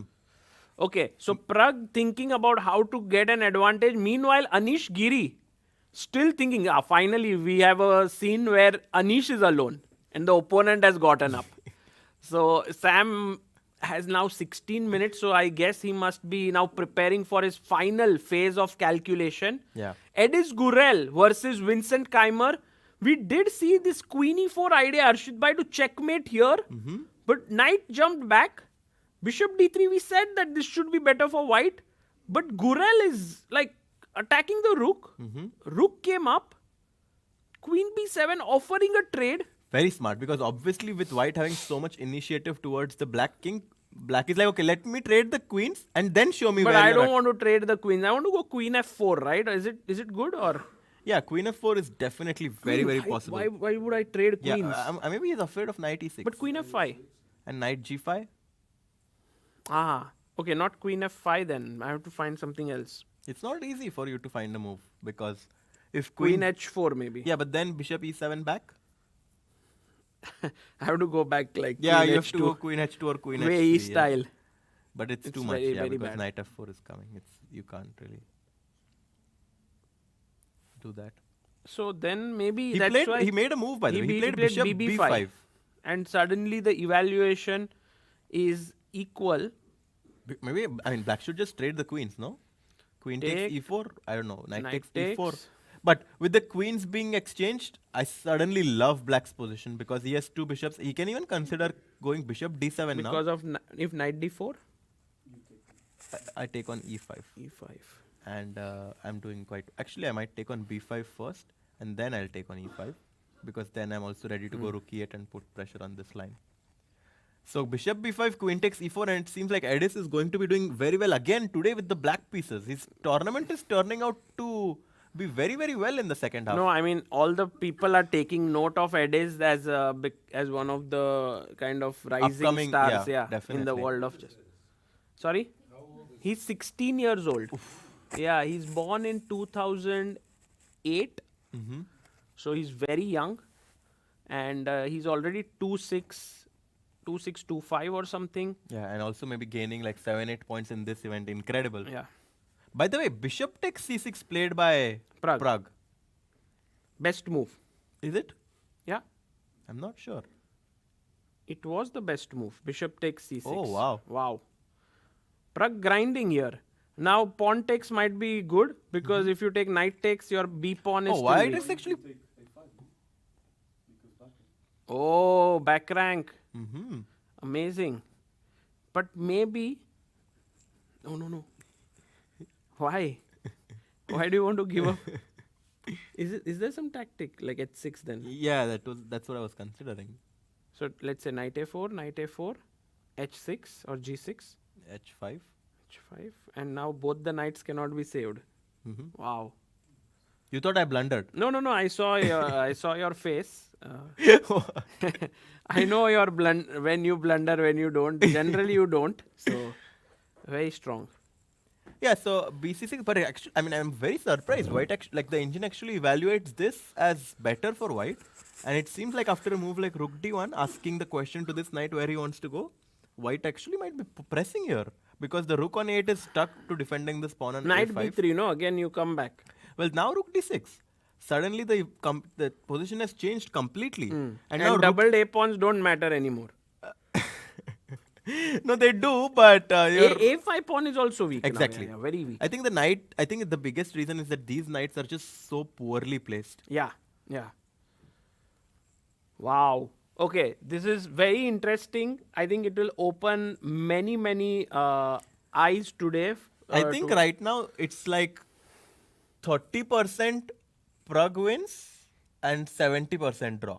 Yeah. I think that's how I would rate the that's chances. the right way to look at it. Also, if Prague wins, it sets up an incredible finale tomorrow. Oh my god. And I if just we- want tiebreaks. I don't want anything else. Like in Tata Steel, when I was there, the last day was so mind-blowing because Prague loses, Gukesh loses, Nodirbek does not win, and then they both have a tie break. It goes on for like 7 or 8 hours this entire day. And I think if that is what is going to happen tomorrow, you definitely need good sleep today. I was tonight. there in Vaikansee as well. Yes. No, you woke up very late. Arre, If you arre. remember, you came like super late. It was 8 a.m. for me, but it was very late. Yeah. Now here, I think you should wake up tomorrow. Oh, on time. tomorrow is early round, Yes, by the way. 11 a.m. 11. Okay, that's very good to note. Yeah. Format for the title. 5 minutes plus 2 seconds increment, 2 games. And then in case of 1-1 tie in the tie breaks, then we have the Armageddon with 5-4. Who will get white or black? I think there will be a toss. Let's see. I mean, tomorrow, by the way, Anish Giri, I'm interested now to see, is he feeling good? Doesn't look like it, yeah? Now suddenly I mean, the thing not very happy. I think after yesterday when Arvind played knight g5, which was a shocking move, today rook takes d5 and he's about to make a move. No, he's not playing rook b3. No, he's like, He's just confusing his opponent a little bit, yeah. And he's also nodding his head, like he's shaking his head, he's calculating. What do you think of this? Yeah, like when your opponent makes a mistake, Look at Shankland, he's like, yeah. make a move, I'm ready for your move. Like when you prepare so hard the whole night for an exam and you're just waiting for the question paper, ki what's going to happen, bhai? Yeah, exactly. I think Sam cannot wait for Anish's move. It's too much. The suspense is killing. Oh my god. Oh, He's taking knight no way d5. he's with the pawn. No, yeah? knight d5. Oh, yes. Yeah. Best the move. best move. takes here. Oh, Oops, what no, no, did no. that happen? Crazy. Can you go? And he takes instantly knight d5. Okay. Instantly and ED5. instantly ed5. Now I think queen e7 forced, right? Oh, but look at Anish. He's looked at Sam for a brief second there. I think Anish feels confident now. He will get up. No, he did not. He did not. He did not. By the way, what about bishop d5? Doesn't make any sense, right? Because b2 will hang. If we can just see, bishop takes d5, King h8, king h8, Queen e7, Queen e7, queen let's say. e7, and b2 is hanging. That's the big problem. King a1, Rook b8. Yeah. This is and Oh, let's ask one question to our viewers here. Rook f1. I'm threatening to mate you. the thing is like there are two ways to win. So it's I knew you wanted Rook a2. I knew you wanted to show this line. Yeah, Rook to Maybe a2 I have check. to force somehow, no? To Bishop a2, Queen b2 mate. Yeah, very Yes, cute. yes. Very cute. But of course, Rook b1 as well wins. So after Rook f1, Rook b1, this battery is going to be super powerful. So he cannot take back with the bishop. He cannot take the that pawn on would be- d5. So queen e7 is the best now. Yes, and then I think we are going to go towards. Now, do you think rook takes bishop is the only move here, or is there anything else? Because if rook takes Well, bishop, bishop d5 check is a nasty threat now Yeah. because then I'll have to lose control of. oh, we did see bishop e6, but that was also bad, right? No, it's black is Ah, still it's better, playable. but I think that rook b3 is just like it's just killing it. Yeah. Yeah. Yeah. Force exactly. It's forcefully putting white into a difficult position. Bishop f5 check. You cannot go to c1 by the way because your king cannot really go for a walk. Yeah. Like with too all cold these. outside. It's too cold. Why? Oh, and Anish gets up. Yeah. Yeah. And takes a pawn with him, and he puts it in his pocket. Oh, did he? Really? Oh my God! Stole it. He does it without even realizing that he's doing it. Yeah. Maybe he's tempting Shankland to also take one pawn and put it in his pocket because that would be a big blunder. Which one? Ah, bishop d5. D5, yeah. Bishop d5. Some psychological warfare. Yeah, right now. And now Sam, maybe it dawns on him that what was looking attractive 2-3 moves ago no longer looks so attractive. Yeah. Yeah, Sorry? I mean, he must have thought something here, Yeah. Queen e7, and he must have I liked think Rook it. b3 is what he missed. Yeah. Like I think he underestimated how strong this idea of Or bishop. bishop, you know, or maybe he missed bishop c2. exactly. After king a2, it's very possible that he just stopped analyzing here. But there is also rook b8, no? Yeah, but that seems Maybe to... now maybe b4 and white is okay. Wow. Maybe this is what he saw, and he's like, maybe I'm going to survive here. But bishop c2 is just like a Yeah, no, this dagger move, yeah. Like because now if you go b4, then I suspect queen c6 to be very very strong, threatening queen takes a4 and also threatening queen to Beautiful, c4. beautiful. Yeah, that's great calculation there, Harshit bhai. So I think that's the Okay, variation that so- was overlooked. Can we quickly check Wei Yi versus Nguyen now? Yes. Because there we see like 16 minutes. What? Van Nguyen thought for 40 minutes in this position. and the move he played was g6. Yeah, that was not on my radar. I think he just wants to play h5. And Yeah, yeah, maybe. this is very weird. Oh, everyone is saying Prague. What's happening? Yeah.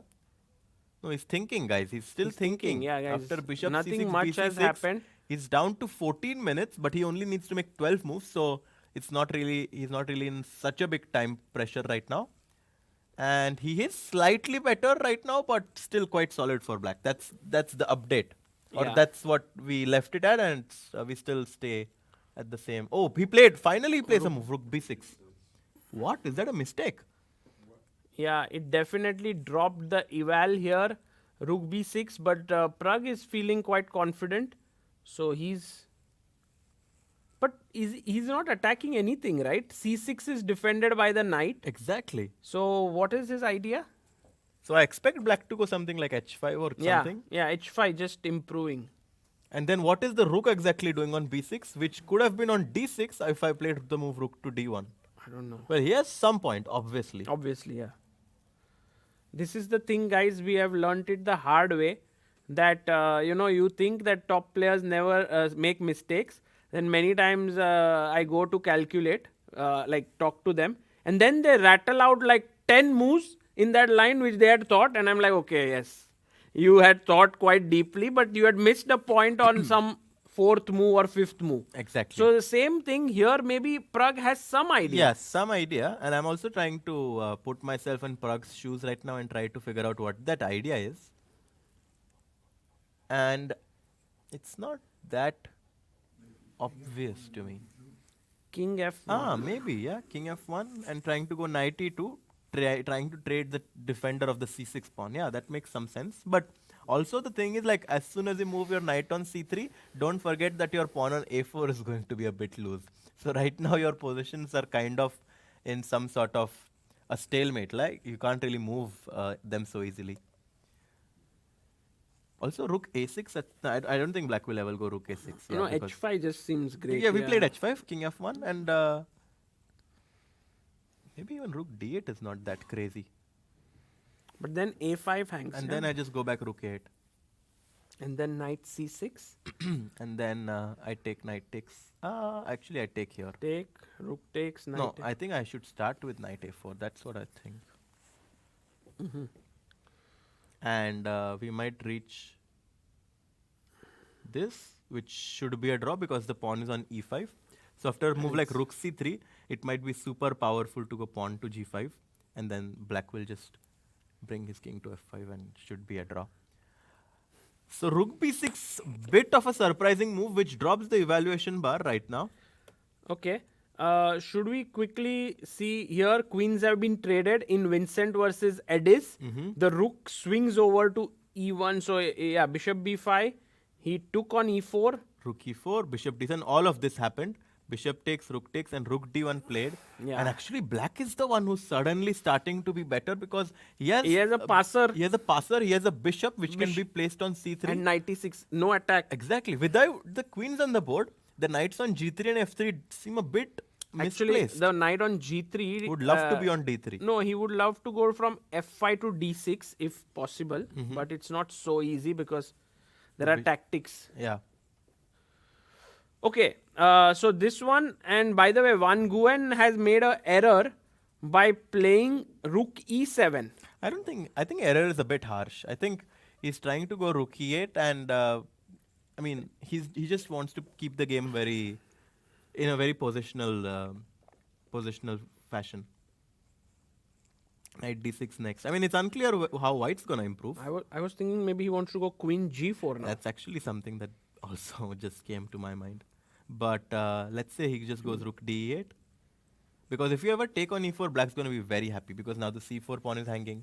And even this endgame, just to show, is probably better for black with the weak pawns that you have. It's quite possible that black is better in this endgame. By the way, Prague Liem just played a move. He went knight d7, attacking the rook. Oh my god. What happened? We completely forgot about this idea. Rook b7, knight f3 check. And take on e5. Yeah. Aha. So he's losing a pawn. But maybe Easy to miss, yeah? knight d7, rook b7, knight f3, No, king for g2. sure Prague missed it because he's thinking now. No, king g2, Knight e5. knight e5, knight Well, e5, Okay, but knight e5. white can never ever claim to be better in this position. Down a pawn. Yeah. So he missed it, yeah? I feel so. I guess you can't. Unless after knight f5 he wants to go something like knight He takes. d6 question mark and trying to go for no look Prague is definitely unhappy, yeah? Yeah. Yeah, I agree with you. Yeah, he cannot win, and maybe Arvind keeps his lead. I think draw might be the very likely result here. Unless Prague tries to overpress I mean, or it's something and by- things can go wrong. Yeah, I mean let me not exaggerate Oh, that. by the way, guys, just a second. Harshit bhai, Anish has just Oh, taken bishop on F5 b3, cb3 and bishop f5 on the board. So just, and then we'll come back to your point. Will we see this bishop No, c2? absolutely. We are absolutely going to see it.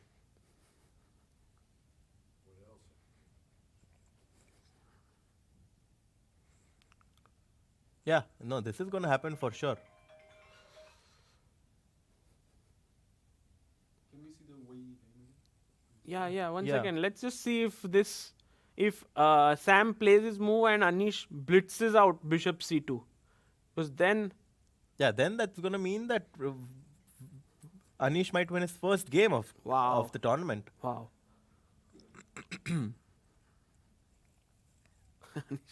Anish looking at his opponent there. Yeah, I think Anish knows. I think Anish definitely knows that he's in control and that bishop c2 is going to give him a decisive advantage.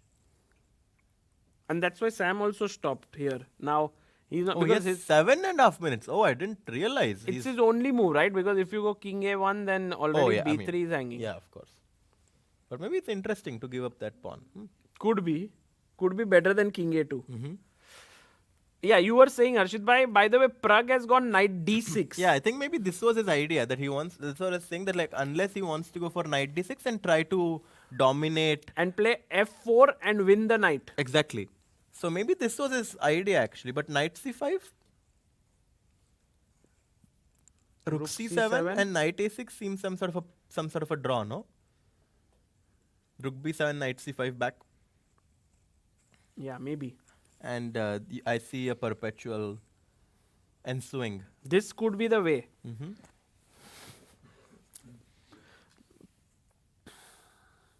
Liem Le will show the way. Oh, by the way, king a1 played in Shankland game. Oh yeah, you were right. And now just take the pawn on b3, right? Or do you consider a move like rook? Oh look, Prague wakes up from his chair. Yeah, big. Yeah, he's there. He's trying to look at this game because I think Prague kind of realizes his game might end in a draw. I think so, yeah. I think this idea that I showed with knight c5, knight a6 might just end the game in a draw. Wow. For all the 4,000 people joining in, Arvind has drawn his game, so he's on what, 5.5 out of 8? Prague is on 4.5 right now, currently playing against Liem Le, which means that with this draw, he'll move to 5 out of 8 and he'll be trailing Arvind by half a point going into the final round because I am definitely expecting this game to finish a draw. Yeah. By the way, one of our viewers here said, can we look at the Wei Yi game? So we have it here, Wei Yi versus Van Nguyen. Also seems to be heading towards some sort of simplification, no? After a move like knight takes e3 at some point and going into that rook endgame. But you can't take, right? We mentioned this, knight e3. Yeah, right now, I mean, you can. It's not like queen e3. you can't take the e3 pawn. Yeah, but if you take that, then f7 is hanging at the so end. you can just go f5, and I think black is supremely solid in this position with these doubled pawns again. No chance for. I think that black has very good drawing chances. Or it just might be equal. Black might not even be worse. So, some move happened. Oh, knight c5 happened. Draw. Yes, rook c7, knight a6. I think that's the way. I think draw is very likely here. Yeah. I think knight a6. I mean, there is a delay of 15 minutes, so it's possible that the game has already finished. Or they are playing. Liem Le might have wanted to continue. At f4 is such a powerful threat right now. f4 is such a powerful threat that I feel Why is it a threat? Because I can go knight d7, right? because then c6 will fall perhaps.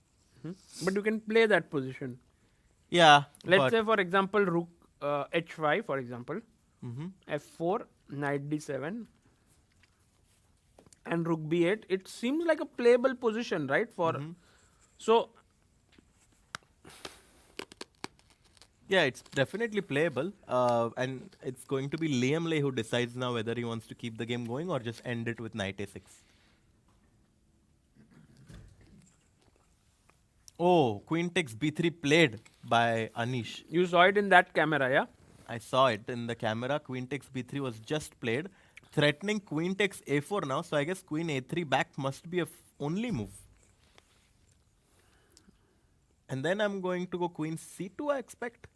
Not take. No. Taking is going to give white very good drawing chances. No. Definitely not takes. Because now the opposite colored bishops. There will be two beautiful pawns in the next. Harshit suddenly learned today not to trust in the double pawn. So he doesn't want now anymore his opponent to take. So, but also the beauty of chess is that always different principles are fighting with each other. So queen a3, you saw Anish without even thinking played queen c2. Yeah. Oh, actually, queen c4 was another way to play. Because then you could put your queen on e4, and now after queen a2, queen e4, I think this looks really powerful. So then what is the problem with queen c2? Because somehow it shows like it was not the most accurate move. I suspect it allows rook f1. No. Queen g2, right? That- One thing is clear that Anish believes that he's going to win this game. Yeah. And with his opponent having 6 minutes, I definitely would agree with that sentiment. Do you Because- think bishop e7 is a sort of a pesky move here? Oh no, there's queen g2 also, right? I just go rook b8 and rook b3. I have a very simple plan of going rook b8, rook b3. Okay. So you need to do something. I will rook c1 actually. But Queen g2. now bishop e3, bishop trying to go rook g1 and trying my own counter play. Could be a way to do it. But I think that queen c4 was definitely more accurate.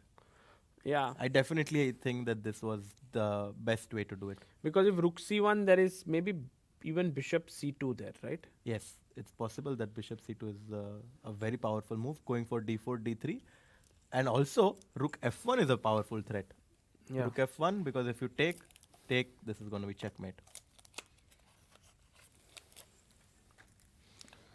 So rook c2, queen c2, and Shankland down to less than 5 minutes. He has 16 moves to make. Yeah. Taking a lot of time. Meanwhile, Prague versus Liem game, Liem is thinking. He hasn't made a move, but I think he might repeat with for sure. knight a6, knight c5, and we will see a draw there. So let's stay here and see what Sam comes up with. He Bishop comes e3. Bishop e3. And also the queen being on c4 protected this idea of pushing your pawn from d5 to d4. So I do think that queen on c4 was like just a better placed queen. True. Now after bishop e3, Do you think rook b8 still works? yeah, still rook b8. For sure should be a move to try and go to b3. I do want to stop you from going rook c1 somehow. So what other option does black have? Queen g2. Greedy. Yeah, and then queen e4 because the queen cannot move because the a4 pawn is hanging. Wow. So I think you can just be greedy now and take the g2 pawn.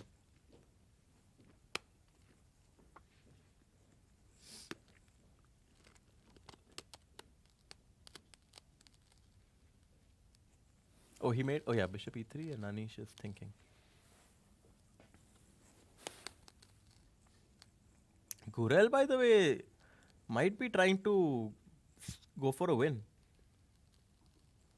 Bishop a3 played by him. Maybe he wants to put his bishop on b2, or he's also stopping white from going rook c1 and knight c1. I think knight c1, he can just take bishop takes c1 now. Rook takes c1 and perhaps even go knight c5 or d3 first, followed up with knight c5. Looks. Oh, by the way, Anish is playing queen takes g2. Yes. Oof. Stealing pawns on and off the board. Anish Giri. By the way, knight a6 was also played by Liem. So this game seems to be heading towards the draw now after rook d7 or rook b7. Yeah, rook b7. Sorry, not d7, of course. b7, What? No, yeah, this didn't. Rook b7 and now, yeah, knight c5, rook c7, knight a6. Yeah, knight c5 quickly played by Liem. Rook c7 again played by Prague. Prague knows that this Draw. game is going to end in a draw. Not a very happy game for Prague, I guess, because he did get his prep in. He had that small edge, but didn't get much. But it's not such a bad game as well. Tomorrow he still is within the striking distance of winning, but you know, he might face Anish, who would be in good form by beating Shankland today. Might be very tough to beat Anish with black. Yeah, that's going to And be. while Arvind will have black against Ediz, actually, I cannot say that Ediz is not dangerous, because if Ediz beats Vincent today, he'll come in good mood tomorrow, and Arvind would be a little bit low on confidence. No. I do feel like, you know, No, last round title is so close. I don't think so. I think Some knows. No, I think Arvind is too mature and experienced to get affected by that. I think that Gurel might be the one who's more, who basically might feel the nerves more, because it's his first super event, and I think a draw for Gurel against Arvind would be a great result even with the white pieces. Okay. By the way, Liam is having doubled mind, it seems. Yeah, You he's know, like, he wants to play on. He's like, draw, you know, my tournament, I'm already on -1. If only I could get a win with Prague, I would be so happy. I mean, and also Prague is, you know, like one player that he's like so well known and well renowned as one of the top players in the world. He hardly loses, yeah? Yeah, He very didn't rarely lose here. loses. He didn't lose in Tata Steel until the last round. Yeah. So this is going to, no, actually he lost to Anish as well. He lost 2 games, huh? Yeah. Anish and, Anish Vincent. and Vincent. Vincent. Okay, 2 games. It's a lot for Prague Oh, standards. by the way, so just to quickly go here, after Queen G2, Rook G1, Yeah, Queen E4 was played. yeah. And then Shankland goes Bishop to B6, trying to go pawn hunting with Bishop takes A5. Is that pawn even worth taking? I don't think so. Maybe I just push D4, D3, yeah? Arjit bhai, you have to We be careful. because this Yeah. Queen G3 suddenly can swing, and maybe White can get his own counterplay towards But the G7 BG6, pawn. no? Yeah, I mean, Black is obviously always better. Maybe there is something else. Like D4 and some move here which is very powerful. Queen B3 check? No. Should be 6. Not so simple. Yeah, Maybe it's maybe just queen, take the pawn. Maybe it's queen D6. I don't know. But yeah, it's not easy. I mean, but okay, after Bishop B6, I think Black can even consider going Rook B8. I'd find this position very tough because it's not like Rook the B8 moves would are be very terrible, simple. yeah? No, it's possible. I thought that I have some Queen G3, but then A4 is hanging. And if Rook G7, King G7, Queen G3, Oh. you try to be very smart by capturing my Rook. Queen B7 is a checkmate. So Nice Rook one. B8 seems to be the best move for Anish in this position.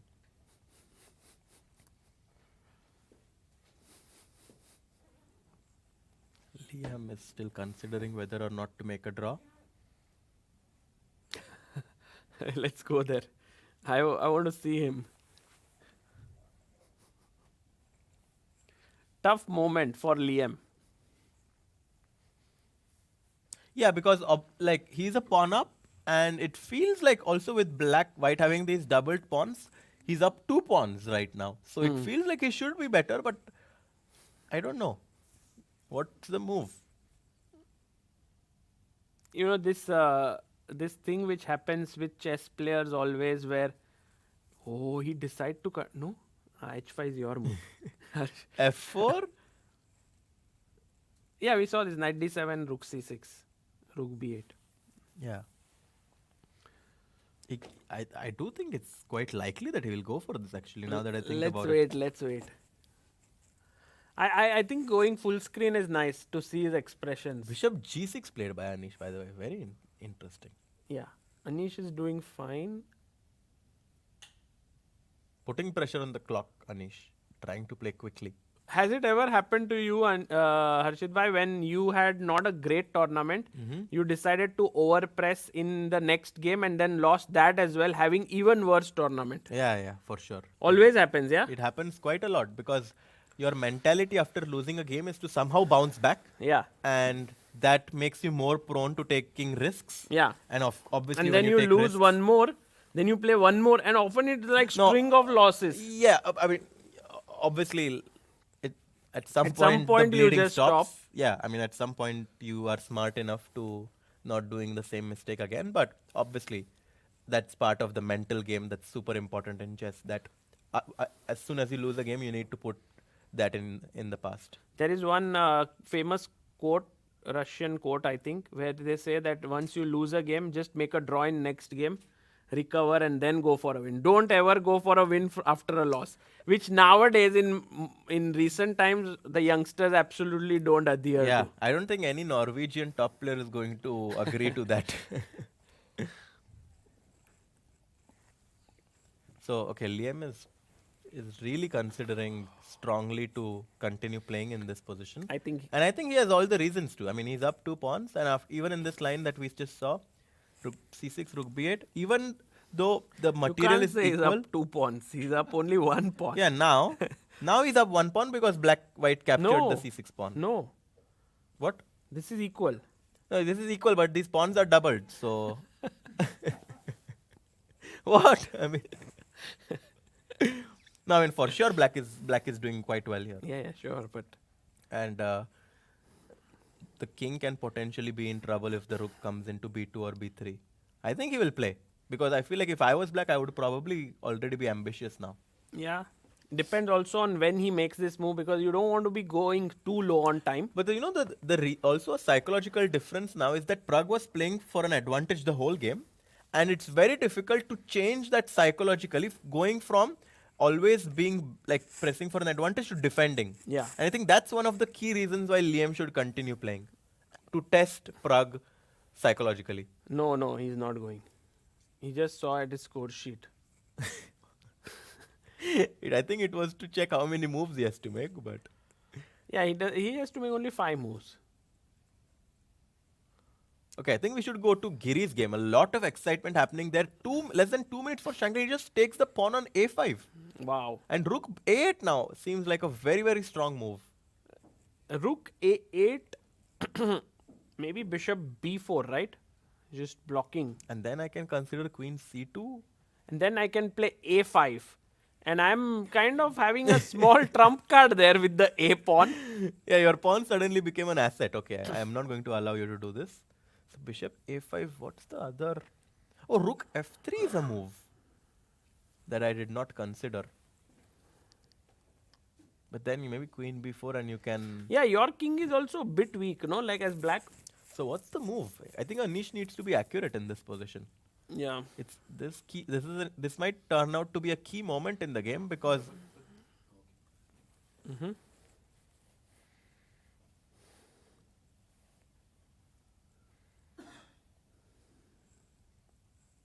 what to do? Ooh, queen c4. No way is that the best move. Trying to go rook f1 check. Because bishop c3 would be terrible, yeah, now. Because rook f1 check is lights out. Karthik Kamath says a very nice comment in the chat. He says there is a Russian story. Father is angry with his son, not because he gambled, but he decided to recoup his losses from gambling. Tal mentions it in his book. Oh, very interesting. Very nice. It's okay to gamble, but not recoup your loss from gambling. Like, it's okay to lose a game, but not try to again make the same mistake again, yeah. win. What's that like? There is also another saying, yeah. Yeah. I mean, I It's a forgot what slightly it's. funny one. But Yeah, but it's kind of like, when you go to a movie and you don't like it, but you still sit there to finish then because you bought the ticket. But obviously, the best thing to do if you don't like something, just walk out. But the fallacy, like there is sunk cost. yeah, fallacy of sunk cost, exactly, yeah. Okay. Coming back from all the fallacies to what's actually happening on the board. People here didn't buy a ticket, so they can leave any. if they don't enjoy the commentary. But what? Rook f4. Oh, going for the a4 pawn. That's a nice move. Yeah. And if bishop c3, it's important to note that queen a4 doesn't really exchange the queens because queen takes a4, rook takes a4 is a nasty check because it's checkmate. Wow. So rook f4 is a nice move, yeah. Yeah, good one. Good suggestion. But it's not easy to find it. Yeah, but a4, then it's not easy to defend a4, right? Or Yeah, I mean, you obviously can never go b3 because queen d4 check and you lose yeah, the you rook. lose the rook. So rook f4 actually is... So here Anish is thinking and here Liem is thinking. Man, Liem now down to 10 minutes. But the thing is like, the clock is not that important Yeah. because they have 5 moves to make. Yeah, The question is whether to make a draw or not. true. Because What is your thought in the Ediz, Wei Yi versus Van Nguyen I game? don't like exchanging the queens. I have a feeling that Wei Yi might take over here. Yeah.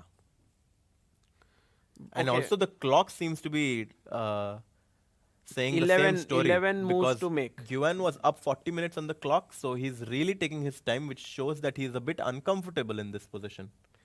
And Keymer versus Gurel. Gurel is better. He's pushing. Pushing, D pawn, C file open, bishop well placed. Let's see. And by the way, I'm curious. Look at Prague, by the way, standing there near the Nguyen game. He's waiting. If his opponent repeats, he'll go and draw. But if he's mentally And just Gurel staying also is walking flexible. back, yeah? Gurel also just... Yeah, he's just walking back. But do you see Harshit Bhai? I think he's just mentally not switching himself off because both things can happen. It's very important for a player to be ready that if my opponent plays, I have to go and play. If he draws, I'm okay. I usually do this whenever there is a repetition on the board. I just walk off because it shows my opponent that I'm confident. So I think besides being flexible, he's just showing a confident Yeah. body language right now because his opponent might feel that he feels confident. Maybe I should just make a draw. True. Because if he sits on the board, his opponent might sense that he is a bit nervous. So I think he doesn't want to show the nervousness, and that's why he's walking. This is the oldest trick in the book. Yeah. Like, I think Capablanca used it in against Botvinnik in the Avro tournament in 1938. It's a Oh, very wow. famous story where Capablanca was completely losing against Botvinnik but gets up and shows confidence against the young Botvinnik. And Botvinnik, of course, was like, okay, I'm also going to be future world champion. I know this. And he won that game.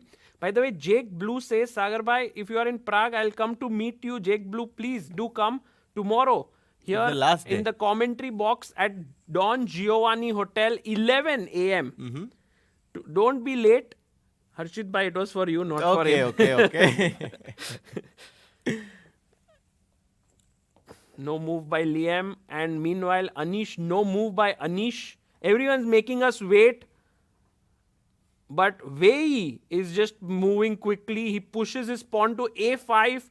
Listening to Harshit getting rid of his doubled A pawns. And also, Wei was always the one under time pressure. I think he's very happy that No, for he's the like, first time "What? I can even do this. I have more time? That's insane. No moves. Yeah, Giri is about to make a move. Rook Can we, F4, I can we think. go full screen there because this is a very, very interesting moment. Rook Rook F4. F4 I is a think key Rook move. F4. By the way, the best move, I just did some little bit of sniping around the engine. It said Rook C8. No way, that's Yeah. not gonna happen. Rook C8 is the best move. I don't think that will happen. I think Rook F4 is more logical. He's going. Yeah, he Yes. finds it. That's Wow. a good move. Good move. Second best move there. Nice one. And our audience member must be feeling very happy because he found this idea Rook to F4. Very nice suggestion. Any Anish fans here? No, No. what? Okay, I will be. I am Anish fan. Okay. There's one.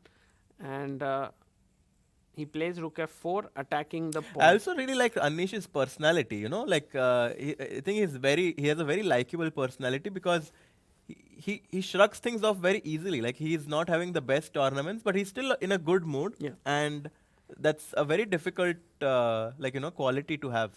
Correct. But also, you know, Anish has seen so much in his life. Like he's father, he's a husband, father to 3 kids. So, you know, he has to juggle many roles. Yeah. And I think that has made him realize that it's not just one thing that he needs to focus upon. Sometimes, like yesterday, I saw on Instagram that Danny. Sorry? Oh, Oh, draw, yeah? Knight A6. Knight A6 played. ah, Oh, wow. okay. So that means that's, that's a draw offer. It's a draw offer here. But Prague doesn't claim or anything. I think Prague is He like. cannot claim yet. He cannot No? claim yet. Why not? Because if Knight C5, then he can claim. No, look at this. It was 95. Sorry, no, here. Go to live. No, he cannot claim just yet, I think. So knight d6. This is one time the position. Second time. And yeah, if Only if Knight C5, only then he it can will be claim. three Yeah. times. Yeah. Correct. Okay, now you can't play this position with your knight on a6. You have to go back. Yeah. And the moment you go back, Back to- Prague will be like, Yeah. arbiter. Draw. Oh, by the way, Shankland quickly Wait. plays Yeah. bishop d2. No, draw. Harshit bhai, it's a draw. It's a draw, yeah. Bishop f4. Attacked. You can't take on a4. Bishop f4. Oh, draw agreed, by the way. Draw in that agreed? game. Yeah. Can we go there and... Yeah. And Liam is very quick to ask, do you Should think I it's have better for played, me? yeah. And Prague says, should we analyze downstairs?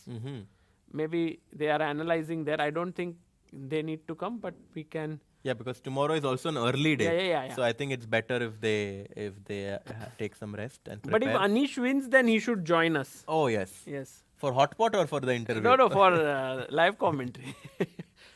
Not hot pot again. You don't like it, yeah? No, it was good, but I mean... But I don't think Anish will eat anything else if it got him luck. Okay, by the way, the game is still going. The result is not yet decided, yeah? Oh, It still 100%. needs to be accurate.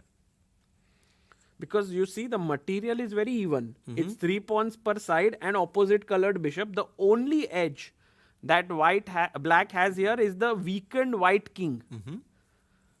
Because in fact, if it was not for the weakened white king and you take the queens off, white might be better because of the Rolling a pawn, Yeah. So, you know, now Anish has to be very careful here. Rook G4, yeah, that's what I was considering as well. Oh, and if rook takes rook, can we ask our viewers what happens? I'm not sure. I'm not sure. Well done. Queen b1. It's checkmate. So can't do that. Absolutely. When I said I am not sure, Sagar bhai is like, what is happening? Rook E1? Yeah, Rook E1 seems logical. But then you just chop off the pawn, yeah? Oh, that's what. What did he do? What he played a move? Rook f1. Threatening. Let's ask our You viewers what why if not queen just takes. Yeah, I think it's a free pawn, yeah? Yeah, free pawn. Pinning the queen. Pinning the so queen. queen can't move. Yeah. It looks good for black, Yeah. yeah? Now the viewers are like, don't ask such questions. We won't even reply. Yeah, Rook F8 is a checkmate. So can't do this. Okay, quickly going to the live position because Anish... Oh, in our chat, people said queen f8. Guys, queen f8. Queen is pinned. Now, the queen c2 would also be a great move, but it runs into queen f8. Yeah. Suddenly, Sam has created a mate in one threat, and I think Anish goes h6. Have to be very careful. H6 makes H6, sense. yeah. I like the move. H6. Yeah. Or h5. Oh, h5. Yeah. Nice. Yes. h5 one step closer to queening Yeah. later.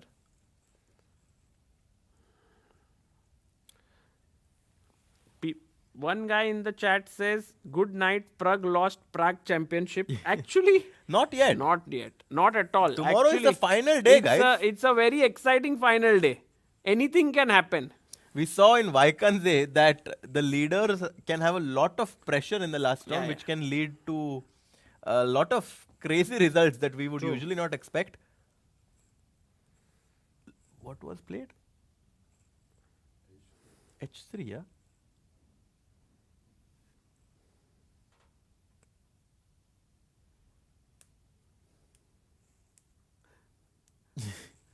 H3, okay. Queens? No. Rook G2? Seems logical, yeah? Trying to put the rook on the 7th rank. And if bishop C3, you also have D4. So Rook G2 looks very, very Yeah, logical. he'll play it. Yeah, Rook G2. Yep. And 1 minute 20 seconds for Shankland for He 9 has to make moves. 9 more moves. Yeah. Wow. And meanwhile, it seems like Ediz Gurel game, Is heading the towards the draw. engine says equal, but I have a feeling that black still looks quite good, no? With this queenside majority, bishop, rook here. It does, and the knight on D4 cannot move because the F2 pawn hangs. Yeah. So it feels like black is definitely pressing. Okay, but we should definitely We should stay stay with here. the Giri's Stay game. here. Shankland has 50 seconds. Anish has 10 minutes. And yeah, Anish is obviously super confident now. Look at the way he's going back and forth. He's rocking his chair. And Shankland knows, yes, something has drastically went wrong. Rook takes D5 was over ambitious, I think. After that, he has not gotten a chance to come back. But let's see.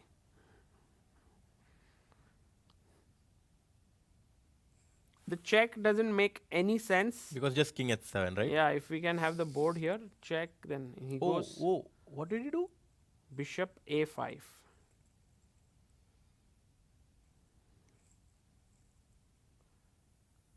So bishop a5 played again, and it's a big error because now Rook f2. rook f2. Might be interesting. But why bishop a5? What is his plan to Well, he bishop just a5? saved the bishop, yeah, it was hanging. Yeah, but there was no other. Queen c4 is also a move. Also looks very, very good. Yeah. But I guess rook f2 is the most tempting right now, so that you also threaten rook to not f4 but f3. So I expect rook f2 to be played. Or d4. Anish has all these moves ready. Yeah, he's playing pretty quickly. No, when He's going for king h7. Useful move. Classy. Yeah, no checks later. Yeah. And just asking White a question, with 30 seconds on the clock, it's very difficult to not make a blunder. True.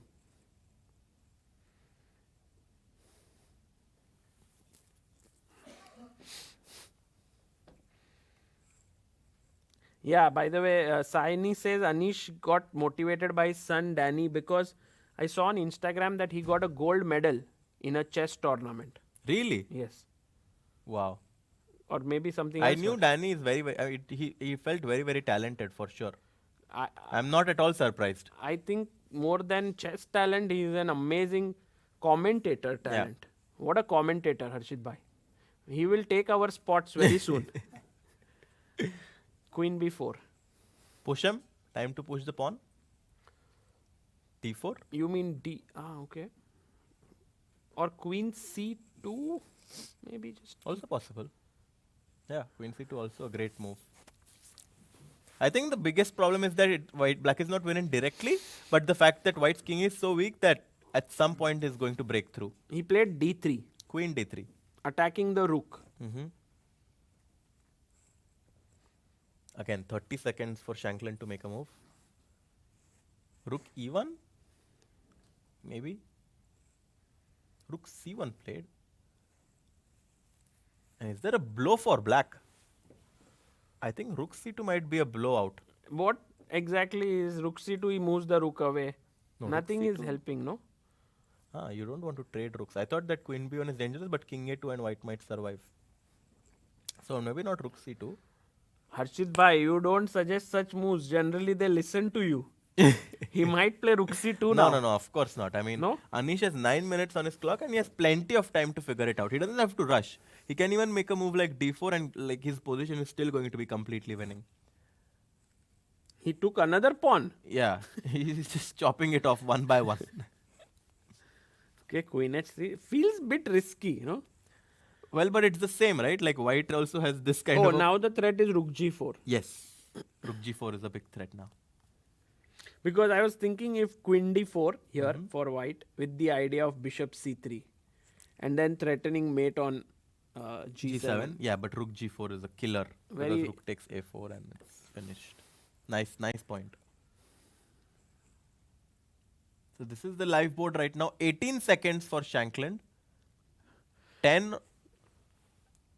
Almost 10. Yes, he makes queen B5.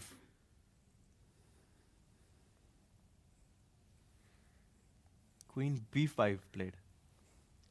Shefali Singh says he will show this game to Greedy Weedy because there's an ongoing joke that Vidit Gujarati is very greedy. He always keeps on chopping pawns. So there's a name that is given to him, Greedy Weedy. But here it's Anish who has been very greedy, but rightly so. And I think he's doing it well. Should we look at any other game or stick here? I think time I think trouble. we Yeah, can let's stick, stick yeah, here. for stick at here. least until they reach the time control. D4, yeah. If you have a passed pawn, why not push it? D3, D2 coming very, very quickly. I think by the time they reach move 40, the result is going to be decided. Yeah. I think it's already decided that black is going to I win. don't know. Yeah, I'm a little bit nervous when such open board. Like for example, let's say bishop b6, Okay. D3, d3, a5, D2, d2, rook d1. queen F3. Oh, he and- played by the way oh. queen d5. So, I guess D3 will happen or no? Yeah, D3 looks possible. Queen D3 also possible. Trying to... What? What? Oh, rook is rook is hanging. hanging. Rook is hanging. Yeah. So.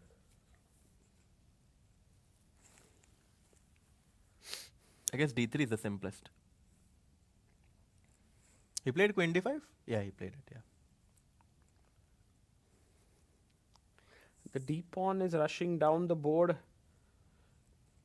Is there any other way for black to put pressure? I was wondering Queen E3 is what I was if bishop c2. Yeah, attacking the. He played it, yeah? queen e3. Yeah, I think this might be a good move. But queen e3, you just want to. Nice, interesting move. Yeah, because I'm asking the rook a question and at And the I same can't time, go rook c8 because Yes. I get mated here first. Yeah, with rook G1, king B1, bishop B1 check, and next move I can just win your queen with bishop E4, completely winning. So, Not kind, yeah, Arshid. not kind, but I mean, chess is a brutal game. Brutal.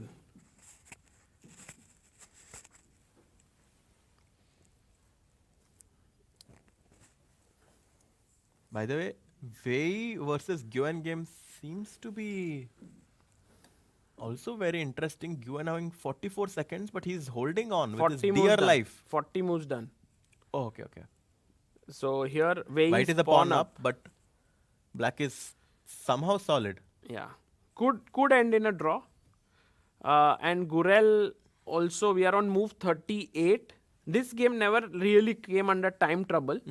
So f3 played, and Ediz is thinking now. I think White's idea is to go at some point G4 and then knight E2 because of course after a move like A5 you cannot go knight E2 because rook A1 and suddenly you're completely mated. Yeah. So maybe White's idea is to go G4 to put a square for your king on G2 and then come back knight E2. Oh, by the way, Anish is about to make a move. Queen E3, yep. He plays Queen E3. I like it. I like this move a lot. Just forcing things, threatening rook G1 and asking Shankland a very difficult question. This was a very smooth game by Anish actually. Yeah, Right yeah. from the opening, he was always slightly better. And to win with black is quite huge. Oh, absolutely. Rook D1 played.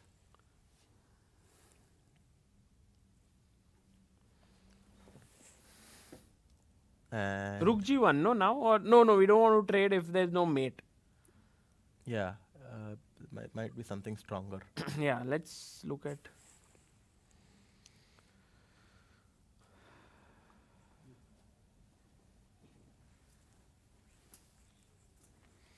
Making a comeback is also an art, yeah? Like in Oh, such wait a events. second. There is Yeah. also rook g5.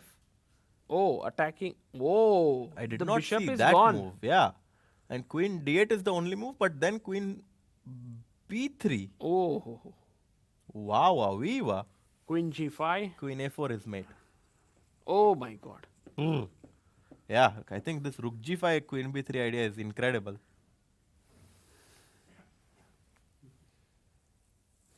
Do you think he'll find it? It's over, yeah? If he finds it, they'll resign. Yeah.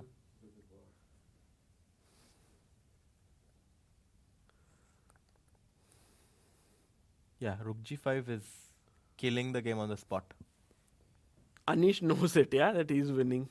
He's not even getting excited, like, I know. Yeah. Oh no, he's moving the queen. What? Queen e2. Ah, also completely winning because queen d4 there is rook g4. And rook a4 is hanging. So queen e2 also ends the game on the spot. This is over. No, if yeah, because b2 and rook both are hanging. Yeah. And if rook d2 Then queen e1. and then king a2, You just lose. Just take. Yeah. Oh, actually, you know what? I just Yeah. realized that I have queen f1, king a2, bishop f7 as well. So I think this is over. I think there might be resignation. oh, he Queen played d4. queen d4. Yeah, but rook g4. That was the idea of queen e2. Yeah, to go rook g4. And rook d2, rook d4, rook e2, rook a4 is a nice way to end things. Queen d7. Uh-huh. Still fighting. Bishop e8. Check. Ugh. Don't allow checks. Queen c2. Yeah, that looks good. Yeah, exactly. I like this move, queen c2. Queen c2 is Attacking rook very takes strong. a4 and I think queen c2 ke baad it's over. yeah. Also, it's going to happen on the 40th move, yeah, like queen c2 and resignation. I think it's over. It's all over after queen c2. Yeah, exact. It's like he'll get 30 minutes, but nothing to do with it. Yeah.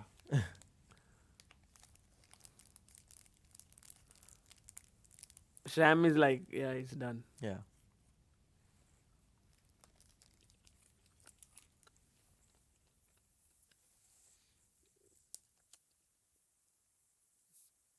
What is Anish calculating, by the way, to queen c2? I mean, he has some other options as like I think black has quite a few No, options. but queen c2. Maybe he just doesn't want what queen g4. He's about to make a move with the queen. Yeah, bishop c2 is also possible. I think queen c2 is the cleanest. I like bishop c2 as well. Like, Yeah, Yeah. queen c2 exactly. Yep, and it's all over. should we try and bring Anish here today? That would be nice, you know, to Yes, get his thoughts. of course. After How he to won. bounce back after a loss. Oh yes, resignation. So once Anish Giri won his game with the black pieces. Good comeback, yeah. It just shows the fighting spirit and resilience that he's gotten in this tournament. Like very difficult to bounce back with a win from the black pieces.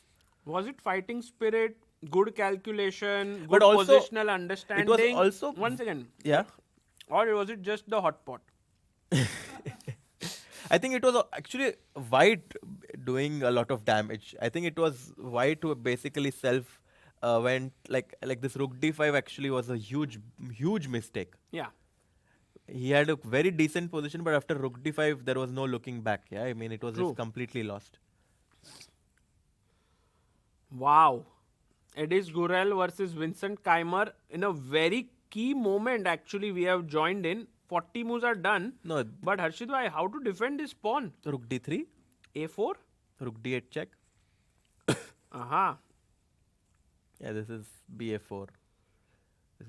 This is going to be a draw. Wait, should I take this and then attack here? It doesn't matter. King g2. It doesn't matter. I think this game is going to be a Here? draw. King g3. Here? Rook d7. Aha. So you think it's a draw? Yeah, this will be end up in a draw.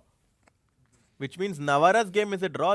Quang Liem's game was a draw. Anish won his game. Yeah. I suspect Gurel's game to end in a draw against Vincent Keymer, which means Wei Yi versus Wang Nguyen is the last game that has some excitement left.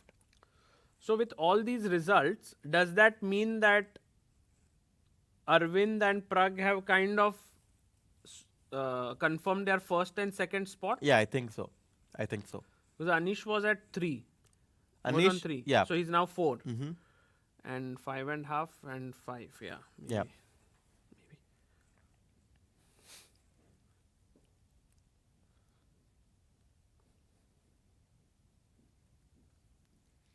Jake Blue says, I will try and catch you tomorrow evening in Praha. Oh, nice. Look forward. It's amazing how people from our live stream are coming tomorrow. Like he lives somewhere far away, but is coming here. Oh, that would be tomorrow great. evening. I mean, tomorrow is the last day, so it's the best day to witness all the drama Harshit bhai, tomorrow. when are you leaving from Prague? I'm leaving 8th morning. Oh no, too soon. Yeah. Not 8th evening. No, morning. I'm I gone. thought we would commentate together on Dubov versus Hans Niemann match, Ooh. which is on 8th. What time? Full day, yeah, somewhere Oh, in wow. afternoon. Yeah, I mean, if I have internet on my flight, then maybe we can do it. Because that match is crazy. It's 12 blitz games, 18 blitz games. 18. Yeah. And the one who wins We'll have... gets one question. No, the one who loses Yeah. has to answer a question in the polygraph.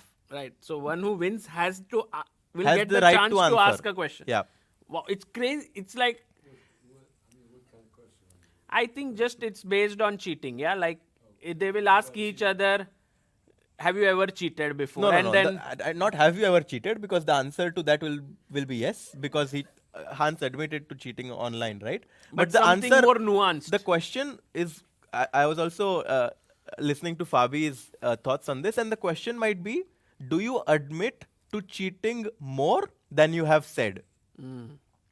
But that And- again, if he says yes, then we are still in doubt how many times. So No, but I mean, if you the have answer is yes, you that have to means ask that... a question whereby the answer said gives you some concrete information. Then it's worth, like you set up a match, do the polygraph, all of that. And I also actually think that instead of one question, it should have been like 30 minutes of questions, and you have to answer them, yeah? I mean, makes sense. Because Imagine both Niemann and Dubov preparing for this match by thinking what question to ask.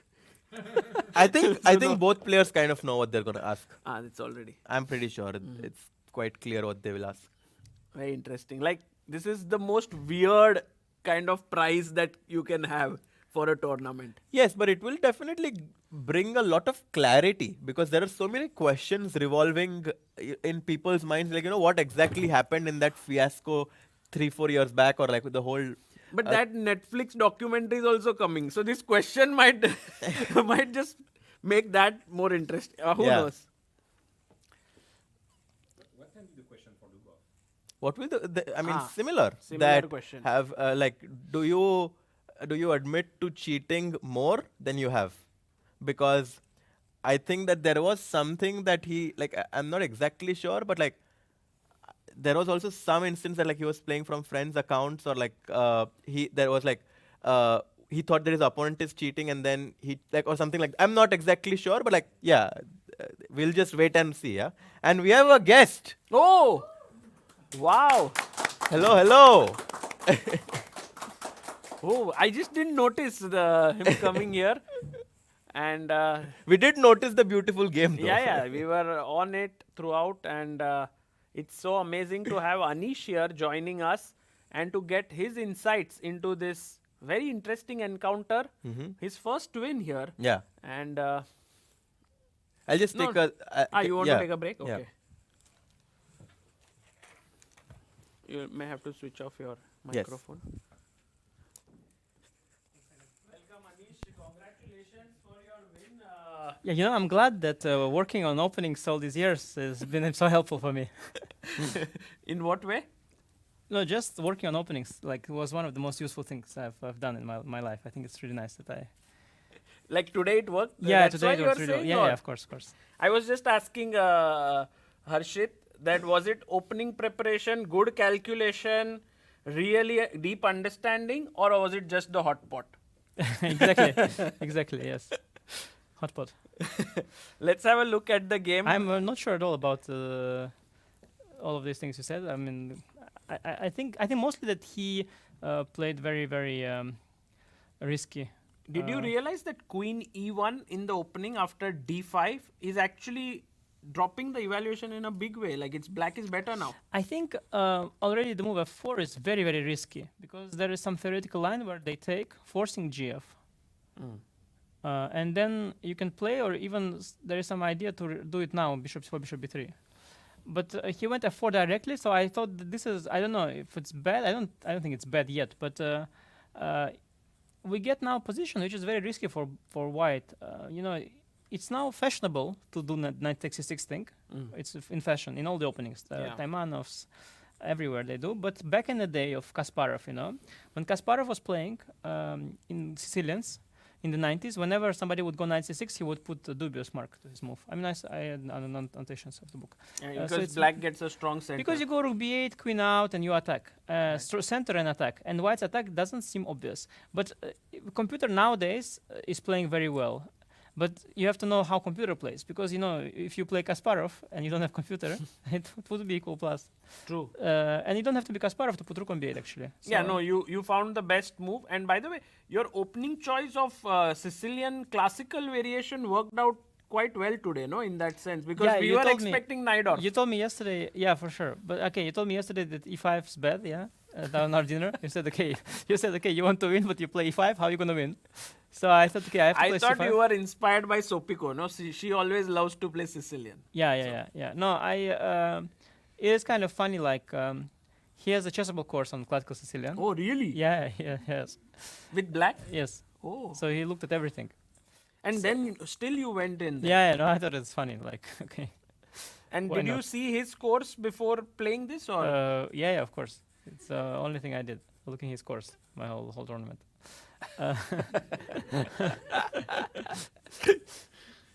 So d5, queen e1, and rook b8, and then he took and played bishop c4 with the idea of Yeah, parking that the is bishop. all right. Yeah, but I guess it's extremely risky what he's done. I think e5 was fair, right here. Just Yeah, I was expecting this and take a knight a4 or something, or what? Not knight a4. Yeah, no, I was trying to somehow, but it looks okay. It's very hard for white to do even anything. if you because- go bishop d3 here, is it bad? yeah, so let's say I castle. And you're just saying rook b8, Yeah, queen b4. yeah, and what c- are you like? Normally, you want something. You have some anchor knight on g5. Like you are very far from attacking. What is your idea? Yeah, I don't see. Yeah. Knight should be on f3 at least. Yeah. So maybe he has some strong move here. The computer is saying, I don't know what it is. No, knight it also bad. Yeah, I thought knight a4 is a strong move, because I thought that he wants to go queen a5, prevent a bit my advance. If a5, maybe queen c3. So I was thinking maybe this is the way. Try to somehow maintain some kind of shaky equality. But yeah, bishop c4 is okay. I didn't understand a lot of his decisions. Okay, first of all, bishop c4, why not directly? But okay, take bishop c4. There were interesting ideas here. I was calculating some wrong stuff. So first of all, there's queen c7. Bishop b3, h6. Takes. Check. check That's the whole point, yeah? So Yeah, initially I thought that I thought that some rook- sack is coming on d5, yeah? maybe, yeah. But I thought that this is losing for white at first. But then I realized not so simple. So if gf bishop d5, now ed queen e7, nice cheapo. Knight d5, knight d4. Right. So okay, maybe better, but he regains the pawn, not so much. If queen f6, yeah, very tricky. Rook f1. Yeah, this The looks bishop a4 scary, check. huh? Queen e5. Yeah, very scary unpleasant. So this didn't quite work. h6. Yeah, I was thinking so long about this. Then I realized that he doesn't have to go back. He can play, let's say, rook f1, but it continues. Also, I was calculating a long time some f5 move. I take. He has to take with b pawn. The bishop is hanging. I have check. He has to go rook d2. And I think he's okay. Kind of okay, maybe. And then I thought, okay, I'll just castle. But I was not sure it's that clear. Okay, f5 he should go, of course, yeah? Always f5. it's not that easy because e6 is soft. There are some Right. concrete things. Right. Yeah, f5 actually I can go ef. I thought knight d5. I have knight d5. Maybe. Yeah. Bishop f6. Ah, and no, knight hang on. d5. Yeah. Hang on. Yeah, this is not clear. No, ef. He will take. Yeah, no, he should have gone f5 then. I think. Anyway, he King went king b1. b1. It's not the end of the world. Bishop d7. I didn't also. Why not f5 again? What is the issue with f5? Why not f5? Why to start a4? I couldn't Yeah. understand. I'm probably good. I'm better, but I was thinking rook b4 maybe. I don't know. I was far from decided on my move. I think he was very Afraid of a4 maybe. afraid of yeah. a4 I think is there is knight Just knight take. a4 knight a4. The thing is a4. The reason a4 is bad is because I need this a pawn very much to disturb the bishop. Once I give up the pawn, no, the pawn is. Maybe I was thinking even queen e8. Maybe this was my move I liked the most. Provoking a4. And he went a4 himself, so I was so confused. He went Yeah, a4 no, and now rook b4. Yeah, the problem with the rook b3, which would be very, very, very strong. It's even strong anyway. But there is knight d5 here. Otherwise, it would be just completely losing. Queen b3 and just. Ooh. Yeah, so rook b4. Yeah, actually, I thought I made a mistake here because I thought maybe I should have gone h6 first. And next rook b4. I thought h4, rook b4. And I thought I have worse version, and then later I realized probably I have better version of the game. But it was hard to tell because I thought maybe somewhere g4, but I think g4 there is some problem there. I think simply queen b6 or something. But or queen c7 also. I was not so sure. But yeah, rook b4 was okay. f5 queen b6. Yeah, this was working for me. And now When he took rook d5, what did you feel? I saw this, so I was not You had- so you had scared. seen Yeah, it. yeah. No, I was afraid. But you of course. thought a lot. Yeah, because I have many options anyway. I mean, I saw what I saw is that I can take, Yeah. take, It leads to knight only. no? take. No, but I mean, I saw this initially that okay, I'm just better, yeah. So for free, so I don't need to see more with black, like it was a backup. I was mostly thinking about knight d5, and then I thought after a long time maybe he should go rook d3. I think I would take. I was not so sure if it's so clear. Queen d1 maybe, because initially I was calculating knight d5. Yeah. We were bishop- also, I think, looking at knight d5. Knight d5. There's a very clean line. Ed, queen e7, Rook e8, no? rook e8, bishop f6, rook e7, bishop e7, rook b3. This Yeah. is practically lost, yeah. Yeah. Because weak king. Yeah. He should try to get rook to a3 and king to a1. If he gets rook a3, king a1, blocks d2, he's okay. But I will never allow But your that. d pawn is also very strong. Yeah, no, it's very, very bad. So I don't know what's okay. I thought rook d3, yeah. But rook d5 is panicky. Now I was thinking because I was trying to find a win. There are very tempting options. So first of all, ed or knight d. I mean, anyway, this I can include. This is the same. Yeah, I can go ed. And this position looks, at first I thought, okay, wait, sorry, what is the... Yeah, knight d5 is very strong here. Wait. So... Oh, wait, I blundered that, what? No, when? No, I mean, in my calculation. But you took with the knight, no? Yeah, but I was thinking about the other one also. So ed5 maybe is not the best move. Yeah, it's really embarrassing. Yeah, because now rook e8, knight d5. Yeah, no, it's crazy. Yeah. Okay, I knew I was going to take with knight, but still. Okay, no, so then I did the only thing, yeah? So you were like close to taking it with the pawn? No, but I was choosing for a long time. It was okay. I mean, you didn't find that there was too much difference between the two moves because of No, this. because I missed. I was looking at knight d5, but here I missed it. It's crazy. Yeah, And because- if there is no knight d5, No, then but- actually black is better in all lines, yeah? because much Yeah. better. Yeah. No, but I was actually luckily. I mean, okay, I would have probably seen knight d5 if I would have thought about this again. But I thought queen a3. Sorry.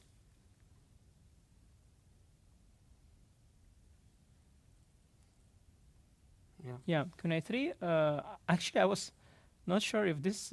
Sorry, not this. This is losing. I was not sure if this wins knight b5, so that's why I refused it. But okay, maybe if I would choose on this, I would seem longer. But this is very nice, and we get this position, which I think might be, but it's very, very hard and bad King because a2 maybe. What No, did bishop he c- miss actually? Maybe he missed bishop c2 here after yeah. king a2. yeah. Maybe, right? Otherwise, why would he play rook d5? I think he was very desperate. I mean, I think He didn't like his position, maybe. yeah, it looks really bad. I actually thought it's very bad, practically. Also, he was slow, and I thought his previous moves were not very consistent.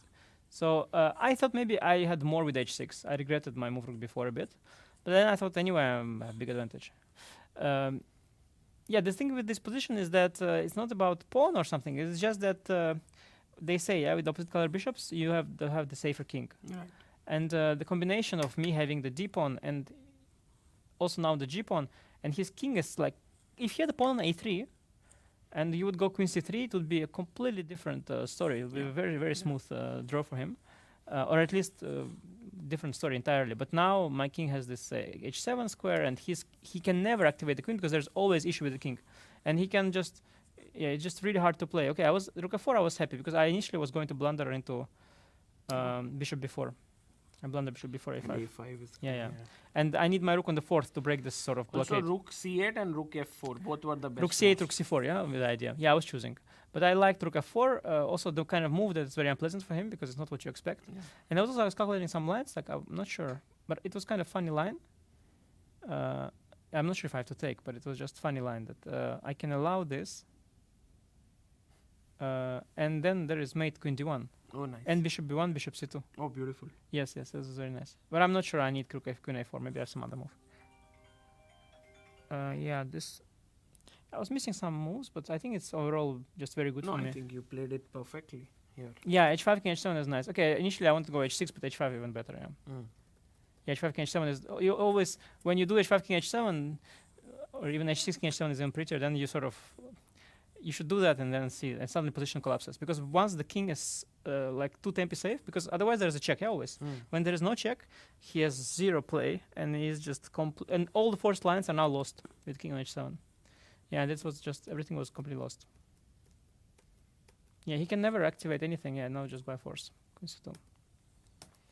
Yeah, amazing. And Anish, one thing which we definitely want you to shed a little bit of light upon is how to come back after yesterday's game, because it was a very tough loss for you with the white pieces, and still you managed to come back today and play a really good game.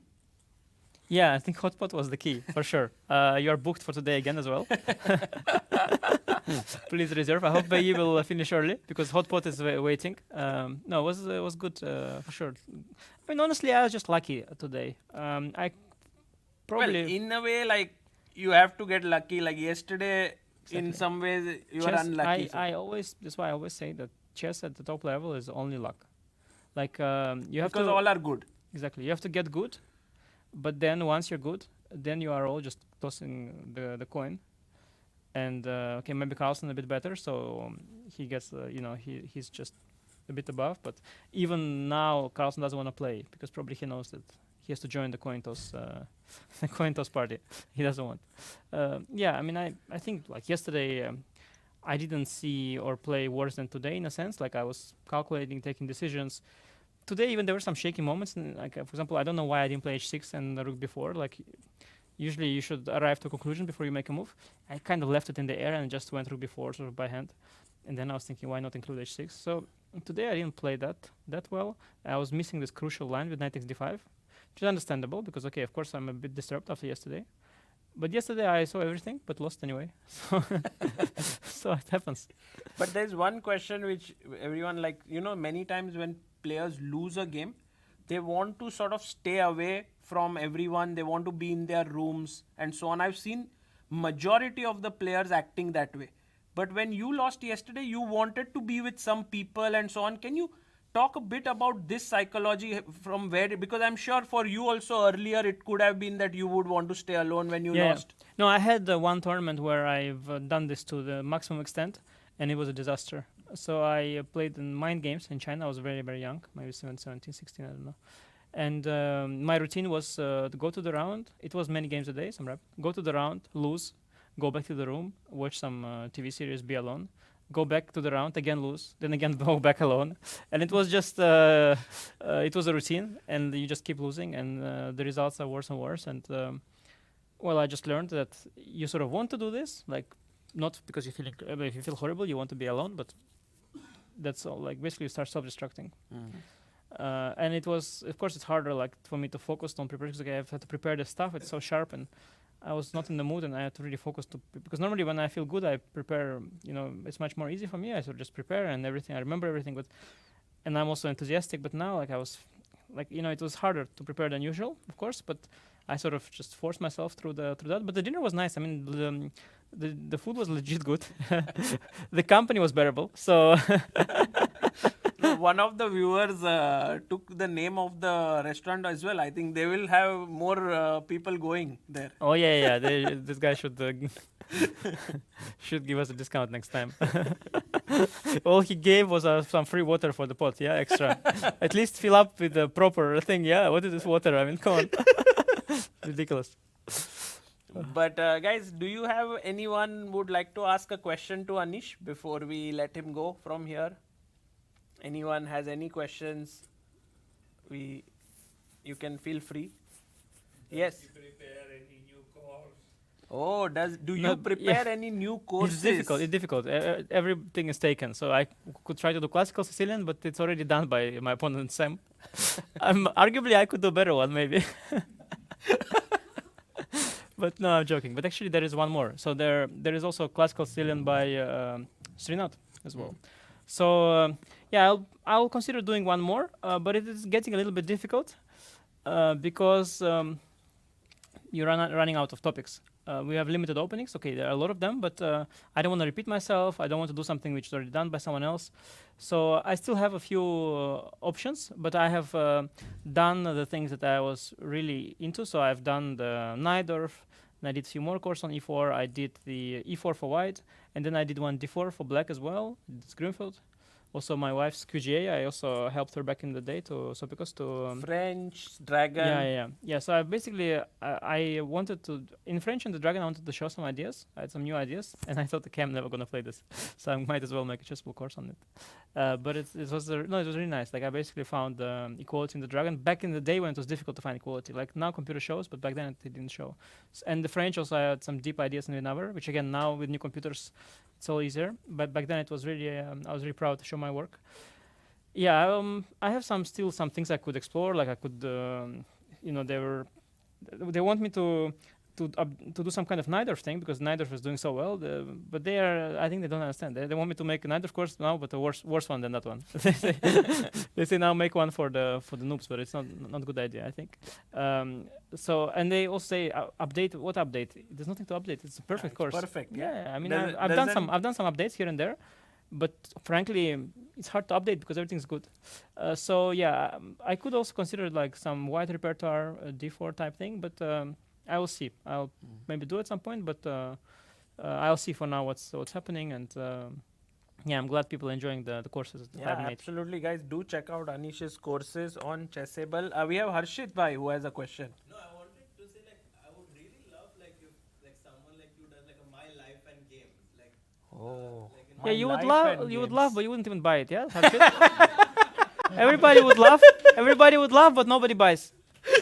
What you will buy, Harshit, is when you have to play the tournament in 2 weeks, and you don't have opening, and you'll buy my course, what to play.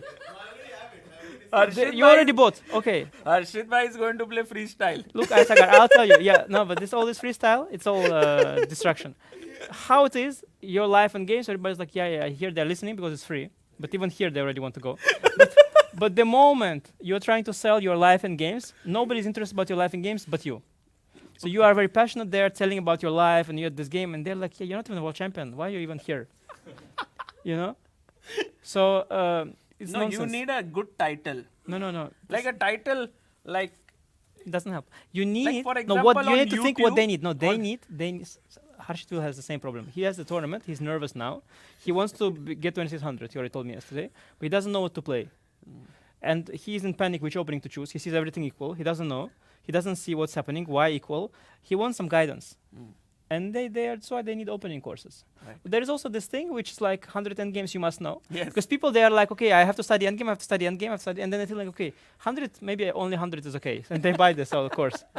But nobody buys anything else. It's only 100 endgames you must know. 100 And, opening ideas you must know is a good topic. no, because it will not help Harshit in his tournament. He needs clear repertoire. Okay, But I have to not play. Harshit, but those who are at Harshit is my customer. Harshit. You are only thinking about Harshit level Harshit players. is my GMs. Oh, but also actually, I think the main a lot of people from 2200 upwards are playing my courses in the base. The others maybe also play, but they're not in the base the games. But yeah, those are benefiting the most. I mean, I'd love to do some course on other topics, but I think people just don't want to buy. And you know, even on YouTube, yeah, there's like some yeah, maybe guess the ELO or something, but it's you know, it's you can see from YouTube. Nobody cares about chess now. Only the people who need to play need opening. Anish, this Prague, first time for you. How has been your experience playing at the Prague Masters? Are you enjoying this event? Yeah, for sure, for sure. Of course, I had still have a hope that I'll come and crush everyone and go away. But You mean tomorrow? well, I was hoping it would happen every day. But but yeah, I knew that it could also be difficult.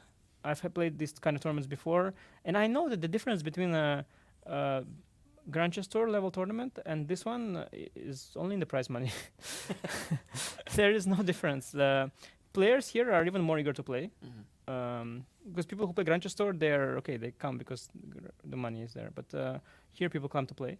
So players are really, really good. So I knew it could be difficult, and it was.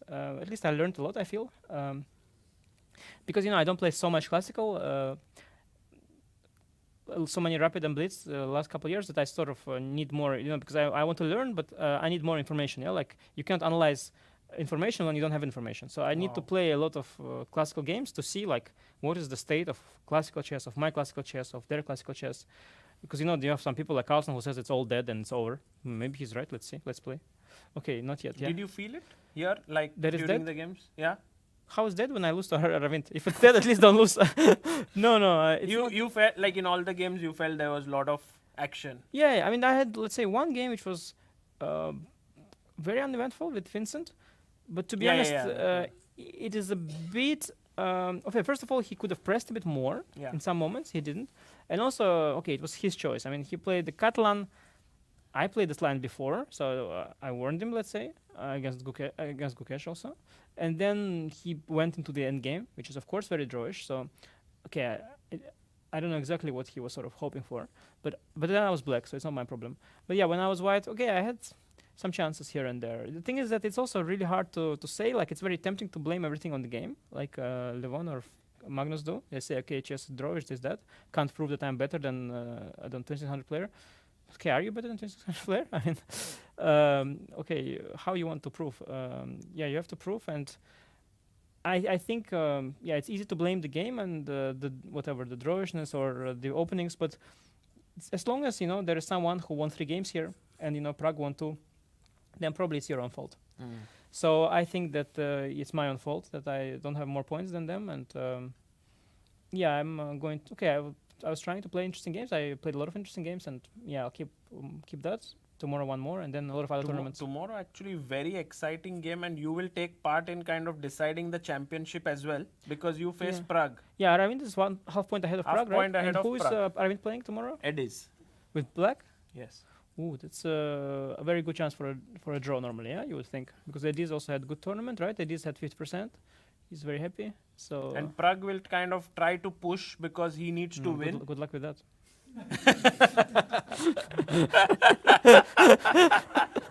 In Push a way, where? it's a nice thing for you as well, right? Because if Prague needs to win, he'll take his chances, and, you know, it'll be an interesting game. No, but I mean, I can tell already Prague, like, you know, once Grishuk did this to me in candidates, but okay, they had some kind of thing where, okay, he tried to make a draw against me when I needed to win, to help Nepo to win. I mean, also these friendships, you know, so-called, I find it very strange, like these guys, like, who are friends, you know, also like Magnus and Nepo type, yeah, like, sometimes they're friends, you know, when they have to make draw, but for usually they're friends when they have to make a draw, because it gives them an excuse to make a draw, but they're really not friends. I mean, I heard them talk about each other openly or behind closed doors, like they're not only friends in chess. It's me and Vidit.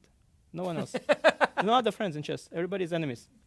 Okay, Fabiano maybe Levon maybe friends because Levon no longer beating Fabiano, but Levon will start beating Fabiano, friendship will be over. So it's all relative. So yeah, but I look forward to tomorrow's game, of course, as usual. I think Prague will have his there is chances. no friendship because I mean, in a way, Arvind is already ahead. He could win the tournament, so there is no. They all have to fight for themselves. Yeah. No, it will be exciting. Prague, of course, also a great fighter. He'll try to win tomorrow also, but okay, I also try to win. Yeah. So we'll see what happens. Amazing. Well, Anish, thank you so much for stopping by, for sharing your insights on the game, and also, looking at answering all these questions. It was great fun, and we have a final game going on. I think it's very likely that this will end in a draw. No? How much money you put on the line for this? You paying for the hot pot if it's if Wei Yi wins or not? If Wei wins or You draw? have to, no, if draw, then I'll pay for hot pot. Okay. I Okay. agree. It will be a draw. Okay. No, Because here it looks unlikely. no, you'll have to pay for hot pot dinner, but it will be a very late one. I think there are chances. I don't know why, but how do you can't force a draw, no? You pawn down for now. Yeah, but also like the knight is and if you take the knight with your bishop, I'm not going to. then I'm not it's going a draw, right? No, but I'm not going to. I have some moves to improve. If let's say you do nothing, I want to go g3 king g2 for now, and slightly improve my king. The rook f3 sometimes is a question. Rook b3. Let's say rook f3, knight f5, rook b3. I'm switching there. I want sometimes rook b7. I don't think it's sort of like an obvious one. I think you have to do something good, like rook d4 maybe, rook c5. Yeah, it reminds me a bit, of what game? Okay, not at all, but a little bit of this Ding, Gukesh Ding. There was one game, remember, where there was sort of fortress, and then Ding let it go, and Gukesh was winning, and then Gukesh messed up. Remember this? Yeah. It was double pawns, but at least Something like this. double Yes, pawns, yes, but yes. better. White had a bad Yes, bishop. yes, White had a bad yes, bishop. Now yes. White has a good bishop, but they're Yes. not double pawns. But it's similar in a sense that what I'm trying to say is that sometimes you have fortress, like you just stand, and that's it. It's a draw. It's a bit ugly, pawn down, but it's you just stand. And it's not fortress. It's sort of a draw in dynamics. Like if you play like computer, it will be draw. Or okay, maybe if you play like human, opponent will also not play very well. But it is not like a draw. You're pawn down, and they're going to be playing. So I think chances for Wei Yi. And also you have to realize Wei Yi higher rated, Yeah. putting pressure. So no, I'm with Wei Also, Yi Van here. Nguyen down to 40. Like time will play a factor Time at the end. for especially for black. Black needs Yeah, time. And Thai Dai lost a couple games here already. He's not feeling well. No, I think you have to pay for hot pot. Really? Hmm. I mean, in what situation you will pay? If draw, I'll pay. Okay. Yeah. If draw, oh, And if Oh, okay. if Wei Yi blunders the rook, you pay also. So Yeah, any yeah. result, Any result? any result. any decisive result, I pay. Otherwise, draw Okay. you pay. No, it's good. I'm taking this Oh. one. Yeah. Guys, I am rooting for Thai Dai 1 now. Come on. But thanks, Anish. And we'll take a short break. And on the other side, the battle for the hot pot.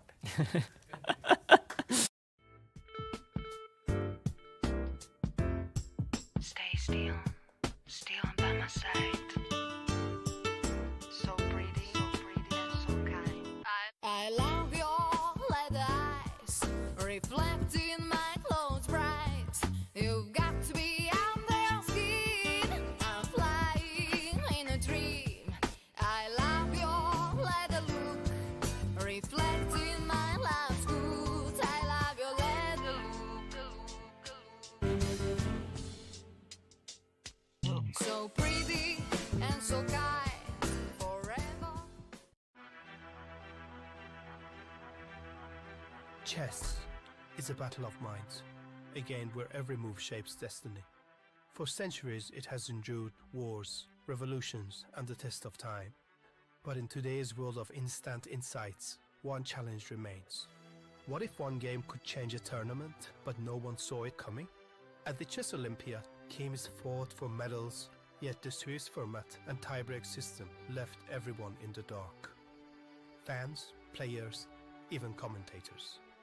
Other sports thrive on real-time stats. Chess? Not yet.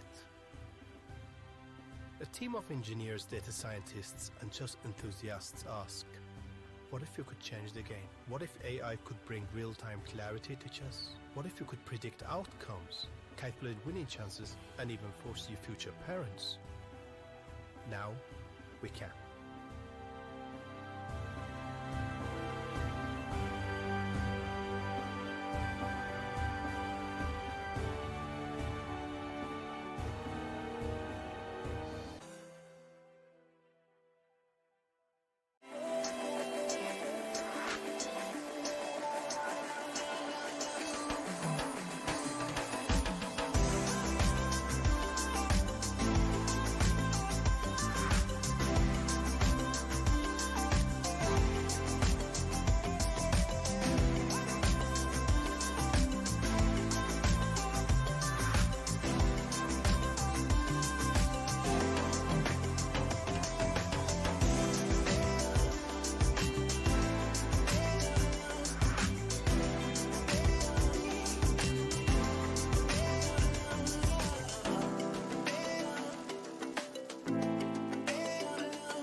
Sagar bhai, we are back. We are back, and a lot at stake in this battle between Wei Yi and Van Nguyen.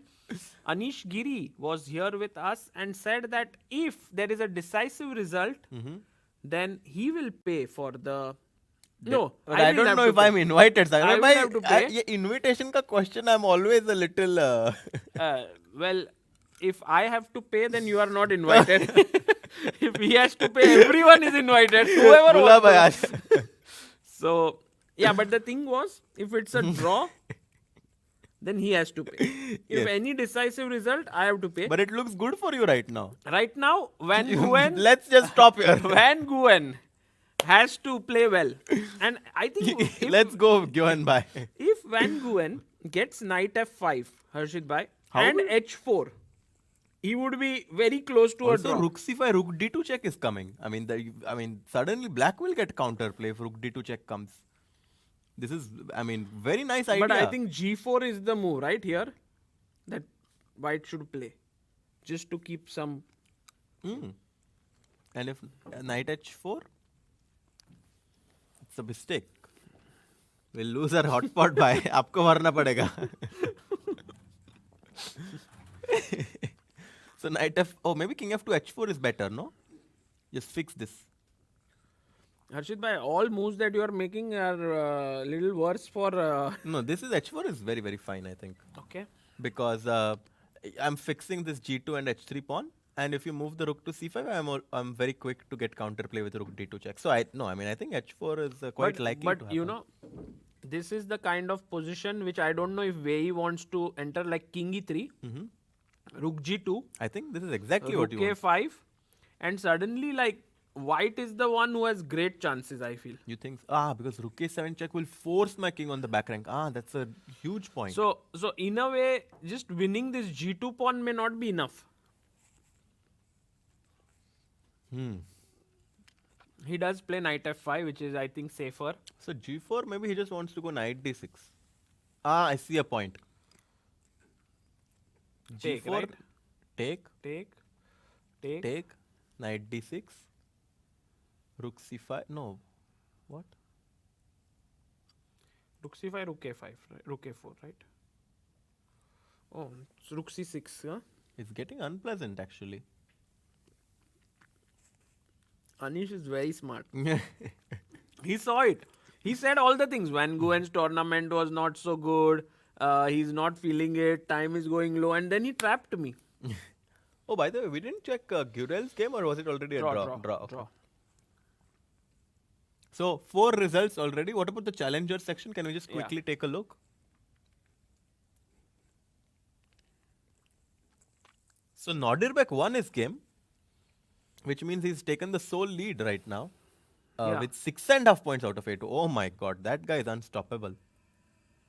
He beat Stalmack. Yeah. And here Bierre is not going to win this against Finek. Finek has very nicely put up the blockade with the rook on b3 so that the pawn on b4 can't go anywhere. He's also threatening the h5 pawn. So black needs to be a little careful. Can't allow these connected pawns to be advanced. So clearly, if Jonas is not going to win, then it will be a half a point lead for Nodirbek Yakuboyev. So the question then is, who are they facing tomorrow? Actually, we said this, yeah. Nemec, Bierre faces Nemec, With white, so he has very good chances to win. and Yakuboyev faces Finek. Yeah, so I think Both can win, and so Both can win. Yakuboyev most likely will be the the champion. winner, yeah. But kudos to actually Divya for fighting hard in this event, and you know, she's 2 pawns down here, I'm a bit scared. but she's holding on, at least as the engine says, it's roughly equal.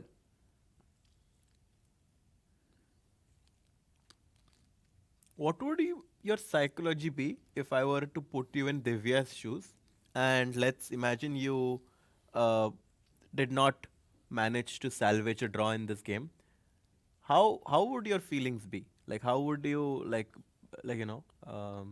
get your No, thoughts together? It's very tough, and I think my thing is the same for Divya right from the midway of the tournament, when she began losing a few games, that you need to have such losses if you want to grow as a player.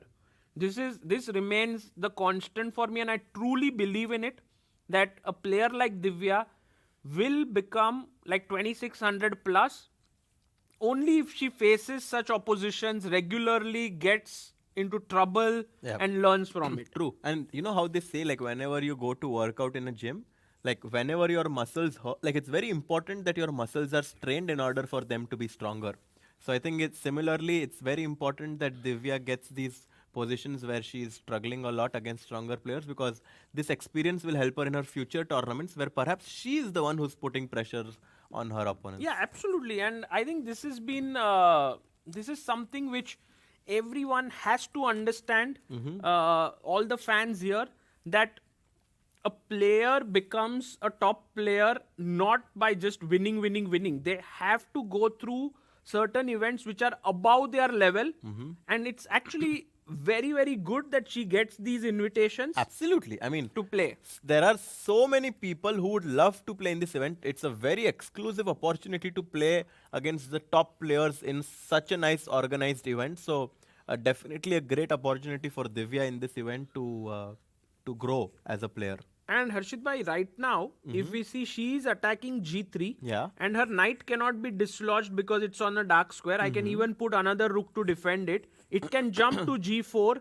So a pawn, although it's a dangerous pawn, it's still far away. The bishop is a bit passive. So taking all of this into consideration, it feels like She's Divya doing can very hold. well. Yeah, she's Can doing very hold. well. Yeah. So who knows, maybe she can turn this around. And one win means you already start feeling good. Oh, absolutely. I mean, if she wins the last two games like Arjun did in Vaikanse, Yeah. she's definitely going to have sweet memories from this event and forget about the tough losses that she had. True. Okay, and Nemec is. We'll keep an eye on this game, guys. Let's go to the Masters game between. Sagar Bhai is like, oh, this game has so much pressure. Yeah, man. Close to 50, 60, 80, 100 euros at stake. No. I don't know how much. Depends on how much you guys eat. If Sagar Bhai is playing Pulao Bhai, sab kuch Pulao Bhai. No, if I lose, then I'll be like, okay, only one dish per person. And I think Wang Yuan is doing a great job of holding so far. Knight e7, attacking the d5 pawn. If you take, I will take with the king. Rook c5, I will just push a4. I'm ready to go king d6 next, and very good drawing chances for Nguyen. Yeah. So right now d5 pawn is falling. Yeah, there is Yeah. no way to defend it. Sagar Bhai, you tell me, like, how was your experience? This is the penultimate round. We've almost here for more than a week. How did you like the organization? What did you think about the city? No, What are your impressions? I mean, there are two reasons why I love Prague a lot. One is, of course, the city is wonderful. The second is that I really love the people here. And I think I've started to grow the appreciation for working with people who are very kind and nice.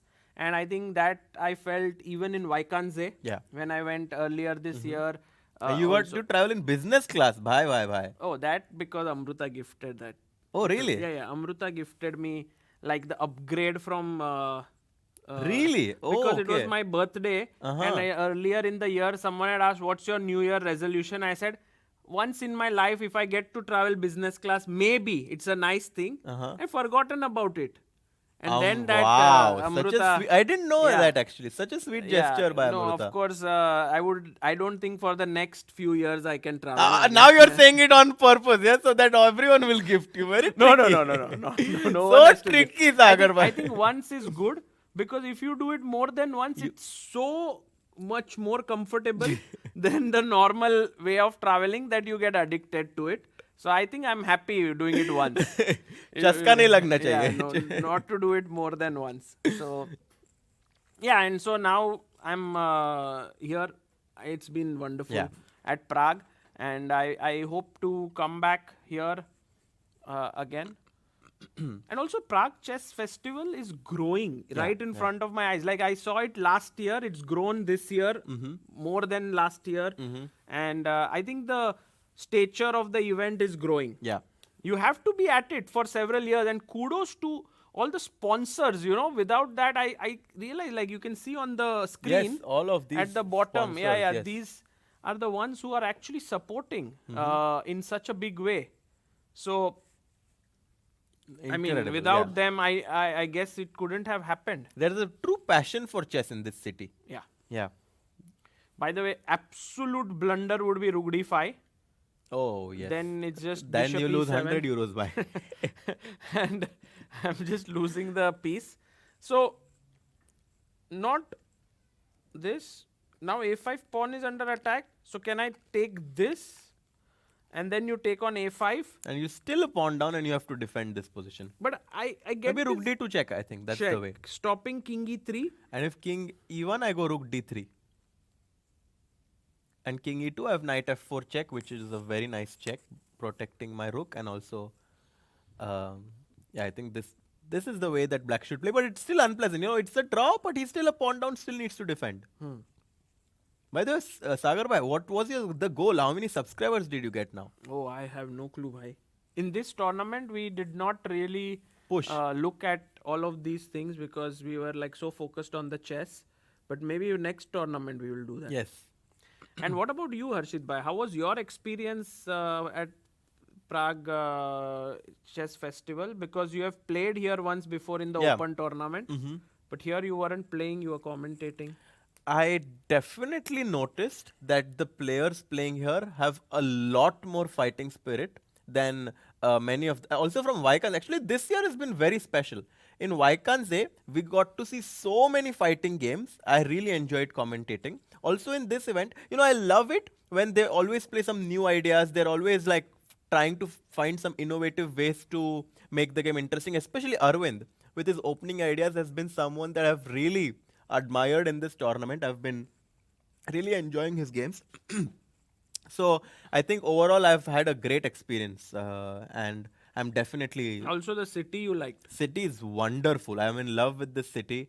The organizer, Mr. Bolek, has been very, very kind and Yeah. nice to me and to all of us.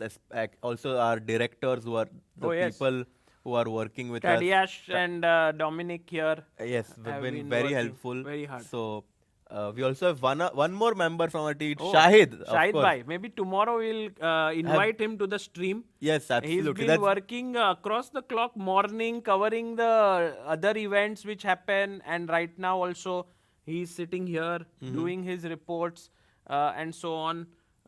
Maybe Shahid bhai, if you are here, you can just say hi to the chat. It would be wonderful for them to see you, Yes. if you don't mind. Yeah. Yes, here. So that it's three of us in this Yes, tournament. and we also have our good friend Prajwal, Yes, who has of been here, course. and he has been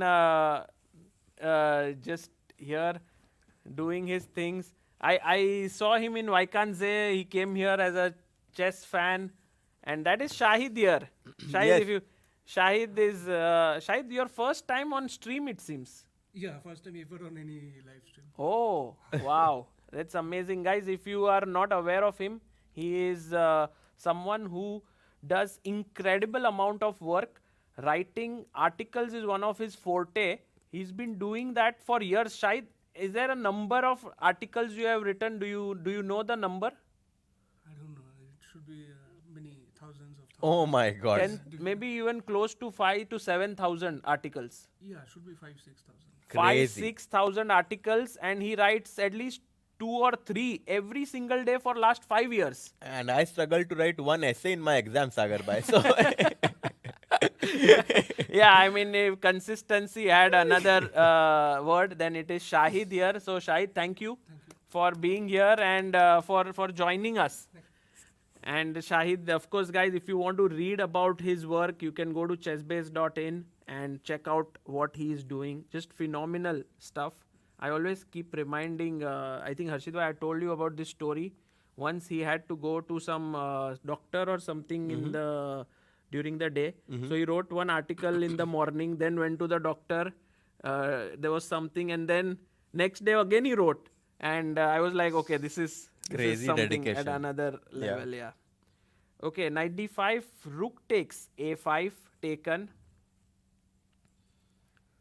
And maybe black can go g5, f6 to set up like a dark squared blockade. But you said let's start with a check, right? Should we do Oh that? yeah, actually, yes, you're right. Rook d2 check was what I was more drawn towards.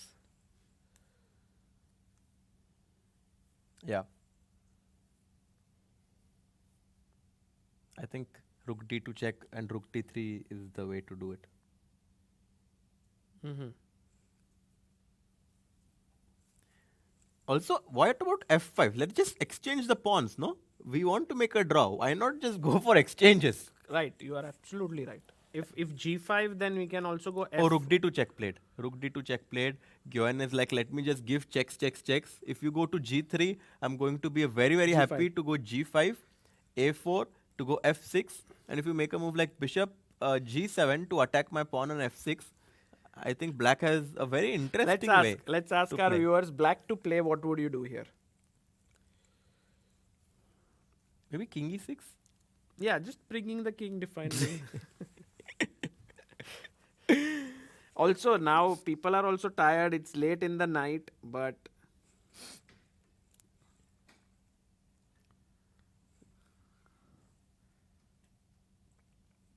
knight Yes, f4. Ahilan. Ahilan, array. Great. Well done. Gino Nair, well done. Knight to f4, f4. threatening mate in one. And it's not unstoppable. stoppable. Yeah. So that would be a very bad blunder, not only for Wei, but also for your wallet. Yeah, because even if Van Nguyen wins, I am in trouble. At some point, I have to be very neutral.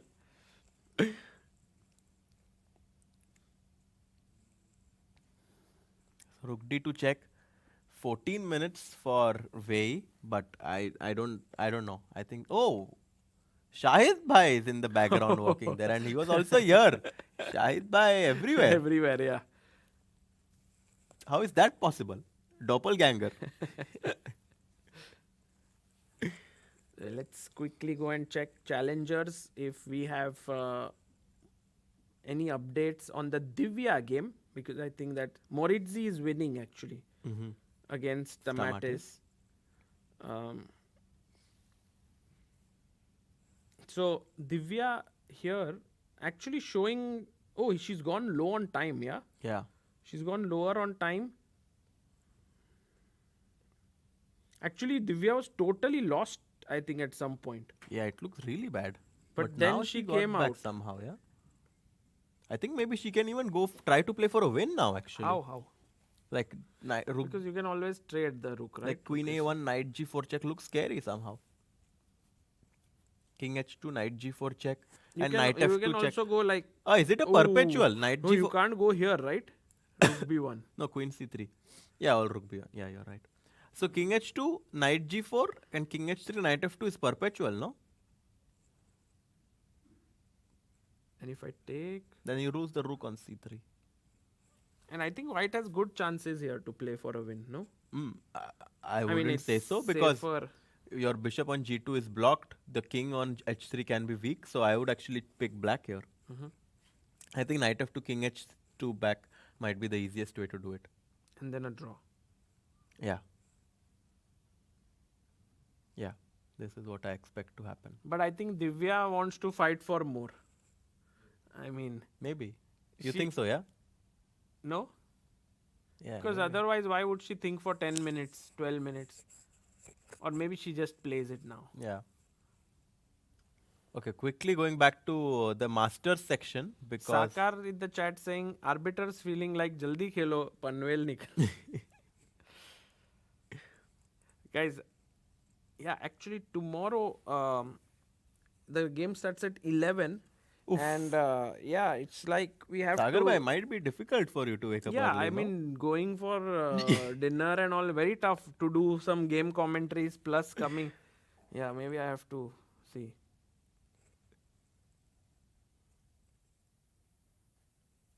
Jared says Wei Yi has 6 king moves. Oh, nice. 1, 2.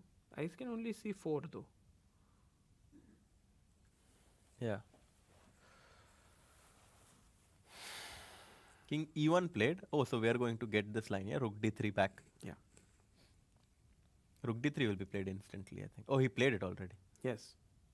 What? Bishop H6. Tricky Wei Yi. Yeah. Stopping knight f4. Now he's threatening to go king e2. Oh, so now you can't take f3 pawn because the knight is hanging.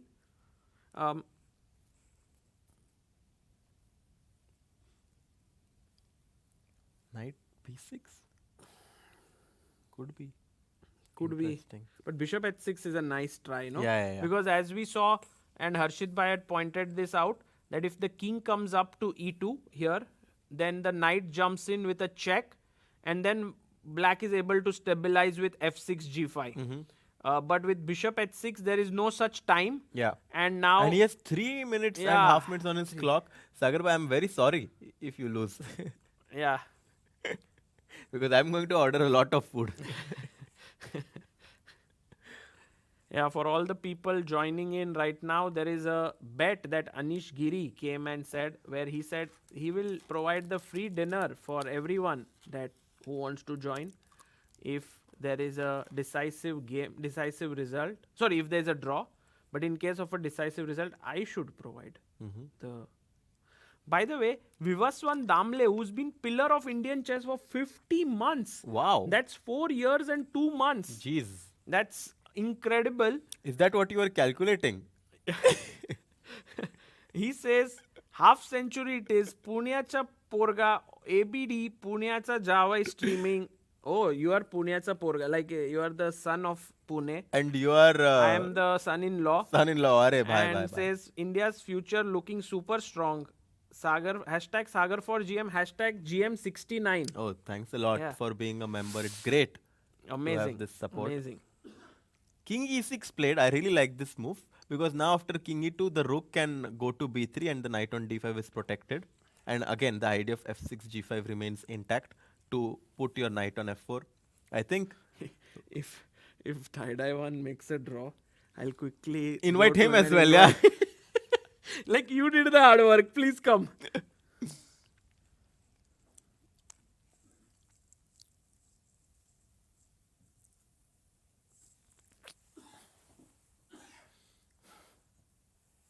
King e6, 11 minutes for Wei Yi. And Nguyen knows that this game should be a draw, but it's not going to be easy to defend against Wei Yi, who's going to try his best to win this game. The only reason why this is a draw and not a win for white, because white has an extra pawn, is because black pieces are beautiful, right? That's the only reason. I think the rook on d3. Again, you see the rook is perfectly positioned to put itself behind the passed pawn. And you know, these players, it's very intuitive for them. They know these concepts. They don't even have to think about it, that the rook belongs behind the passed pawn, that the knight on d5 is going to be great in the center, controlling a lot of important squares. King e2. King in the center. Okay, king e2. And I think rook b3 will be played. We have a question by Vijesh who says, bro, I'm a big fan of you and your channel. I have a question. After this tournament, is there any other chess tournament that you guys are covering? I think in the month of March, this might be the only one, but we have an incredible news. We have something that is called the Help Chess Foundation, where we have all the people who contribute above 50,000 as big believers. And we have always decided that we will do the big believers simul, whoever has contributed.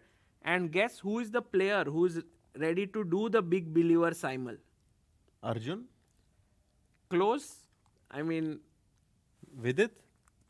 his wedding is there almost. Oh, yeah. So, no way. Yes, the world champion has Wow. agreed to do the simul, and it will be an online simul. Wow. So I think he'll take on 30 to more than 30 people there. Wow. And he'll There are more play- than 30 people who are big believers? Yeah. This year? Not this year, but it has been like, because it's our first simul. So from the inception, all those who have contributed will play against Gukesh.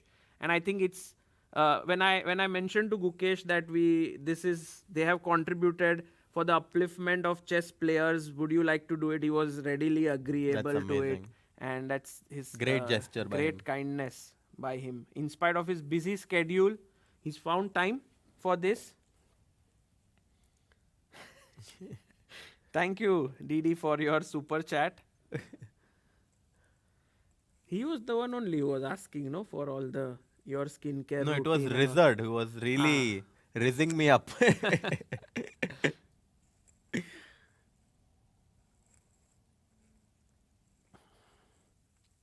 Rook A6. Azim says, what about freestyle? Yes, on so in April there will be Vidit's wedding on first 2-3 days where most likely I'll be there. What do you and- mean most likely? I mean, I will be there.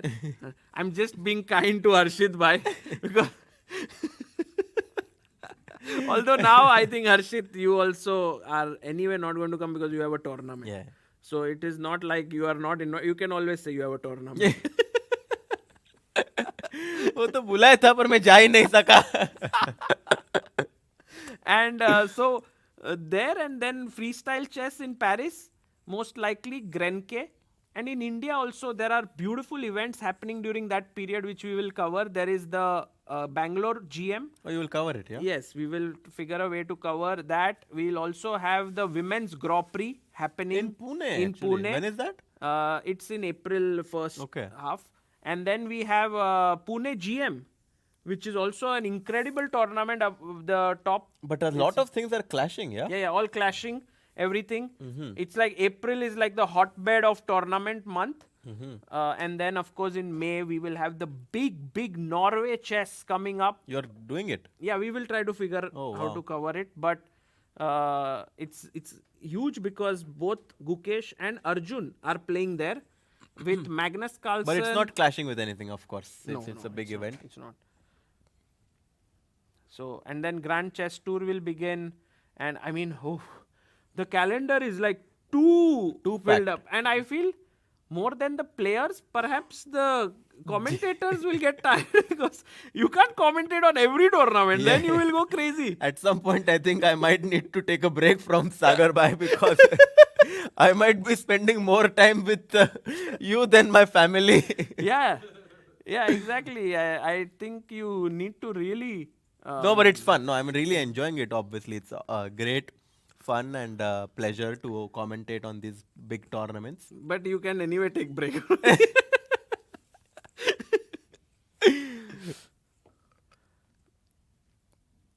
Okay, and now Wei Yi calculating here what to play. He did give a check, by the way. King went back to E7. Maybe check. No, I don't think Wei Yi will want to draw. He will want to fight. Yeah, of course. Yeah. He will keep creating chances and perhaps another hour will pass by. Oh my God. Let's go to Divya game. 'Cause I think we can keep a bit of switching around with that. By the way, we never covered any futures game. Tomorrow we should look a bit at Yes, futures. The young girls who are Oh, playing. draw. Divya's game is a draw. Yeah, she drew this. So knight g4, knight f2, this actually happened. Okay. Oh, so actually she did break. Oh no, look at how the draw happened. She gave up her queen. What? Rook c3, queen rook b1, king h2 style. Arre. Because queen c3, okay, it's a draw anyway. But she just forced it. I think if she would do this way. Maybe queen f2 would have been an extra possibility that she Exactly. didn't want to allow. Exactly, and it's not even good because check. So she did it in the best way, not even the style. Queen c3, and check. And Yeah. so that's a nice finish, no, for Divya, like queen sacrifice to draw. Yeah. Also, she was in big trouble, so she should definitely be happy with that draw. Yeah. Jonas is really pushing his he's trying to really put pressure on Finnick until the very end. I think he might even be in trouble, yeah, if he's not careful. He needs to be careful for sure.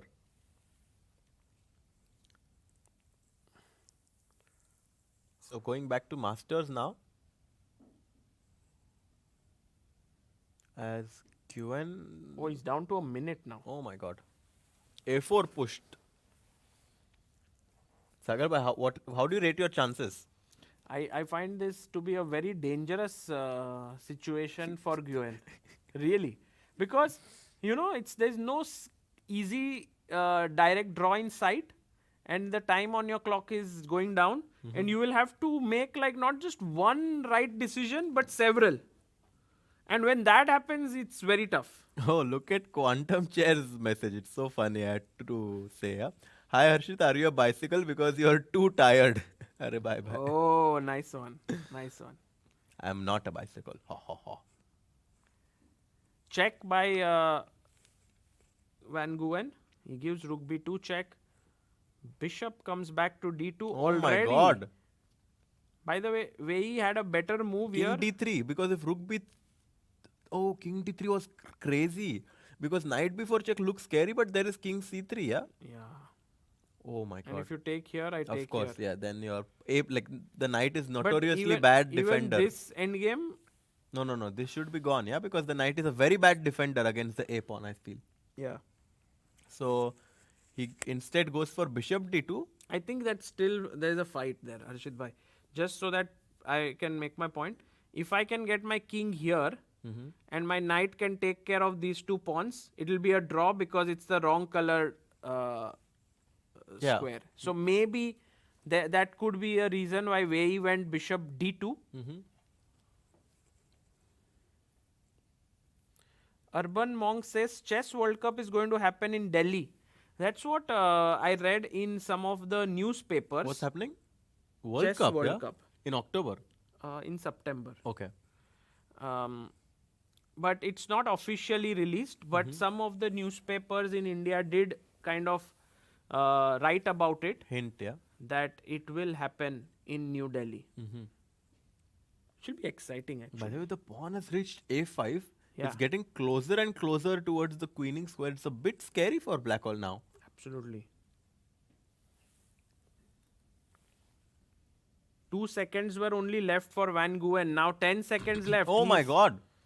9, 8, 7. He has to move f6. I guess. Oh, that was a bad move. Maybe not the best move here. But with 30 seconds on the clock, this is really tough. Oh, he plays f6 and it's It's a very bad quickly move. king d3. Oh, yes, Very- the king. He had to go rook a3. He had Yeah. to go rook a3, prevent white's king from advancing to d3, c4 now. But okay, look King at the d3, time this again. is very tough. 20 seconds for Van Nguyen. No, the this is best very tough. move is either rook a4 or g5. One of the two he has to find. He's still within some chances to But drop. 10 seconds again. The clock is ticking very quickly, bhai. 5, 4. He has to move. Yeah. g5 maybe. King d7. King d7 played and that increases Wei Yi's advantage if he finds the move g5. If we can have the board. If the move g5 is played, Harshit bhai, very tough move because you don't really want to give away this. But after this, you are going to win this pawn and then you'll be 2 pawns up. But I don't know. Knight f4 check. I feel like the rook endgame should give me very good drawing chances, no? Yeah. Oh, maybe But not. a6 wins. But you have to start off with this very interesting intermezzo rook check. Hard to understand why this is drawing. Maybe But it's not maybe even it's drawing. not drawing. So actually this is winning. If he finds g5. Very tough moment though for Wei Yi. But He yes, has 10 he's about to make it. Oh my god. Finds it. G5 has been played, and G5. just like that, Sagar Bhai is in big trouble. That's why you shouldn't bet Sagar Bhai. Yes, all the kids watching this, please remember, don't bet anything. But if it's about giving a dinner to your friends, yeah, it's fine. it's I'm just fine. joking. Sometimes Everything is fair in love and war. such a tough moment for Van Nguyen. Why, what to play? His pawn is he's losing. He No, I mean, cannot- it's very tough. I mean, I was trying to see if there's a scenario where I can get rook, bishop versus rook, but I cannot. Yeah, I cannot give my knight for both the pawns somehow. yeah. And if I cannot give my knight for 2 pawns, that just shows how much of a severe trouble Nguyen is. And he is the time is just going to be the crucial factor that decides the outcome of You this know, game. every move he has to make in like 30 seconds and he's coming down to like 2 seconds and you can see he's not able to keep his calm. Knight f4 played. Oh, he plays this, but that's a blunder, right? Bishop takes. No, it's over. And Wei Yi is super happy, I guess. After take, pawn takes and a6. Just over. Only move, yeah, by the way, a6. But okay, logical. Just push the Yeah. pawn, protect it, it's hanging. Because the reason why it's losing is because I'll just go king e4 next and win this pawn, and there's just no way you can. Oh, he did go rook a3 check, which was a great find by him. He didn't take. He gave a check. And now, is there only one move that wins? No, I think all moves are All winning. moves are winning. Oh, okay. But if king c4, maybe not. Oh, it's also, yeah, king c4, gf4. Now if a6, the problem is that here there is king c7 incredibly, Okay, also not easy. which draws. So king d4 is the best perhaps option, or king e4. But I guess to king e4, rook check, king d3. It's But not rook is- easy, no? Like for Oh, Wei king to d2 decide. is the only winning move. Bye. King d2 d2. is the only winning move. Why? But gf. That's a too A6. difficult question for Oh, me. and if take here, a7, and rook goes back, And rook then g8. rook g8, threatening to queen, and if you take, check and you lose. Mm-hmm. Wow, amazing. But do you think he'll find king d2? This is a What about critical moment. king c2? Draw. Draw. And what is the difference between king d2 and e2? Like king d2 and c2? Maybe the king on d2 is Okay, 3, king d2, gf4, a6, king c7. And now the king goes to e2, f2, g2 and goes to the other direction to capture the f4 pawn. Because here after king c7, I'm threatening to take the pawn. Yeah. So if your king was... But what if I go king Actually, e2 Sagar directly? bhai, king d2 is not an easy move to find. No, but why should I... If I go king e2 here, why is that bad? gf4 And now? and now a6 I go in A6? the other direction somehow. Very strange. No, it's very complicated endgame. We cannot, it's very hard to understand But the king nuances. e7? And I try to do the same stuff. I'm not sure actually if Wei will play king d2. What do you think? Yeah, difficult to say, but I think this is very tough for humans. And I think great move found by Thai Dai 1, rook a3 check. Shows his class. Even when you're pushed to the wall and you are able to find such moves, shows what kind of a player you are. Absolutely. By the way, Beer finished his game. What was the result? Draw, I believe. He drew, yeah? Draw. Mm-hmm.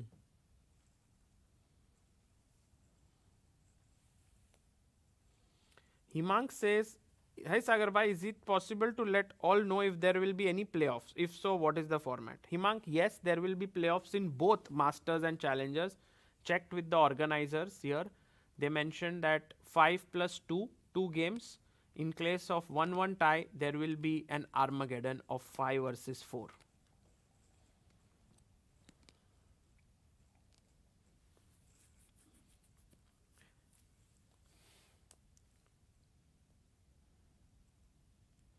Mission Possible, by the way, we will discuss this topic some other point, but it's a very interesting question that you have asked.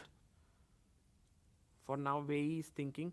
Harshit bhai, did you try to think about this, or you sort of are like, no, this is very tough to understand? It's very tough to understand. It's not even possible to think about it, or Because, I mean, I understand that putting the king on d2 is flexible. It's like you can either go towards the king side or the queen side. yeah, and I but feel when like to go here and when to go it there? depends on where black king puts. I definitely understand this, that if a6, Yeah. king c7, now the black Now king if I goes, go this side? then I go the other side.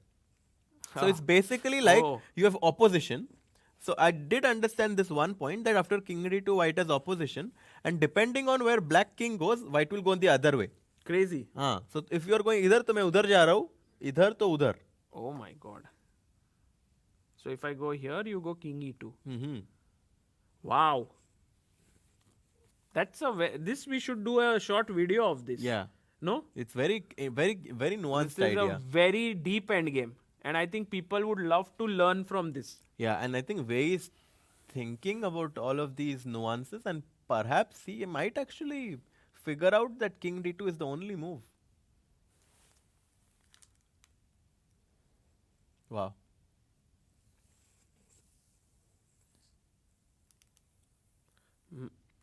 Guys, for all those who are joining in today in the Masters section, 3 games ended in a draw. Prague drew with Liem.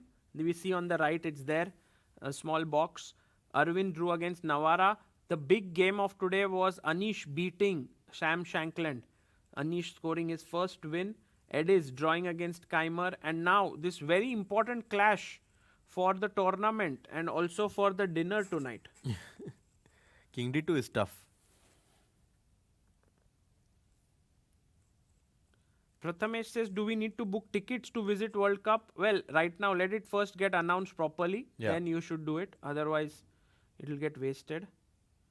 Kaustup says, instructive game analysis ideas by Harshit Bhai. Thank you. Oh, thanks a lot, bye. I'm glad that you're able to learn something from this, because it's definitely very, very instructive endgame. How White has to put his king on D2, not at all an easy thing to understand. It took me quite a few minutes, and I'm not sure if I've understood all the details myself yet. Because generally, it'll be like after few moves also there might be a Exactly, nuance. yeah. 5 minutes for Wei. He's really taking his Actually, time. I love how he's taking time, no, here? Yeah, because he Harshit Bhai? knows it's a critical moment. Wow. It's so good. Yeah. It's so good. It also shows his class. I feel like this end game, it's the end of the day. We are all tired. Players are tired. It's not even the fight for the top spot in the tournament. Yet such a beautiful game being played, and that just shows why chess is so amazing. It's such a rich game Yeah. that even 5 hours into the game, there can be a lot of nuances and intricacies that both players need to analyze. Wow. Raghav says, when will Vidit play his next tournament? His Ooh. biggest tournament is happening in about 3 weeks from now. yeah, he's ready. But chess tournament, actually, he's not so sure which event, because Maybe he he'll won't take a be break. playing in freestyle. Yeah, maybe he's just taking a break and having some personal time, which makes sense. Yeah, But- it's a but big chapter But he in will his life. play, I I'm guess, sure, the of World course. Cup, Yeah, of course. then the Grand Swiss, then the World Rapid. So second half, we can definitely Expect see a him lot in of, yeah. action. And people were also saying that Indian Olympiad team this year will be even stronger. Because Arjun? yeah, Gukesh? Arjun, Gukesh, Prague, Arvind and Vidit. So it's like super strong. What changed? Hari was there. Yeah. So Arvind, because he's now almost 27, 45. Yeah, of course. By the way, very exciting in Aerofloat. Today was the last round. Oh, yes. I don't know who won. I think Nepomniachtchi was in the lead.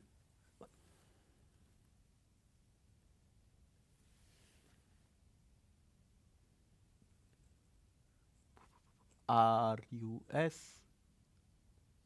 It's very exciting because Hans was also playing in that event, and right after this event they had the... Wait, I'll find it easier. Oh, Nepo won.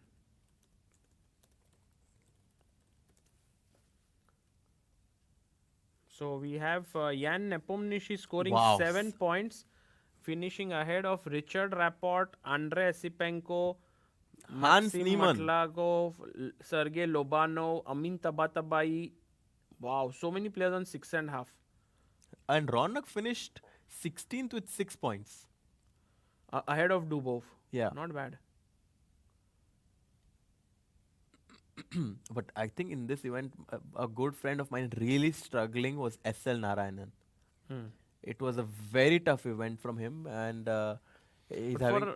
For Nepo to play in an open tournament and gain 4 rating points is tremendous. crazy. He just shows what a strong player he is. Yeah. King E2 played, and GF4 quickly, it's equal now. King D2 was But, too tough. If I can tell you, Harshit Bhai, that we will see many more swings in this endgame. for sure, but at least objectively, it's a draw now. Yeah. You should be happy about it, bhai. आप तो No, मतलब no, अभी आप भी look tense, भाई क्या हो गया I भाई? want to just Have dinner. No. I just want to see, like, this is so rich because more possibilities will come up. It's not over A6. And now... Only King E7 or King E8 draw. But King you C7 is had lost. mentioned that to go that side, yeah? No. We need to go on the same side as the white king. Oh, yes. White had to go the other side. Exactly. Black has to go on the same White side. has to be a copycat. No, this is tough. This I is- think he yeah. will go. No, but he should go here. Because logically, keeping the king around the f pawn is useful.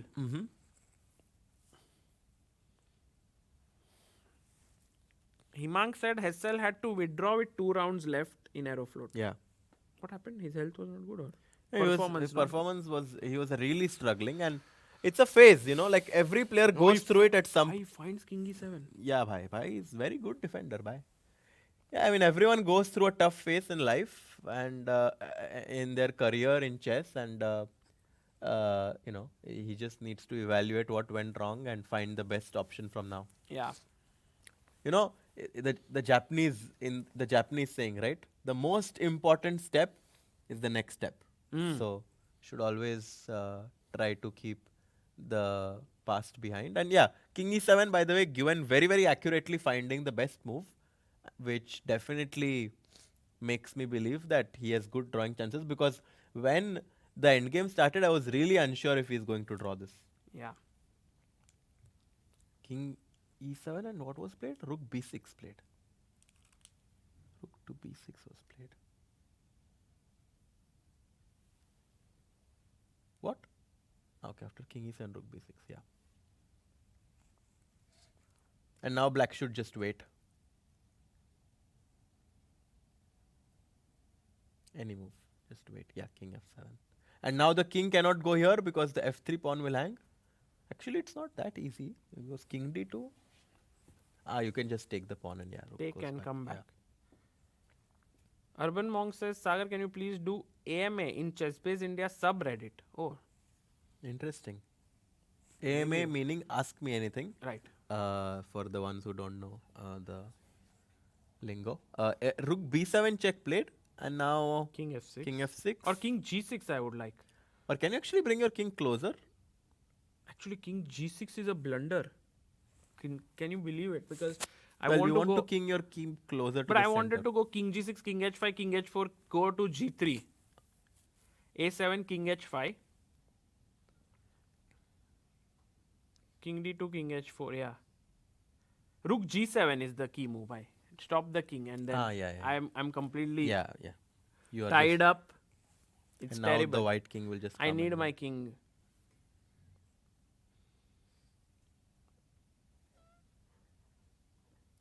Yeah. a7. Again, king e6 or king e5 is very important. King e6, king e5, king d4 I really like. King e5, king d4, just put your king in the center, yeah? Yeah. No, king e5, there is something to be scared of, yeah? Rook e7 check, king d4, and now suddenly if I try to go in the opposite direction and say that your king is cut, still some things to work out, but I guess rook a2 check, and now the rook I is will keep your king, yeah. king cut. Cut kar. cut कर रहे भाई सागर भाई. Kit Kat. Time for a Kit Kat break, Sagar bhai. Now, not again. No, there is that chocolate. No, है ही नहीं हमारे पास. यहाँ पे. By the way, Urban Monk says he's a mod at the chess community and we organize an AMA with Vishy sir. Okay, then it's great. I don't know when I will be able to do it. I would love to do it.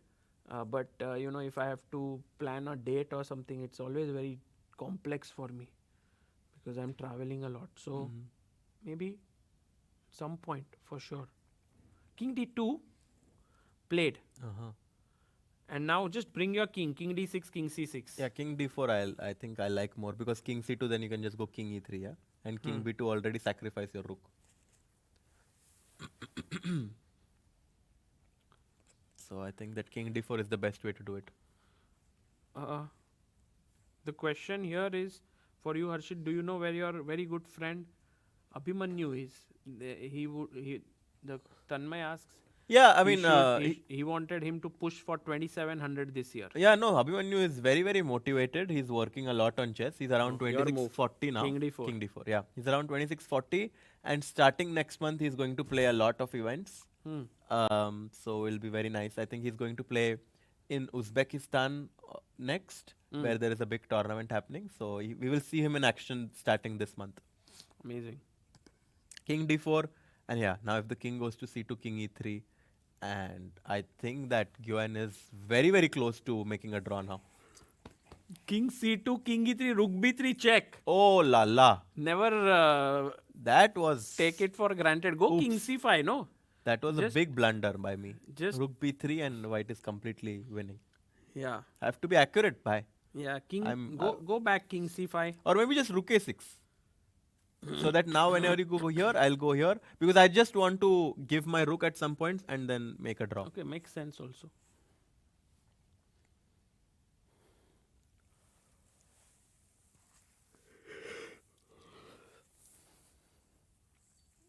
What did he do? Rook check. Wei Yi gives this very Rook tricky d7 check, asking, I think I'll go king c5 now. I want to go to b6 with my king. Yeah, king c5 makes sense. King c4 is also drawn. King e5 is losing. Because it cuts the king off. Yeah, but then again the white And king then you goes in the just bring opposite your king, direction. yeah. 20 seconds for Nguyen. It's still, it's not, I mean, they are not very easy questions that Wei is posing. Actually, we should also keep a board here somewhere, or we can have the board because we are showing some analysis, and yeah, that would be amazing. Thank you. King c4, he finds it with 3 seconds on the clock. My Wow. God, this is incredible defense. I mean, this is not at all easy with 3 seconds on the clock to time and time again find the best move. King c2? Actually, if Van Nguyen draws this game, he can be very, very proud of his achievement. Oh, absolutely. Because he was on the brink of the defeat and he came back from there. And he has all the reasons to, yeah. I mean, he had such a difficult game. It's like almost 5.5 hours Yeah. into the game and Yeah. he's still fighting hard. Check on a2, I believe. That's what I'm expecting. Yeah, rook a2. Oh, King king d1. fell down and went to b1. And just any move Rook- now. Rook a3 back makes the most sense. Just Rook a6 maybe? yeah, sure. Also completely good. And then if king b2, we just make another waiting move. Rook a5. I was thinking instead of waiting, how about trying to go king b5, I don't know if I like it that king much. b6? King c d4. And then I don't have time to take Yeah, the you pawn. don't because the king pawn endgame. So my main aim should not be to win the pawn, but to restrict the to white king. shoulder your white's king and basically say that if you go forward, I'm going to go towards your f3 pawn. I think that's the drawing mechanism. Got it. So now can we wait? We just wait rook a5. Yeah, we just So wait. that if there's a check, we come towards the king. exactly. I think towards just the pawn. waiting is the key. Actually, Ashu says, any update about Nihal Sarin? Actually, I'm also waiting for him to get back into action. Nihal is someone who has great potential. And if you think He just about needs to it, play more. yeah, if he plays more, he'll definitely reach 2700 and beyond.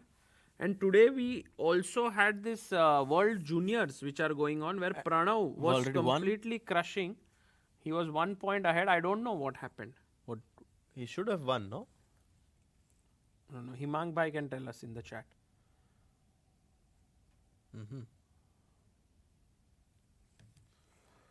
Draw. So he won. If he drew, I think he won. I think there is still some maybe technical possibility. He drew today, so maybe tomorrow he has to also draw. If he draws, he would become the world junior champion. Huge And result. that is something big for player like Pranav. The reason being, when you are around 26, 20, 26, 30, Only move, bhai. yeah, because if king, it's clear, right? King d3, rook c3, check, rook a3. No, but king b4 is also losing. Yeah, but why would you go to b4? To limit, yeah? It's not easy. King b5 is the only drawing move. But king b4, Oh, it's not easy, bhai. he'll play king. Oh, he blunders. He blunders. King d4. Game over. King b3. It's over. Oof. But what happened, here? Just a second. Rook a5, rook c7 check. And why was king b4 a blunder? Because then Some after rook f7 and rook F7. f4 is hanging with a check. There's no way to come out of the check. Oof. Wow. And so he went king d4 and now king b3. And Wei Yi, I felt like the way he made King B3, It's over. it felt like he knew he was Because winning. after King E3, the point is King B4 and Rook C3, Rook A3. This idea that you mentioned, it's just completely gone now. Yeah, maybe he can start with Rook C3. King B4 is also correct.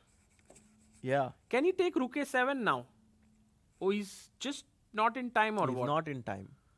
Wow, that is Rook just A7, there is Rook C. No, not Rook C3. take. I think he has to play King F3, but I guess just the white king is too close. Too close, yeah.